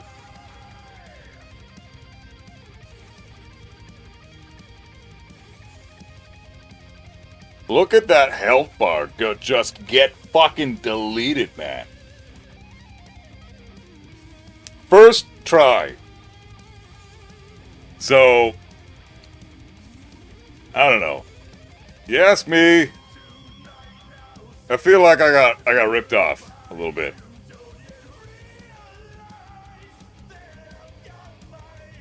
You know? What do you guys think? Did I get ripped off? Was that a did I see enough of the fight to get a reasonable opinion? Yeah, that was such a rob. Yeah, it really was. It really fucking was. Bale just looks dope. He really, he looks the coolest of all the dragons, for sure. But that fight just ended so quick. The aesthetic and presentation of Bale is top tier, but the actual fight is kind of basic. I don't know what a good word is. Basic is a good word. Yeah, there's not a lot to the fight. I like Bale and Placidus Axe. They're both great fights. Take the win for that fight. Personally don't care for the actual fight. I basically saw one move. Yeah, it's, I'm taking the win. I just kind of feel like I got ripped off. Despite all this, he isn't that tough. Most of his attacks are easy to read. You may not like the fight proper, as the whole screen tends to be splashes of orange and red. I love it, you may not. Yeah, that shit does a number on my eyes, so I might not have enjoyed it if it kept going, but, I will say that he's God tier, and I do think he's better than Placidus Axe, but whereabouts is he better than Godfrey and Malekith? I don't think that's reasonable to say at all. But I mean, that was a fast fucking death. He just gets destroyed by the Shard Spiral. There's nothing he can do against that spell. It just eats him for fucking breakfast. But I mean, you have to look for things, negative things to say about him to put him in anything less than God tier. And again, going by what we were saying earlier, there's a lot of hype and build-up and other field bosses that you have to get through just to get to Bale. You have to unlock the Dragon Communion, then you have to go through that area, and you have to go up to the fucking, what's it called? The mountain area. I can't fucking remember what it's fucking called. I need a cheat sheet with all the names of these places on there. You get up to the big ass mountain area, and you go through all these spirit elevators, whatever they're called. Jagged Peaks. Thank you. The Jagged Peaks. Such an epic fucking area. So many cool. Once you first get there. Before you even get there, you have to go through a dungeon, fight the Dragon King guy, or Dragon Dude, Dragon Man, whatever the fuck his name is. He's like a mini boss fight, and then, he's a legit boss, but he's not a real. He's more like a dungeon boss than he is anything else. Spirit Springs, thank you. So you fight this guy, you kill this little bitch, easy fucking fight, easiest thing you ever done in your life. You get through the fog wall. And then the first thing you see when you're at the Jagged Peaks is 4 sleeping dragons in an area, just one big pooled area. It freaks you the fuck out. You're just trying to okay, I can kill one of these guys, maybe 2 of them at once if they gank me, but 4 of them, if I wake one up, I'm dead. And I don't know if I could get through this, so I just sneak past those dudes. And then I fight the one field boss dragon, get past that guy, get through a spirit spring, get to continue on through the area, progress. There's so much lightning, and the atmosphere is getting thicker and denser and way more epic feeling as you get further into this zone. And then you encounter another dragon inside of a cave. That's another boss fight, a field boss fight. Can't remember that dragon's name, but it's got a specific name to it. You fight that guy, you beat his ass easily enough, and then you continue on. You progress through the area, you have to go through more spirit springs, you can grab some scatter tree fragments on the way, and by the time you finally get to the top of the Jagged Peaks, you're just wondering what the fuck is coming next, and boom, you run into Bale, and it's the ultimate because he's been built up and hyped up from Egon. Before that, you run into Egon before you even get to the Dragon Communion earlier. He's got his leg ripped off. Senesax, thanks, Shep. Yeah, you fight Senesax, and Egon's leg has been ripped off, and he's pissed, and he wants to offer his help by giving you the ability to summon him during the fight with Bale, and I think that's the part that makes him God tier, is the fact that there's a lot of lore and build-up and hype to get to the boss before you actually see him, and then when you do see him, aesthetically, Bale is the coolest fucking dragon in the game easily. He looks the most badass, even over Placidusax, I think. He just looks like a demon, but he's a demon dragon. He's like the ultimate. The combination of the two most prominent types of bosses in all of Souls. Demons and dragons. And he's both of those things. I mean, how fucking badass is that? Like, dude, Bale is sick.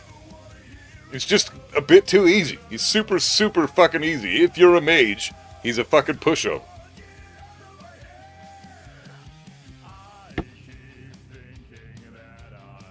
And I think if he wasn't such a pushover, he would actually be above Malekith, because aesthetically, visually, he is the coolest boss in God tier, in my opinion. But I don't think he goes any further above that. So we're gonna leave him there in God tier. He's like middle of God tier, perfect spot for Bale. Next up, we got Romina. I actually really like this boss. Super easy boss. Nothing to it. Nothing to this boss fight. I'm going to put her at... so great this should be illegal. I really enjoyed the Romina boss fight.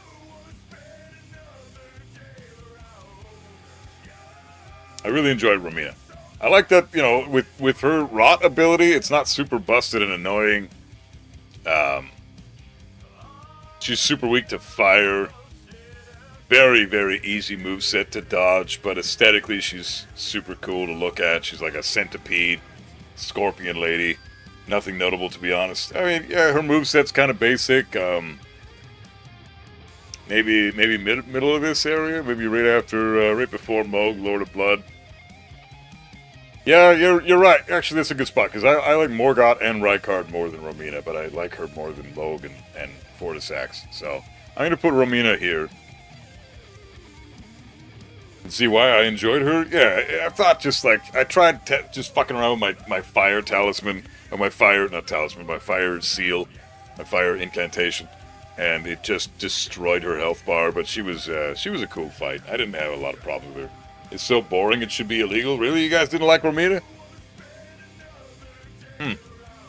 Maybe Great Butt? How about this? Right above Elden Beast? Can you agree that she's more fun than Elden Beast, at least? Moog's better in my opinion, but your list? Well, I want to make it like our list, so if she's not quite up to par. I didn't think I was going to be putting any, that many bosses from the DLC in Great Butt, but I guess, yeah, it makes sense. More fun than Elden Beast? Okay, yeah, let's leave her at Great Butt. She's a basic boss for the DLC, but she stands out amongst the main game bosses for sure. Next up we have Midra. Oh, fuck this guy.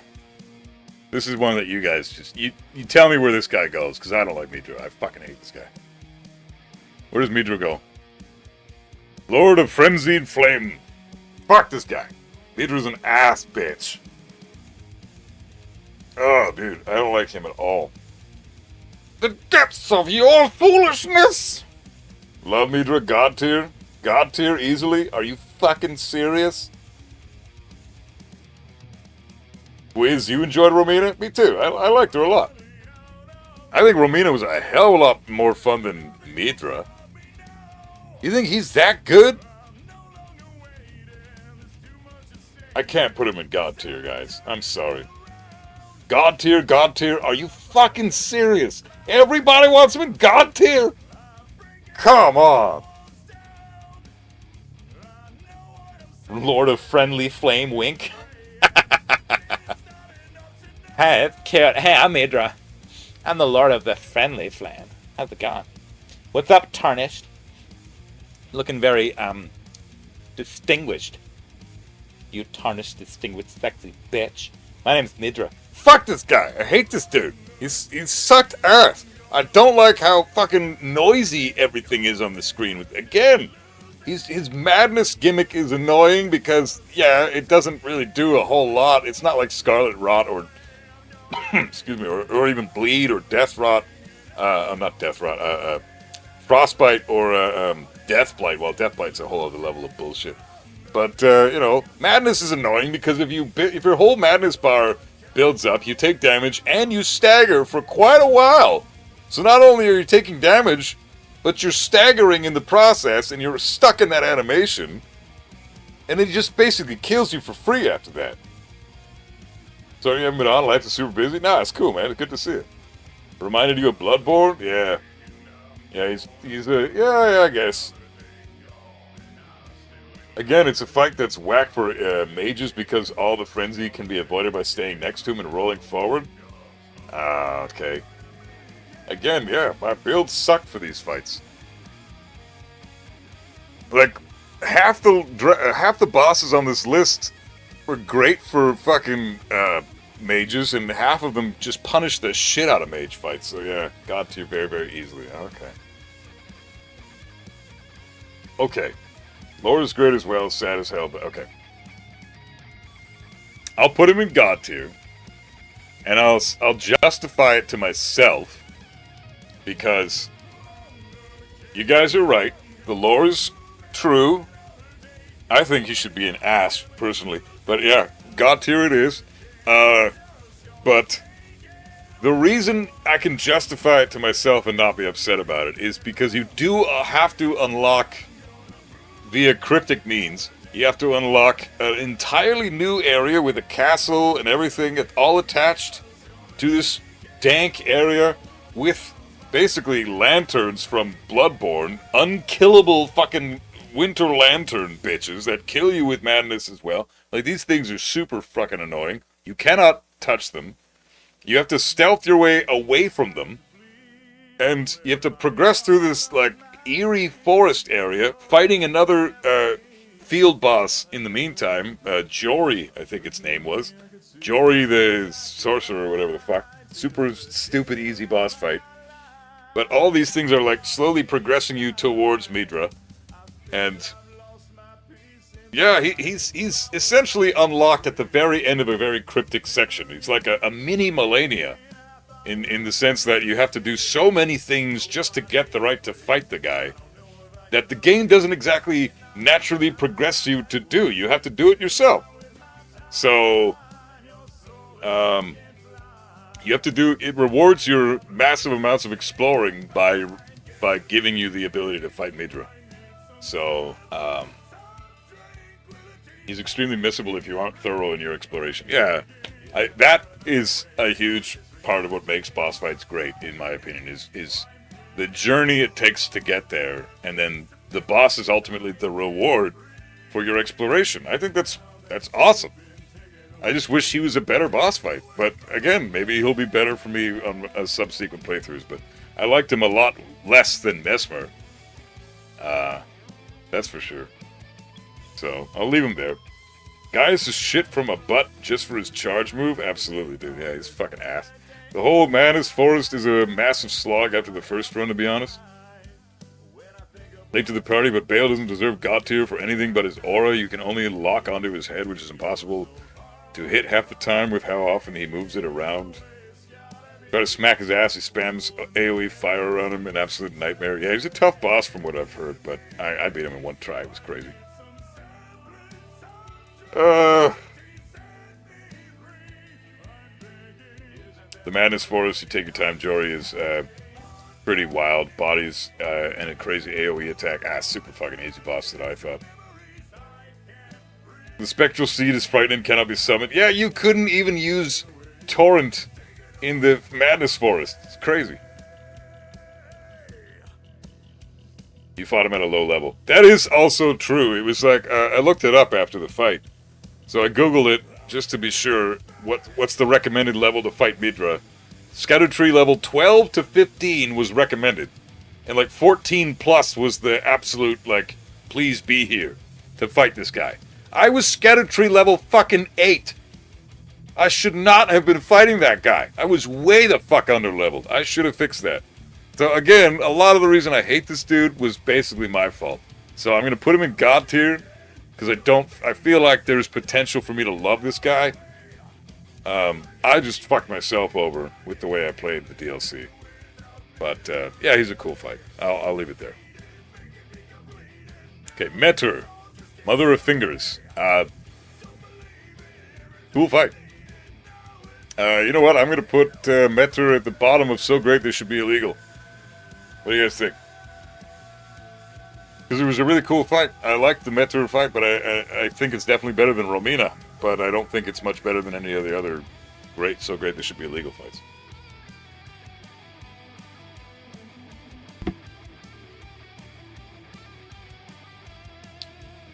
Just a very, whatever fight.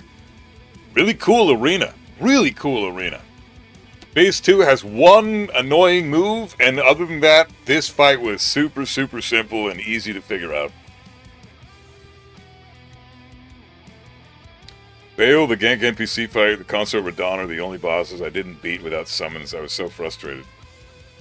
Oh, I feel you, bro. I mean, it's everybody had at least a couple fights you had to summon for. Lore is also very good. Yeah, there's a lot of lore behind Metter. Part of a quest, lore implications, it's got like one move that's kind of annoying. Yeah, phase 2, one move, that's it. Solid fight that is also super missable. Yeah, exactly. Maybe better than Morgott? No, I can't put it better than Morgott. Because that's better than Rykard, that's better than Moog. I'll put it above Fortisax. I'll put it above Moog. Great Dead Center, So Great They Should Be Illegal. Because I enjoyed the Metter fight quite a bit.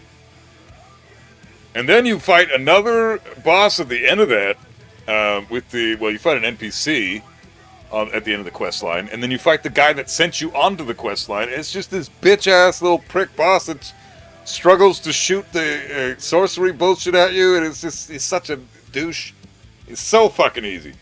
Metter was way more fun than that guy. So this is the true fight in that quest line, and I liked the quest line. It was cool. Aside from the first finger area where you have to give that first finger a blowjob, that first finger area can eat a dick.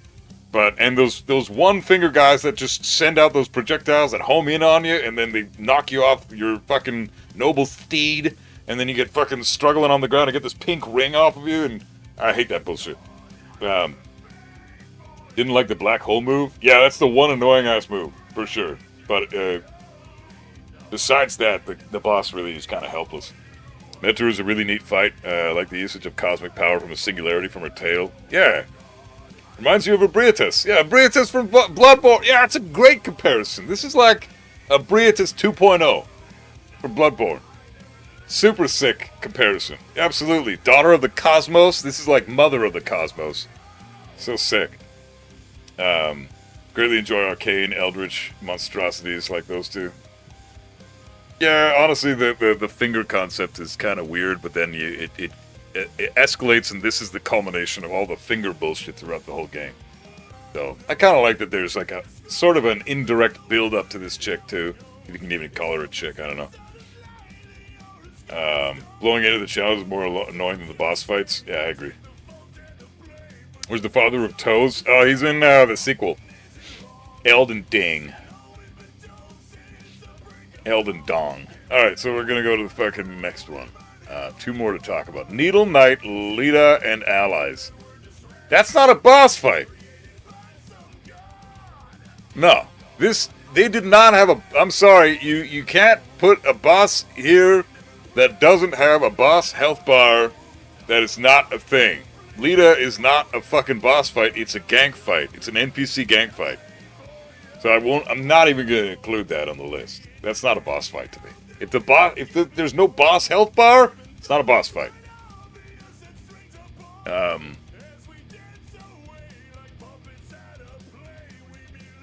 Yeah, I mean, that's about it. Okay, should we even rank the gang fight? No, it's not a boss fight. We're not ranking the gang fight. Fuck that shit. I don't know why it's even on here. That makes no sense to me. And furnace golems? No. These are not boss fights either. They don't have a fucking health bar. What are you talking about, whoever made this list? You were very thorough all the way through, and then you throw in a couple of ones that aren't even fucking boss fights. Whatever, it's fine. Really cool list regardless. And rune bears too? Well, I guess the rune bear in the one cave is a boss, but besides that, they're not. Alright, here we go. Promised Consort Radon. Let's hear it, guys. Just throw it in the comments. Just fucking say the things. Say the things. Let her rip. We all know we're all thinking the same fucking shit right now. We're all thinking the same shit right now. 5 hours in and we're just finishing Elden Ring. I mean, you know, I like to fucking be thorough with this shit. But yeah, this is gonna be a 5-hour tier list. Holy fuck, dude, what a bullshit. Oh, man. We really broke this shit down today, though. It was super epic. Bottom one. Yeah, he's ass. I would rather fight the Red Wolf of Radagon. I fought the pre-nerf Radon, worst experience in FromSoft I've ever felt.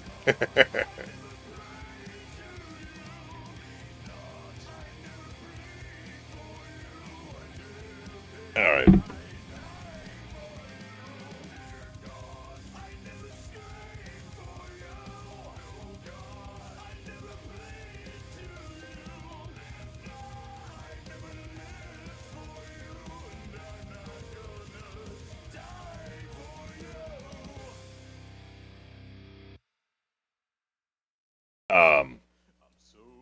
No fucking dispute. Let's be real here. Come on, guys.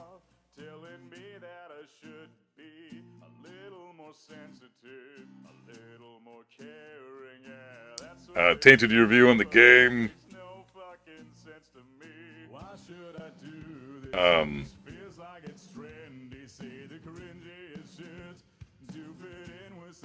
This is. I'll go off. This boss fight. This dude is like. I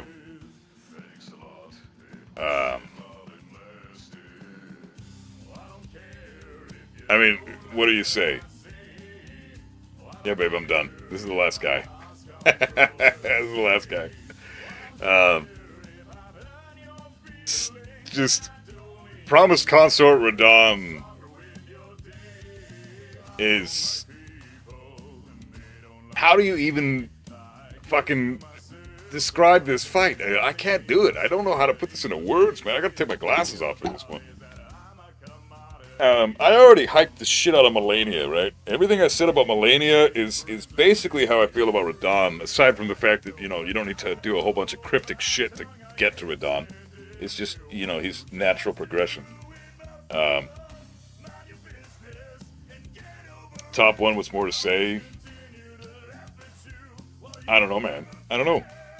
Pinnacle of bosses, the environment, the arena, the design, the music. What else is there to say? The cross slash was brutal pre-nerf. Yeah, but this is the current version. Pre-nerf, we can talk about that some other time if we want. If you guys want, I'm down. I would love to hear about pre-nerf Radon. But the way he is now, even now, he took me 17 hours altogether. 3 streams. The first boss in the history of me streaming this franchise, which, you know, honestly, the history's not been that long. But in all the bosses that I've fought, okay, let's go through all the crazy bullshit, super hard bosses in all the franchise. Demon Souls has none. Dark Souls has none. Dark Souls 2 has none. Start with Dark Souls 3. Nameless King took me 8 hours, 2 full streams. Okay? Basically 2 full streams. Next up we had Lawrence the First Vicar and Orphan of Kos. Those 2 guys took me 1 stream each, but they were super fucking hard. Then you get to Sekiro, and that shit was insane. With Owlfather, took me 1 full stream, and then Ishin the Sword Saint took me 2 full streams. Crazy fucking insanely hard boss. Ishin the Sword Saint was the undisputed champ of the Soulsborne franchise. He shits on the Orphan of Kos, on Lawrence, on Nameless King, on Gale, on Sister Frieda, on Midir, Ishin the Sword Saint. Crazy, stupid, fucking hard boss. And then you get to Elden Ring, and you fight Melania, and she just shows you that, hey, I'm on a whole other level, bitch. You can't fucking... There's no boss in this franchise that can touch my ass, alright? And if they touch my ass, I'm rotting them to death. You're fucked. She is on an entirely different plane of existence when it comes to the hardcore bosses in this fucking franchise. Okay? Out of all 7 games, Melania stands out amongst everybody. And I didn't think it was possible for that to be outdone. But it fucking was. And Consort Radon is that guy. He is him. Okay? Consort Radon puts an entire... Like, there's no way to put into words how you describe this type of a boss fight. It's like everything that you've learned from every single Souls game up to now. Like, this is the leading... This is the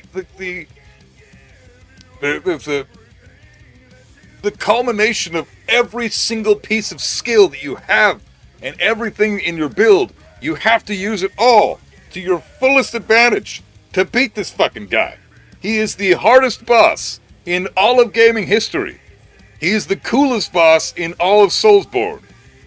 He is fucking stupid broken in how powerful he is compared to how powerful you're not. Like, I was level 250 or some shit, and I just got destroyed by this guy for 17 fucking hours. Until I finally played like a god by locking in for one attempt, and I finally got his ass. But, dude, 3 streams? This is the first boss in all of Soulsborne that made me take 3 fucking streams to beat, and not just parts of 3 streams, no, 3 entire fucking streams to beat his ass. There's no debate, man. This guy is on an entirely different level. He's on an entirely different level.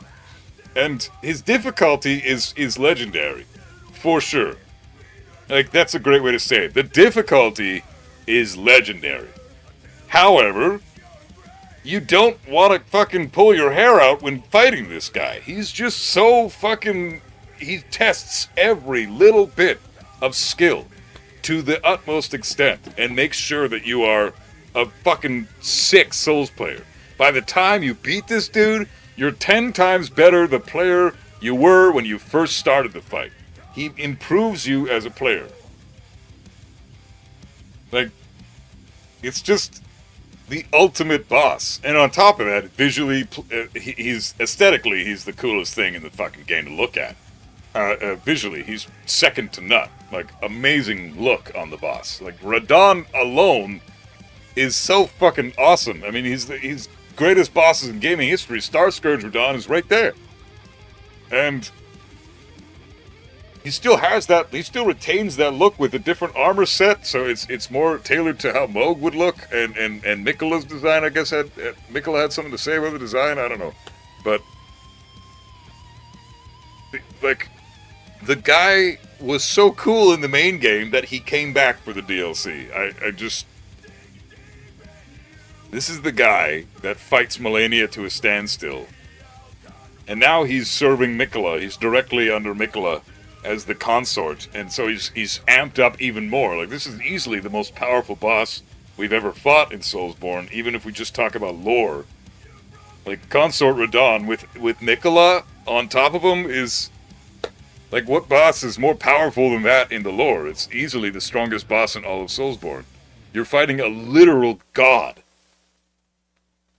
And it feels like it. And you feel like a literal god when you beat this guy. I mean, what else do you say? He's just...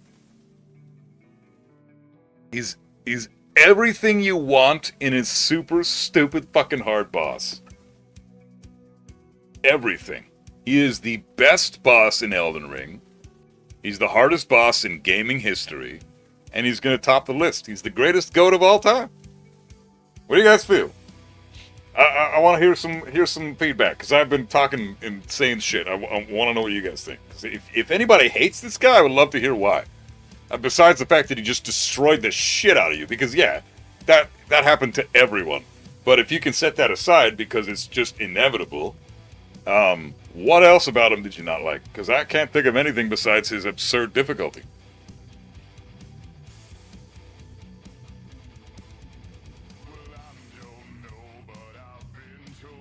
The music of the first phase remixes the theme of the second phase of Star Scourge. Yeah. Oh god, so fucking cool. In the second phase, it changes to a theme that sounds more like we're sieging the heavens. Yeah, Mikola comes in, and then you get more of a somber choir tone to it. It's really cool. It's sort of like an eerie tone. Like, this is it, man. You're about to fucking die. Like, dude.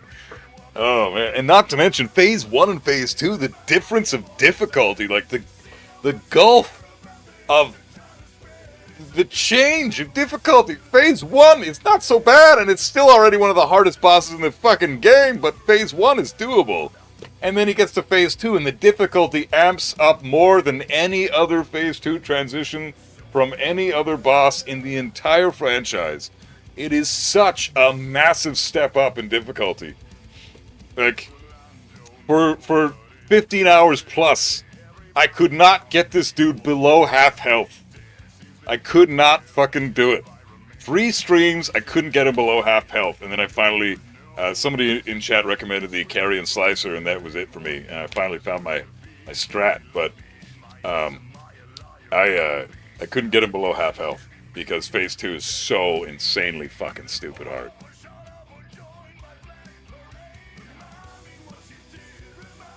Caused countless experienced Souls player to respec into cheese builds to beat, and I think that's an issue. Yeah, that is kind of an issue. I think respecking is an issue in general. You shouldn't be allowed to do that. Elden Ring is the only game where you can do that. I don't think that should even be in the game. You created your build. You souped up the things you wanted to soup up. You gotta fucking stick with it now, man. You made your decision. If there are no PCR haters left, I am dead. What? You don't like him? Will? Really? I hate him too, but post-nerf was much more reasonable. Yeah, once he got nerfed, yeah. People killed him with Wretch, though.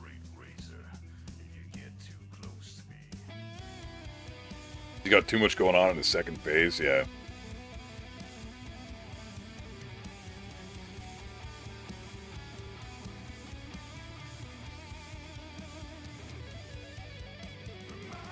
Music of the first phase remixes the... I read that. Radon the Goat, he really is the fucking goat. I went Blasphemous Blade and Light Roll, sucked ass, and was immensely annoying.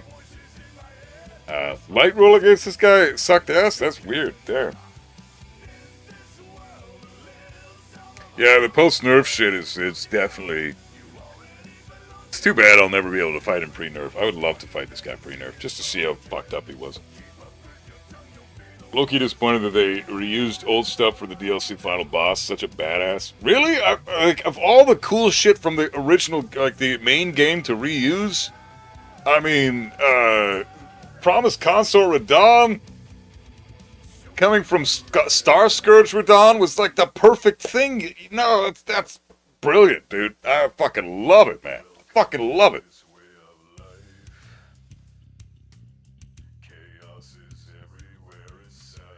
This amount cements gaming as an art form for this content. This fight is the very definition of art. Absolutely, man. Oh, just you wait, dude. There might be someone more powerful than him. Radon? Dude, I can't imagine anybody being more powerful than Radon, dude.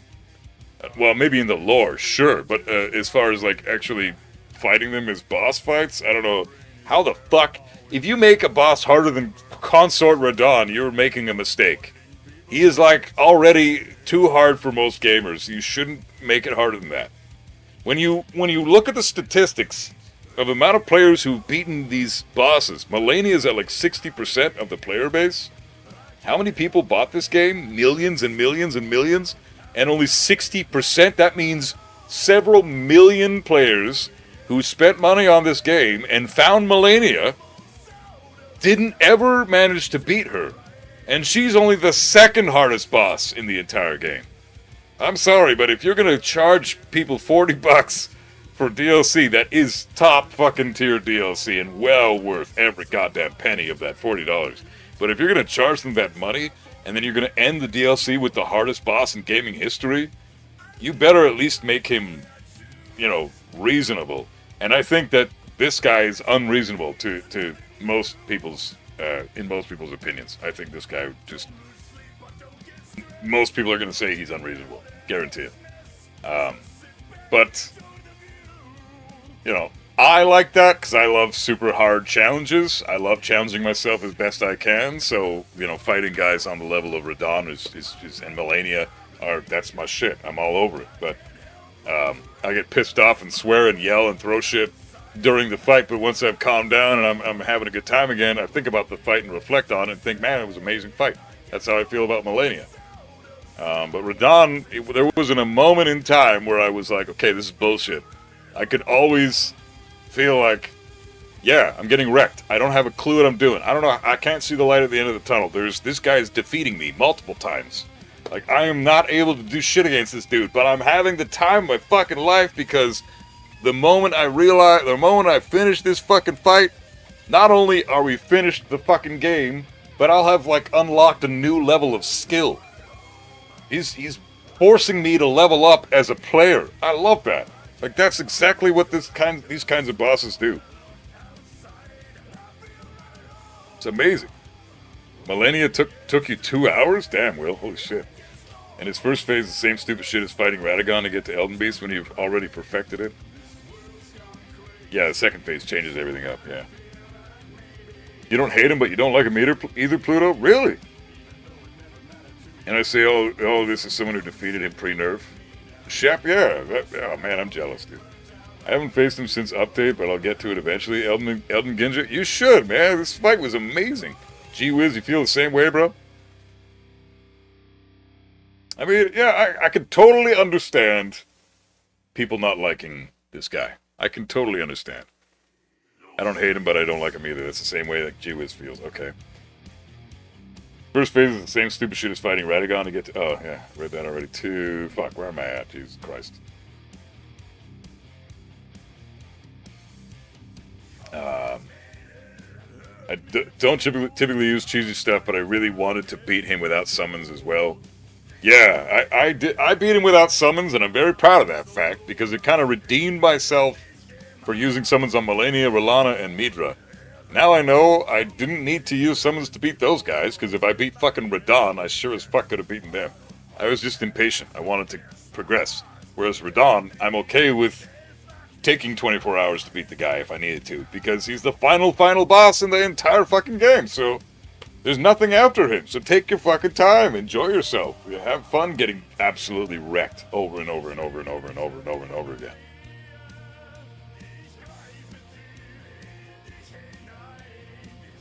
He's the best, in my opinion, no complaints here. Yeah, he really is. Nobody's better than Radon. He's the top fucking tier shit.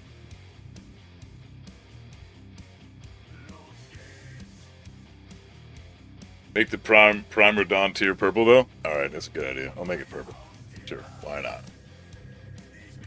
Prime Radon purple. Sick. Greatest GOAT of all time. Shorby, gonna be no-hitting some endgame bosses of the base game in my Rune Level 1 run on stream later tonight. If you ain't busy, come talk some shit. We'd love to have you. Shorby, yeah, sounds good, man. I'm heading to work after this. But yeah, I'll come hang out. I'll give you a follow.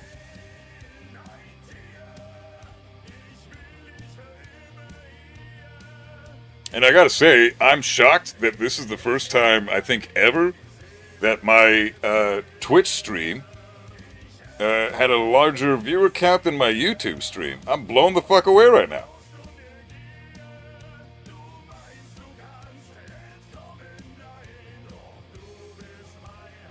I actually can't believe it. That never happens. Okay, I'm gonna stop the recording here. So that's been my tier list for everybody watching on YouTube. Everybody on the stream right now, you guys can stay and hang out for a bit longer if you want. But thanks for watching the tier list. It's been great times. Appreciate everybody. Enjoy the fucking everything.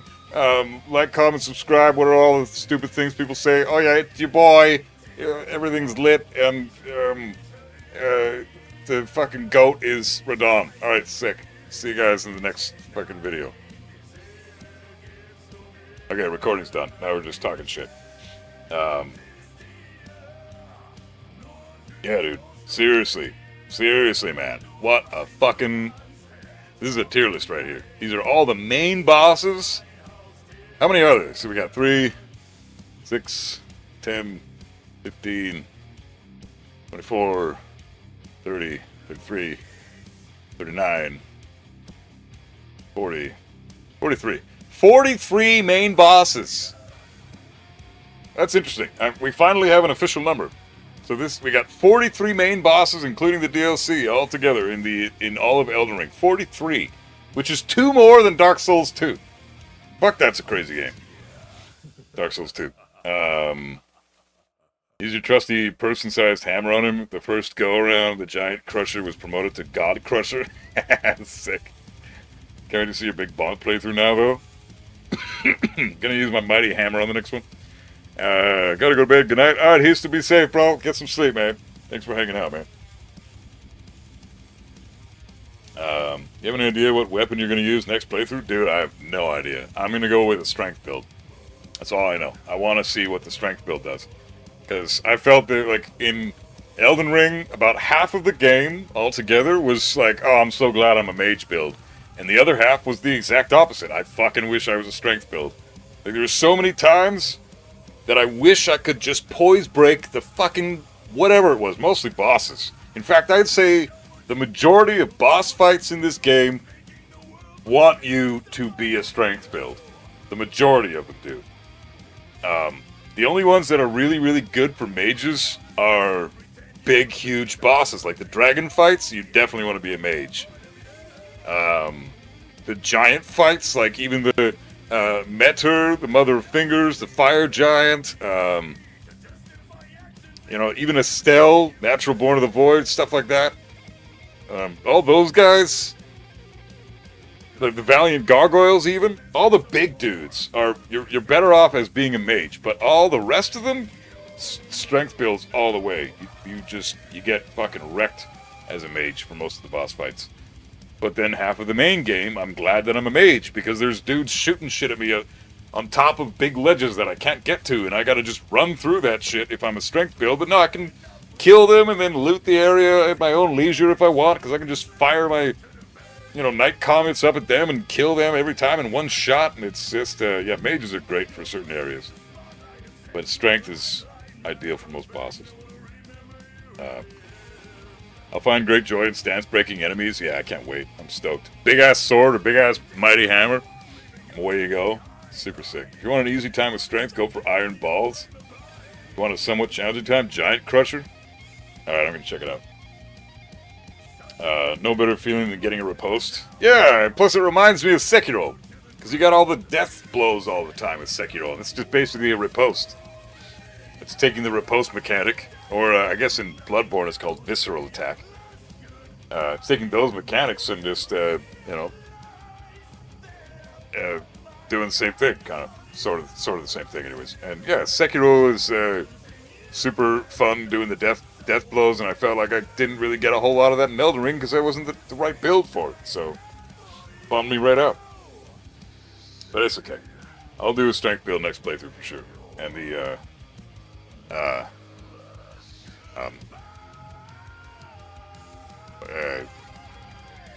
next Dark Souls 1 playthrough I was thinking about doing dexterity or something, but I don't know.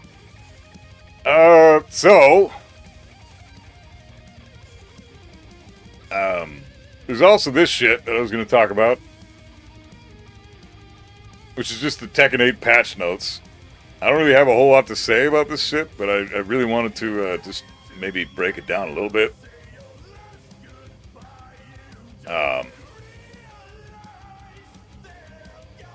I mean, this shit is kind of whatever. In my mind,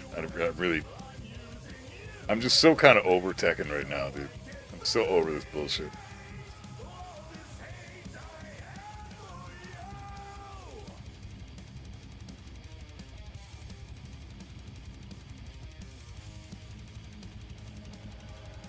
Hey, Danger Zone, what's up, brother? How's it going, man? Yeah, I'm doing great. Doing great. We just did a whole massive-ass fucking tier list for Elden Ring. Now we're gonna talk a little bit about the Tekken thing, and then I don't know. I don't have a lot to say about this, to be honest.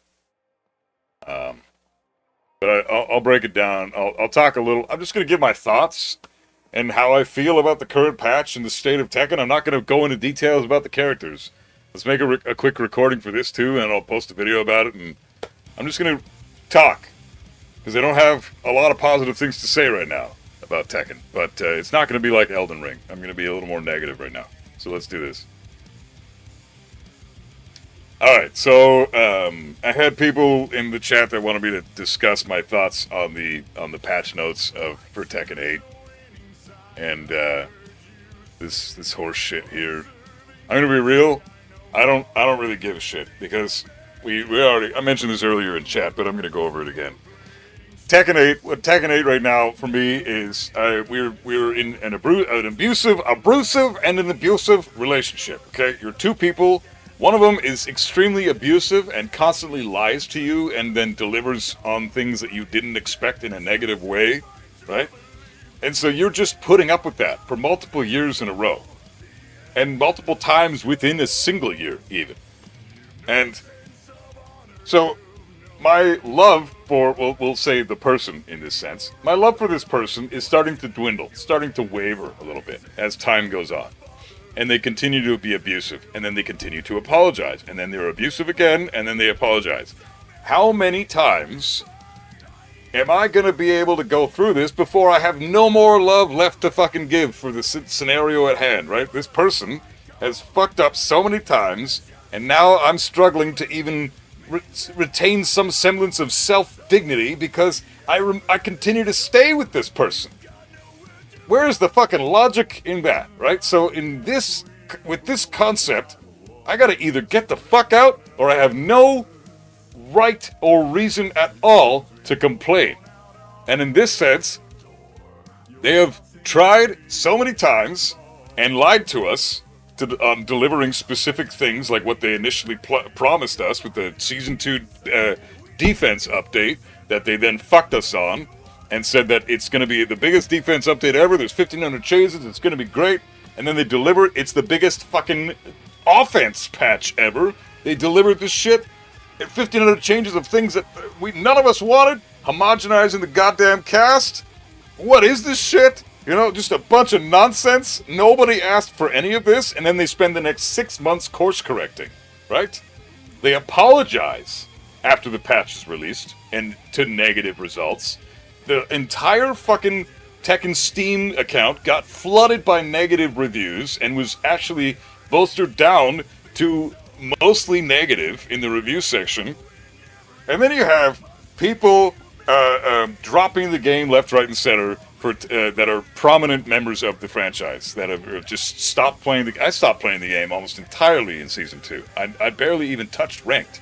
Last time I played Ranked, I got Kazuya to Tekken God. It was like August of last year. And I never have touched Ranked ever since.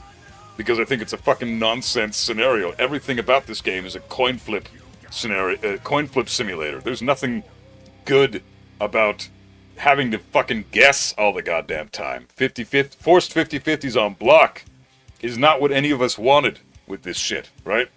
So it's still in the game, even though this new patch is well. I'll say thoughts about that in a minute here. But we'll get there in a second. What happened after the Season 2 patch and the 6 months of course correcting is we got another 6 months of fucking nothing. We got nothing. They said nothing. They didn't fucking give us any updates as to what might be coming. They just left us in the dark for 6 months, and then they drop a trailer at the very end of all of that, at the end of the Tekken World Tour, during the finals. And it says back to basics, more focused, more deliberate, blah, blah, blah, all this horse shit. And they ended up fucking retracting that statement again. They said, no, sorry, we lied to you. Again!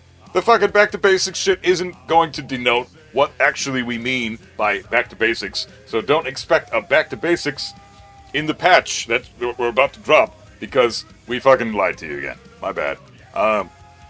Okay, I'm out. I'm fucking out. Unless this patch is, even if it's not back to basics, it better deliver in some good shit, okay?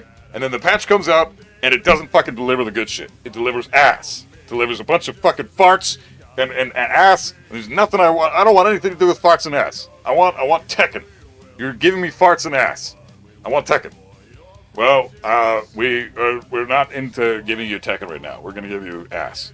Okay, well, I'm done. I'm out. Oh, but wait, hold on, like, I've improved. I went to anger management. I stopped doing drugs. I stopped drinking. I'm not gonna beat you anymore. I promise, babe. Come back. Here, check it out. Look at all these results. I even got a certificate from my fucking counselor saying how awesome I am now. Well, that's basically what this patch is. It's a too goddamn late type of shit.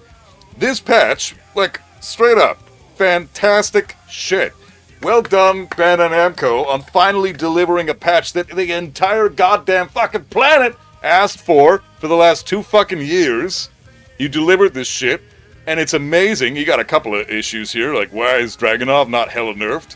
Why in the fuck is this stupid bitch fucking not nerfed at all? You just do some shit to the muscle armor? You're not gonna actually destroy this fucking guy? Why? What the fuck is your problem? And then on top of that, you leave Lydia alone with a 1? Are you serious? Like, come on, dude. So, yeah, there are some serious issues with this patch. There's some stuff that's definitely fucking missing. Abso-fucking-lutely. Like, the Lydia, King, and Dragunov changes are nowhere fucking near enough. They're clearly... Those are the 3 best characters in the game right now, no question about it.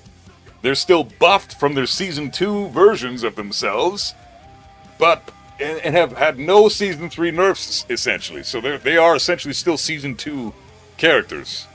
Holy fuck. We have Season 2 characters still in Season 3 with those 3 guys. So they'll have to work on that. But all that aside, you gotta point out the negative first, because the rest of it is mostly positive. This is the best patch we have ever received in Tekken 8 history. We have not gotten a single patch remotely this good. It's fucking perfect. This is what we've wanted. But guess what?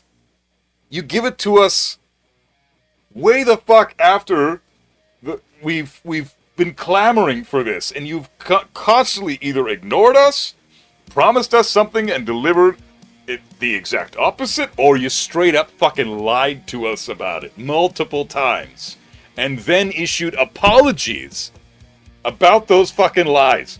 There's only so much abuse a person can take in a relationship before they gotta cut ties with that person and say, nuh-uh, too little, too late.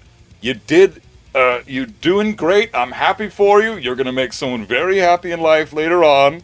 But I need to do what's best for my sanity and my mental well-being while I'm still able to have some of those things, like sanity and mental well-being.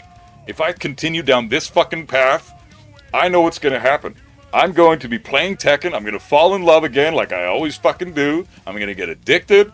It's going to be a great experience because this game is virtually fixed, and then they're going to drop Season 4, and it's all going to go to shit again. And then I'm going to be right back in this position. So until I see some consistent positive results with multiple patches exactly like this, with a lot fucking more than what they've delivered here, like, this is a great start. This isn't just a step in the right direction. Let's be clear here.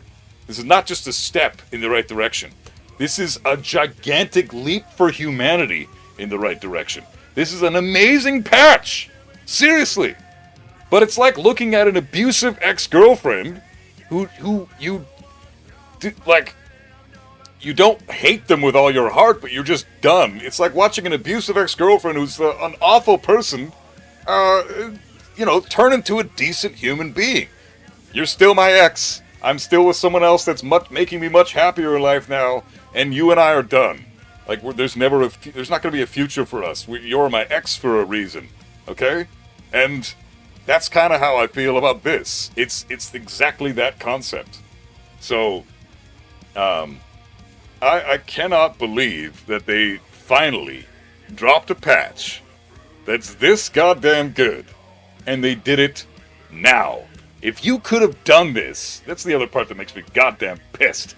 If you could have done this in Season 2, you would have made the entire fucking community so happy immediately. And the sales would have skyrocketed, the positive reviews would have skyrocketed, but instead, you went the opposite direction and tried to follow your vision. And I understand that you have a vision, devs. I get it, Bandai Namco. You want to do your fucking thing. But the problem is, you are doing it to a community that's already been with you for 30 fucking years, man. If you're trying to attract a new audience, Do it with a different IP. Tekken is a legacy game. When we buy the game, we expect to receive the game that we know that we've gotten for 30 fucking years, right? Updated, new and improved versions, maybe slightly different, changed versions of what essentially allots to the same fucking experience, right? That's what we want because we're Tekken players. We love the Tekken experience. There's no Tekken in Tekken 8. There wasn't, anyways. Maybe now there will be. I don't know. I'm still not playing it. But there is no Tekken here. Or there was no Tekken here. So I didn't get what I paid for. I'm one of thousands of people who didn't get what they paid for. And I'm rightfully pissed off for it. And now you're finally doing the right thing and fixing the goddamn game. But if you did this now, you could have done this anytime. You're finally saying, God damn it. Fuck our vision, I guess. Ugh. Just give the fans what they've been asking for. Here you go. Drop a big-ass patch out of fucking nowhere, by the way. Who the fuck saw this coming, like, more than a week ago? Right? Not fucking me. I didn't see shit. And I'm keeping up with this. I'm watching the Tekken stuff like a goddamn hawk. But I didn't expect this crazy of a patch, and they just dropped this out of goddamn nowhere. Surprise! They're getting you exactly what you wanted! Finally! Wait, where did everybody go? Fucking idiots. So, no, I'm sorry. That's just, this is, again, incompetence to me. Because why wouldn't you just do this in the first fucking place? I don't know. I don't know.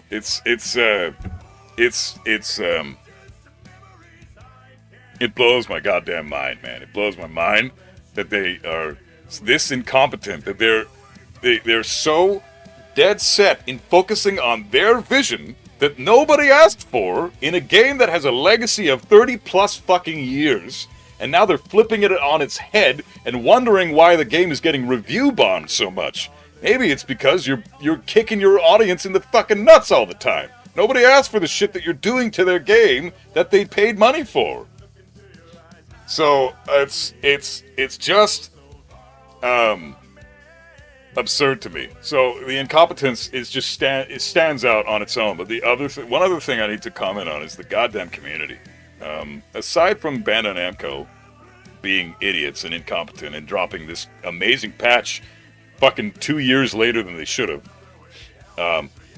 Aside from that, and alienating their audience, even though they're trying to appeal to a new audience, you're doing it in the completely wrong way. You need to make subtle changes over time that the old audience can accept and then review and give you proper feedback for on, oh, these changes are good, and all these changes aren't going to work. This is Tekken. What you're doing isn't Tekken, and that's what we've been saying this whole fucking time, and you finally fucking are starting to learn that stuff and pay attention to the Tekken fans, but it's why wouldn't you just do that in the first place? You're playing with fucking fire, man. You're trying to adjust a game that has a massive old-time legacy for no fucking reason. Just because you've got a vision. Well, then do it in a different fucking franchise.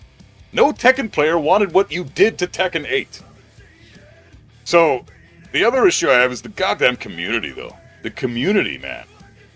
There are people that are bitching about Hwoarang's nerfs. People are saying Hwoarang is dead. People are saying Eddie is dead. People are saying fucking Law is dead. The downplaying of the fucking community is the other issue. And the thing about the community problems is the company, Bandai Namco, kind of did that to themselves as well. They're almost at the root of that problem as well. Because you've given them all this stupid shit, and now they're starting to think that this is the norm for Tekken, and you've created this hive mind mentality of, oh, everybody's got to be super buffed, my character's got to be super broken, otherwise my character's dead. You know, no, your character doesn't need to be broken, he just needs to be strong enough to compete. Right now, there was too much broken shit. Now, it's rectified somewhat. But now everybody's bitching about that. It's like, you can't fucking please anybody. So, the community needs to give their head a shake. But that negativity is sort of the catalyst of all of that is Bandai Namco. Because at the end of the day, Eris said it at the last Heat Speak beautifully. Bandai Namco should be ashamed of themselves, and shame on you guys, legitimately. Era said it beautifully. I'm going to paraphrase what he said, but essentially he says that Bandai Namco created an environment where people are afraid now to say their mind, speak their mind, because they're afraid of losing their jobs. Straight up, Rip and fucking Spaghetti Rip, two of the greatest commentators in Tekken history, and two people who spearheaded the trajectory of a lot of Tekken's popularity, and a lot of the good things that Bandai Namco implemented into the recent Tekken games were spearheaded by guys like Spaghetti Rip and guys like Eris,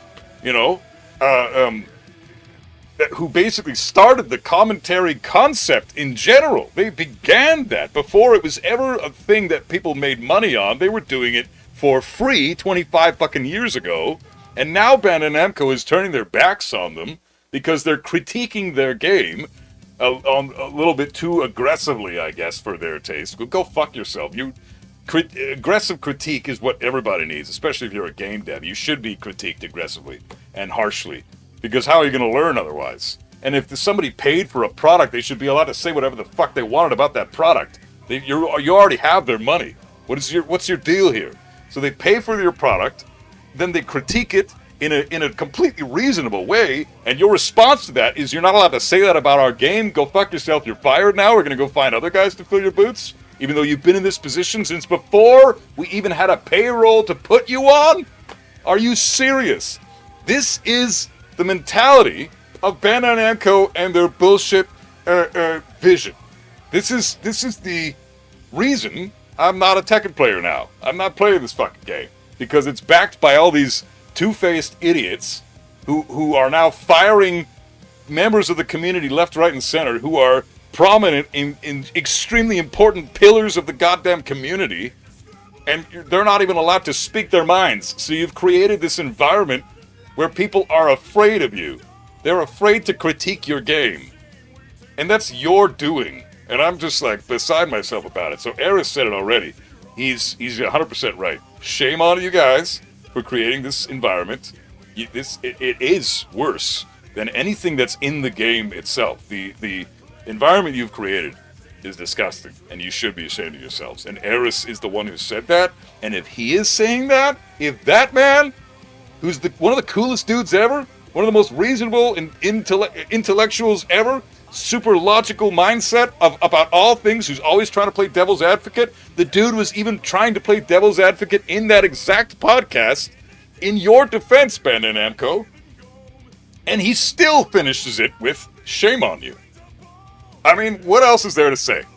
The guy is 100% right. Shame on you. This is amazing for this patch that you did. Thank you for finally listening to us. Finally. It's almost like you're understanding that you're not supposed to alienate the audience that helped fucking put fucking food on your table for the last 30 years. Right? It's almost like you finally get that concept. The issue is, you've already done the damage. So people like me I'm not willing to come back at all right now. The game is in 10 times better shape than it was 48 hours ago. I couldn't care less. I'm not playing Tekken. I have no desire to play Tekken, because I don't want to take the abusive bullshit anymore. I don't feel like being a part of a community where not only are the fans of the community themselves being abusive and aggressive to one another, but the fucking company is the catalyst and the culprit of all of that as well. You are fueling this environment. So, fuck you guys. Seriously, I'm just done. I don't give a shit. As far as the community is concerned, still love you guys. Still appreciate everybody who comes and hangs out at the stream. Still love all you guys for supporting the content and all the things that my channel has grown exponentially since Tekken and becoming a Souls player. And I love it. I couldn't be having a better time. I'm having the time of my fucking life talking about and playing the Soulsborne franchise. It is the best experience in gaming that I've ever had. And Tekken 8, not Tekken. Tekken 8 is the worst experience in gaming that I've ever had. And I'm done. I'm done with it. So, until I see 5-6 more patches exactly like this, in the exact same trajectory that this one seems to be going in, I have no intention of coming back at all. Because, in my opinion, still, Tekken 8 is not Tekken. Still, even after this great patch, which is great, fantastic. But even after this, it's still not Tekken, in my opinion. There needs to be a lot more done to the game before it's reasonable. So, I still see plus 10, plus 9, plus 8 on a regular basis, and until those numbers are no longer existent in the fucking game, that's not Tekken, and there is no Tekken involved. If I'm minus goddamn 10 for blocking a move, that's not Tekken, and I have no desire playing that horse shit. So, congrats to everybody who's having fun with this game. Congrats to everybody who got what they wanted in this patch. Anybody bitching about this, anybody moaning about their character nerfs and saying your character's dead, shame on you guys as well. You're complete and total morons. You have no idea what the fuck you're talking about. This game is in fantastic shape now compared to what it was a year ago. And people are still bitching about it. So, at the end of the day, you can't please everybody. But I know better. And I'm not going to subject myself to this garbage anymore. So, I just needed to get that off my chest. Rant a little bit about this stuff. This is kind of how I've been feeling for the last, however long Tekken 8 has been in shambles. And, it is what it is. Yeah. Thanks for listening to my rant. Much love. See you guys in the next Souls stream, because I'm not going to be streaming this trash. Alright, that was my rant review of the patch notes. I don't need to talk about that bullshit anymore. I'm super sick of discussing Tekken. It's not even a fucking thing for me anymore. I'm just done. So, until I see more of this, I have no intention of coming back. I really do. But, yeah. Sorry for ignoring anybody in chat. I wasn't trying to ignore you guys. I'm just trying to, was just trying to get that video out quick. That review out quick. Because it's legit just me bitching. So. Anyways, guys.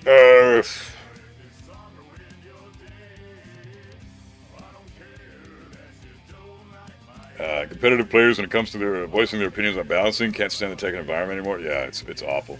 Everybody has a reason to preserve their characters. It gets magnified when it is their job. It's a bunch of character politics. Yeah, it really is. Leaves the development team with so much fucking confusion. Well, there should be no confusion now, because this patch is getting overwhelmingly positive review, and rightfully so. It's a fantastic patch. I can't say enough positive things about it. But, again, too little too late. And you can't please everybody. You never will be able to please everybody. There's always going to be people that hate the direction you're going with the game. But at least in this sense, the majority of people are now going to sway over to the other side. So this is they are pissing off all the people that are reasonable and know how things work and how they should work. And they were alienating those smart individuals. And now with this patch, they're alienating all the dumb fucks. So it's okay to alienate those morons, because I think, at least when it comes to Tekken, the smart people vastly outweigh the dumb fucks. And there's a lot of dumb fucks. It oftentimes feels like the dumb fucks outweigh the smart guys. But in my experience, I think a lot more people will lean more towards intelligent people like, I don't know, Lil Majin, fucking Nee, fucking the main man, anybody in that circle, players that are really profoundly good at the fucking game, Joey Fury, players like that are going to have nothing but positive things to say about this patch, and then people are going to hear that, and it's going to be a flock of positive reviews for this. I guarantee it.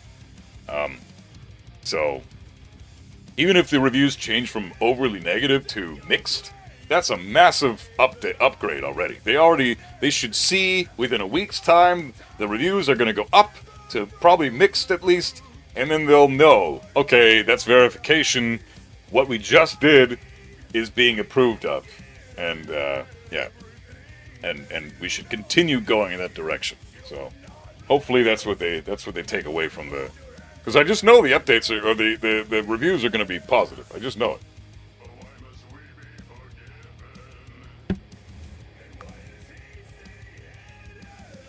I missed it. What do you think of the Heaven's Gate nerf on Kazuya?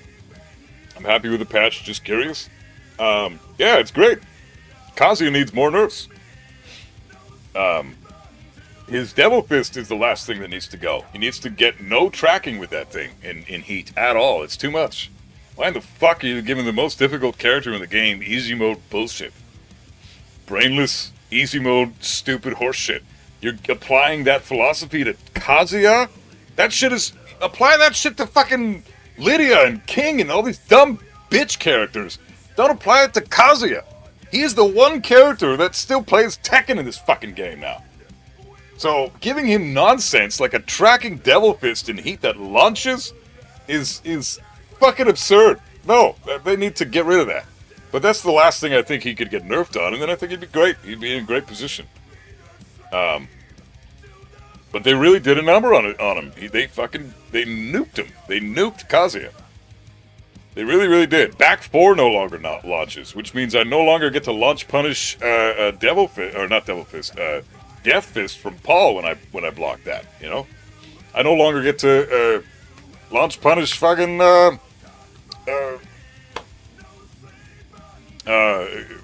you know what I'm fucking talking about. Launch punish a whole bunch of moves that are fucking that you need your long range punish to deal with.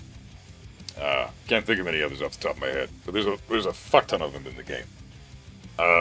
Tooth Fairy from Asuka and June. I can't launch punish that with back 4 anymore. I have to electric that shit now. So, which is very hard to do at minus 17 or minus 19. What is it? Minus 19? It's minus 19. But yeah, I think Kazuya's nerfs are fantastic. I wish they would apply it to... Well, they did apply it to everybody except for Lydia, King, and Dragunov. Those 3 characters. Dragunov only got his while standing 1+2 nerfed, which is, you know, good, needed to go, but it's a slap on the wrist compared to how insanely strong that guy is. The fucking unblockable tackle and unbreakable tackle still tracks to both sides. He still has the gray health deleting nonsense. It's ridiculous, you know? And then you got Lydia, who got buffed in Season 3 from Season 2, where she was a broken nonsense character. And they didn't do anything to her here. What does she got? A Can't Stance 3. Like, they did fucking nothing to that chick. Shaheen, no nerfs and still the most complete character? Yeah, Shaheen is absurdly strong. Yeah, absurdly strong. Still has gray health deleting bullshit. You know, back 2, back forward 1 are still absurdly strong gray health deleting moves. I don't agree with those at all. He still has his guard break. Like, there's still a bunch of nonsense in this fucking game. Nobody wants guard breaks for every fucking character. Nobody wants gray health deleting mechanics. Nobody wants +8, +9, +10 on block. Nobody wants plus on block homing moves. All those things still exist. So, yeah, these patch is fantastic, and it's going in the great direction. Victor, oh yeah, again, Victor. What did Victor even get? Let's see. Victor is in a complete joke. Oh, yeah, see, they did Perfumer 3. Yeah, they did fuck all to Perfumer, to Victor, yeah. They buffed the shit out of him in Season 3, and then they did fuck all to him. They gave him a weakness deleting move with Perfumer 1+2, or what is it again? Yeah, there's a lot more work to be done before this is a playable Tekken-like experience. Tekken 8 is not Tekken. It's still coin flip simulating bullshit. It's just a much more toned down, much more serviceable, much less anger-inducing environment than it was in Season 2. But that's not saying much, considering I've been playing Tekken religiously for 30+ years, and Season 2 outright made me stop playing the game. That's how fucked up that shit was. So I'm super nervous about getting back into this stuff, and I think everybody who's going to give this another try and invest their time into this stuff, please go into it with caution and try not to invest too much emotion into the experience, and just know that you are still playing a coin flip simulator. So if you're mad about your opponent beating you, just know that it's Tekken 8, man. Tekken 8 is not Tekken. You're not playing Tekken right now. So don't be upset if you get fucking steamrolled by a Lydia player or some stupid shit, because that's just going to happen. This game is fucking nonsense. So, yeah, I don't know, man. It's fucked up. This whole shit is fucked up.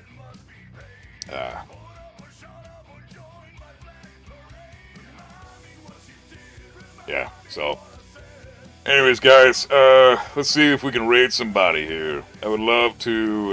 Oh, there's fucking somebody playing Elden Ring. Nice. Samuangi. Soulsborne Marathon. She's playing Elden Ring, it looks like. So let's raid somebody who's doing that. Hey, Samuangi. All right, got you.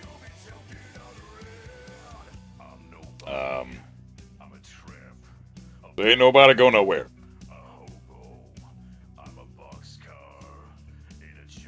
Alright, guys. I love your work on this song. But oh, thanks, Dad. I appreciate it, man. I love this song. It's my second favorite on the whole record.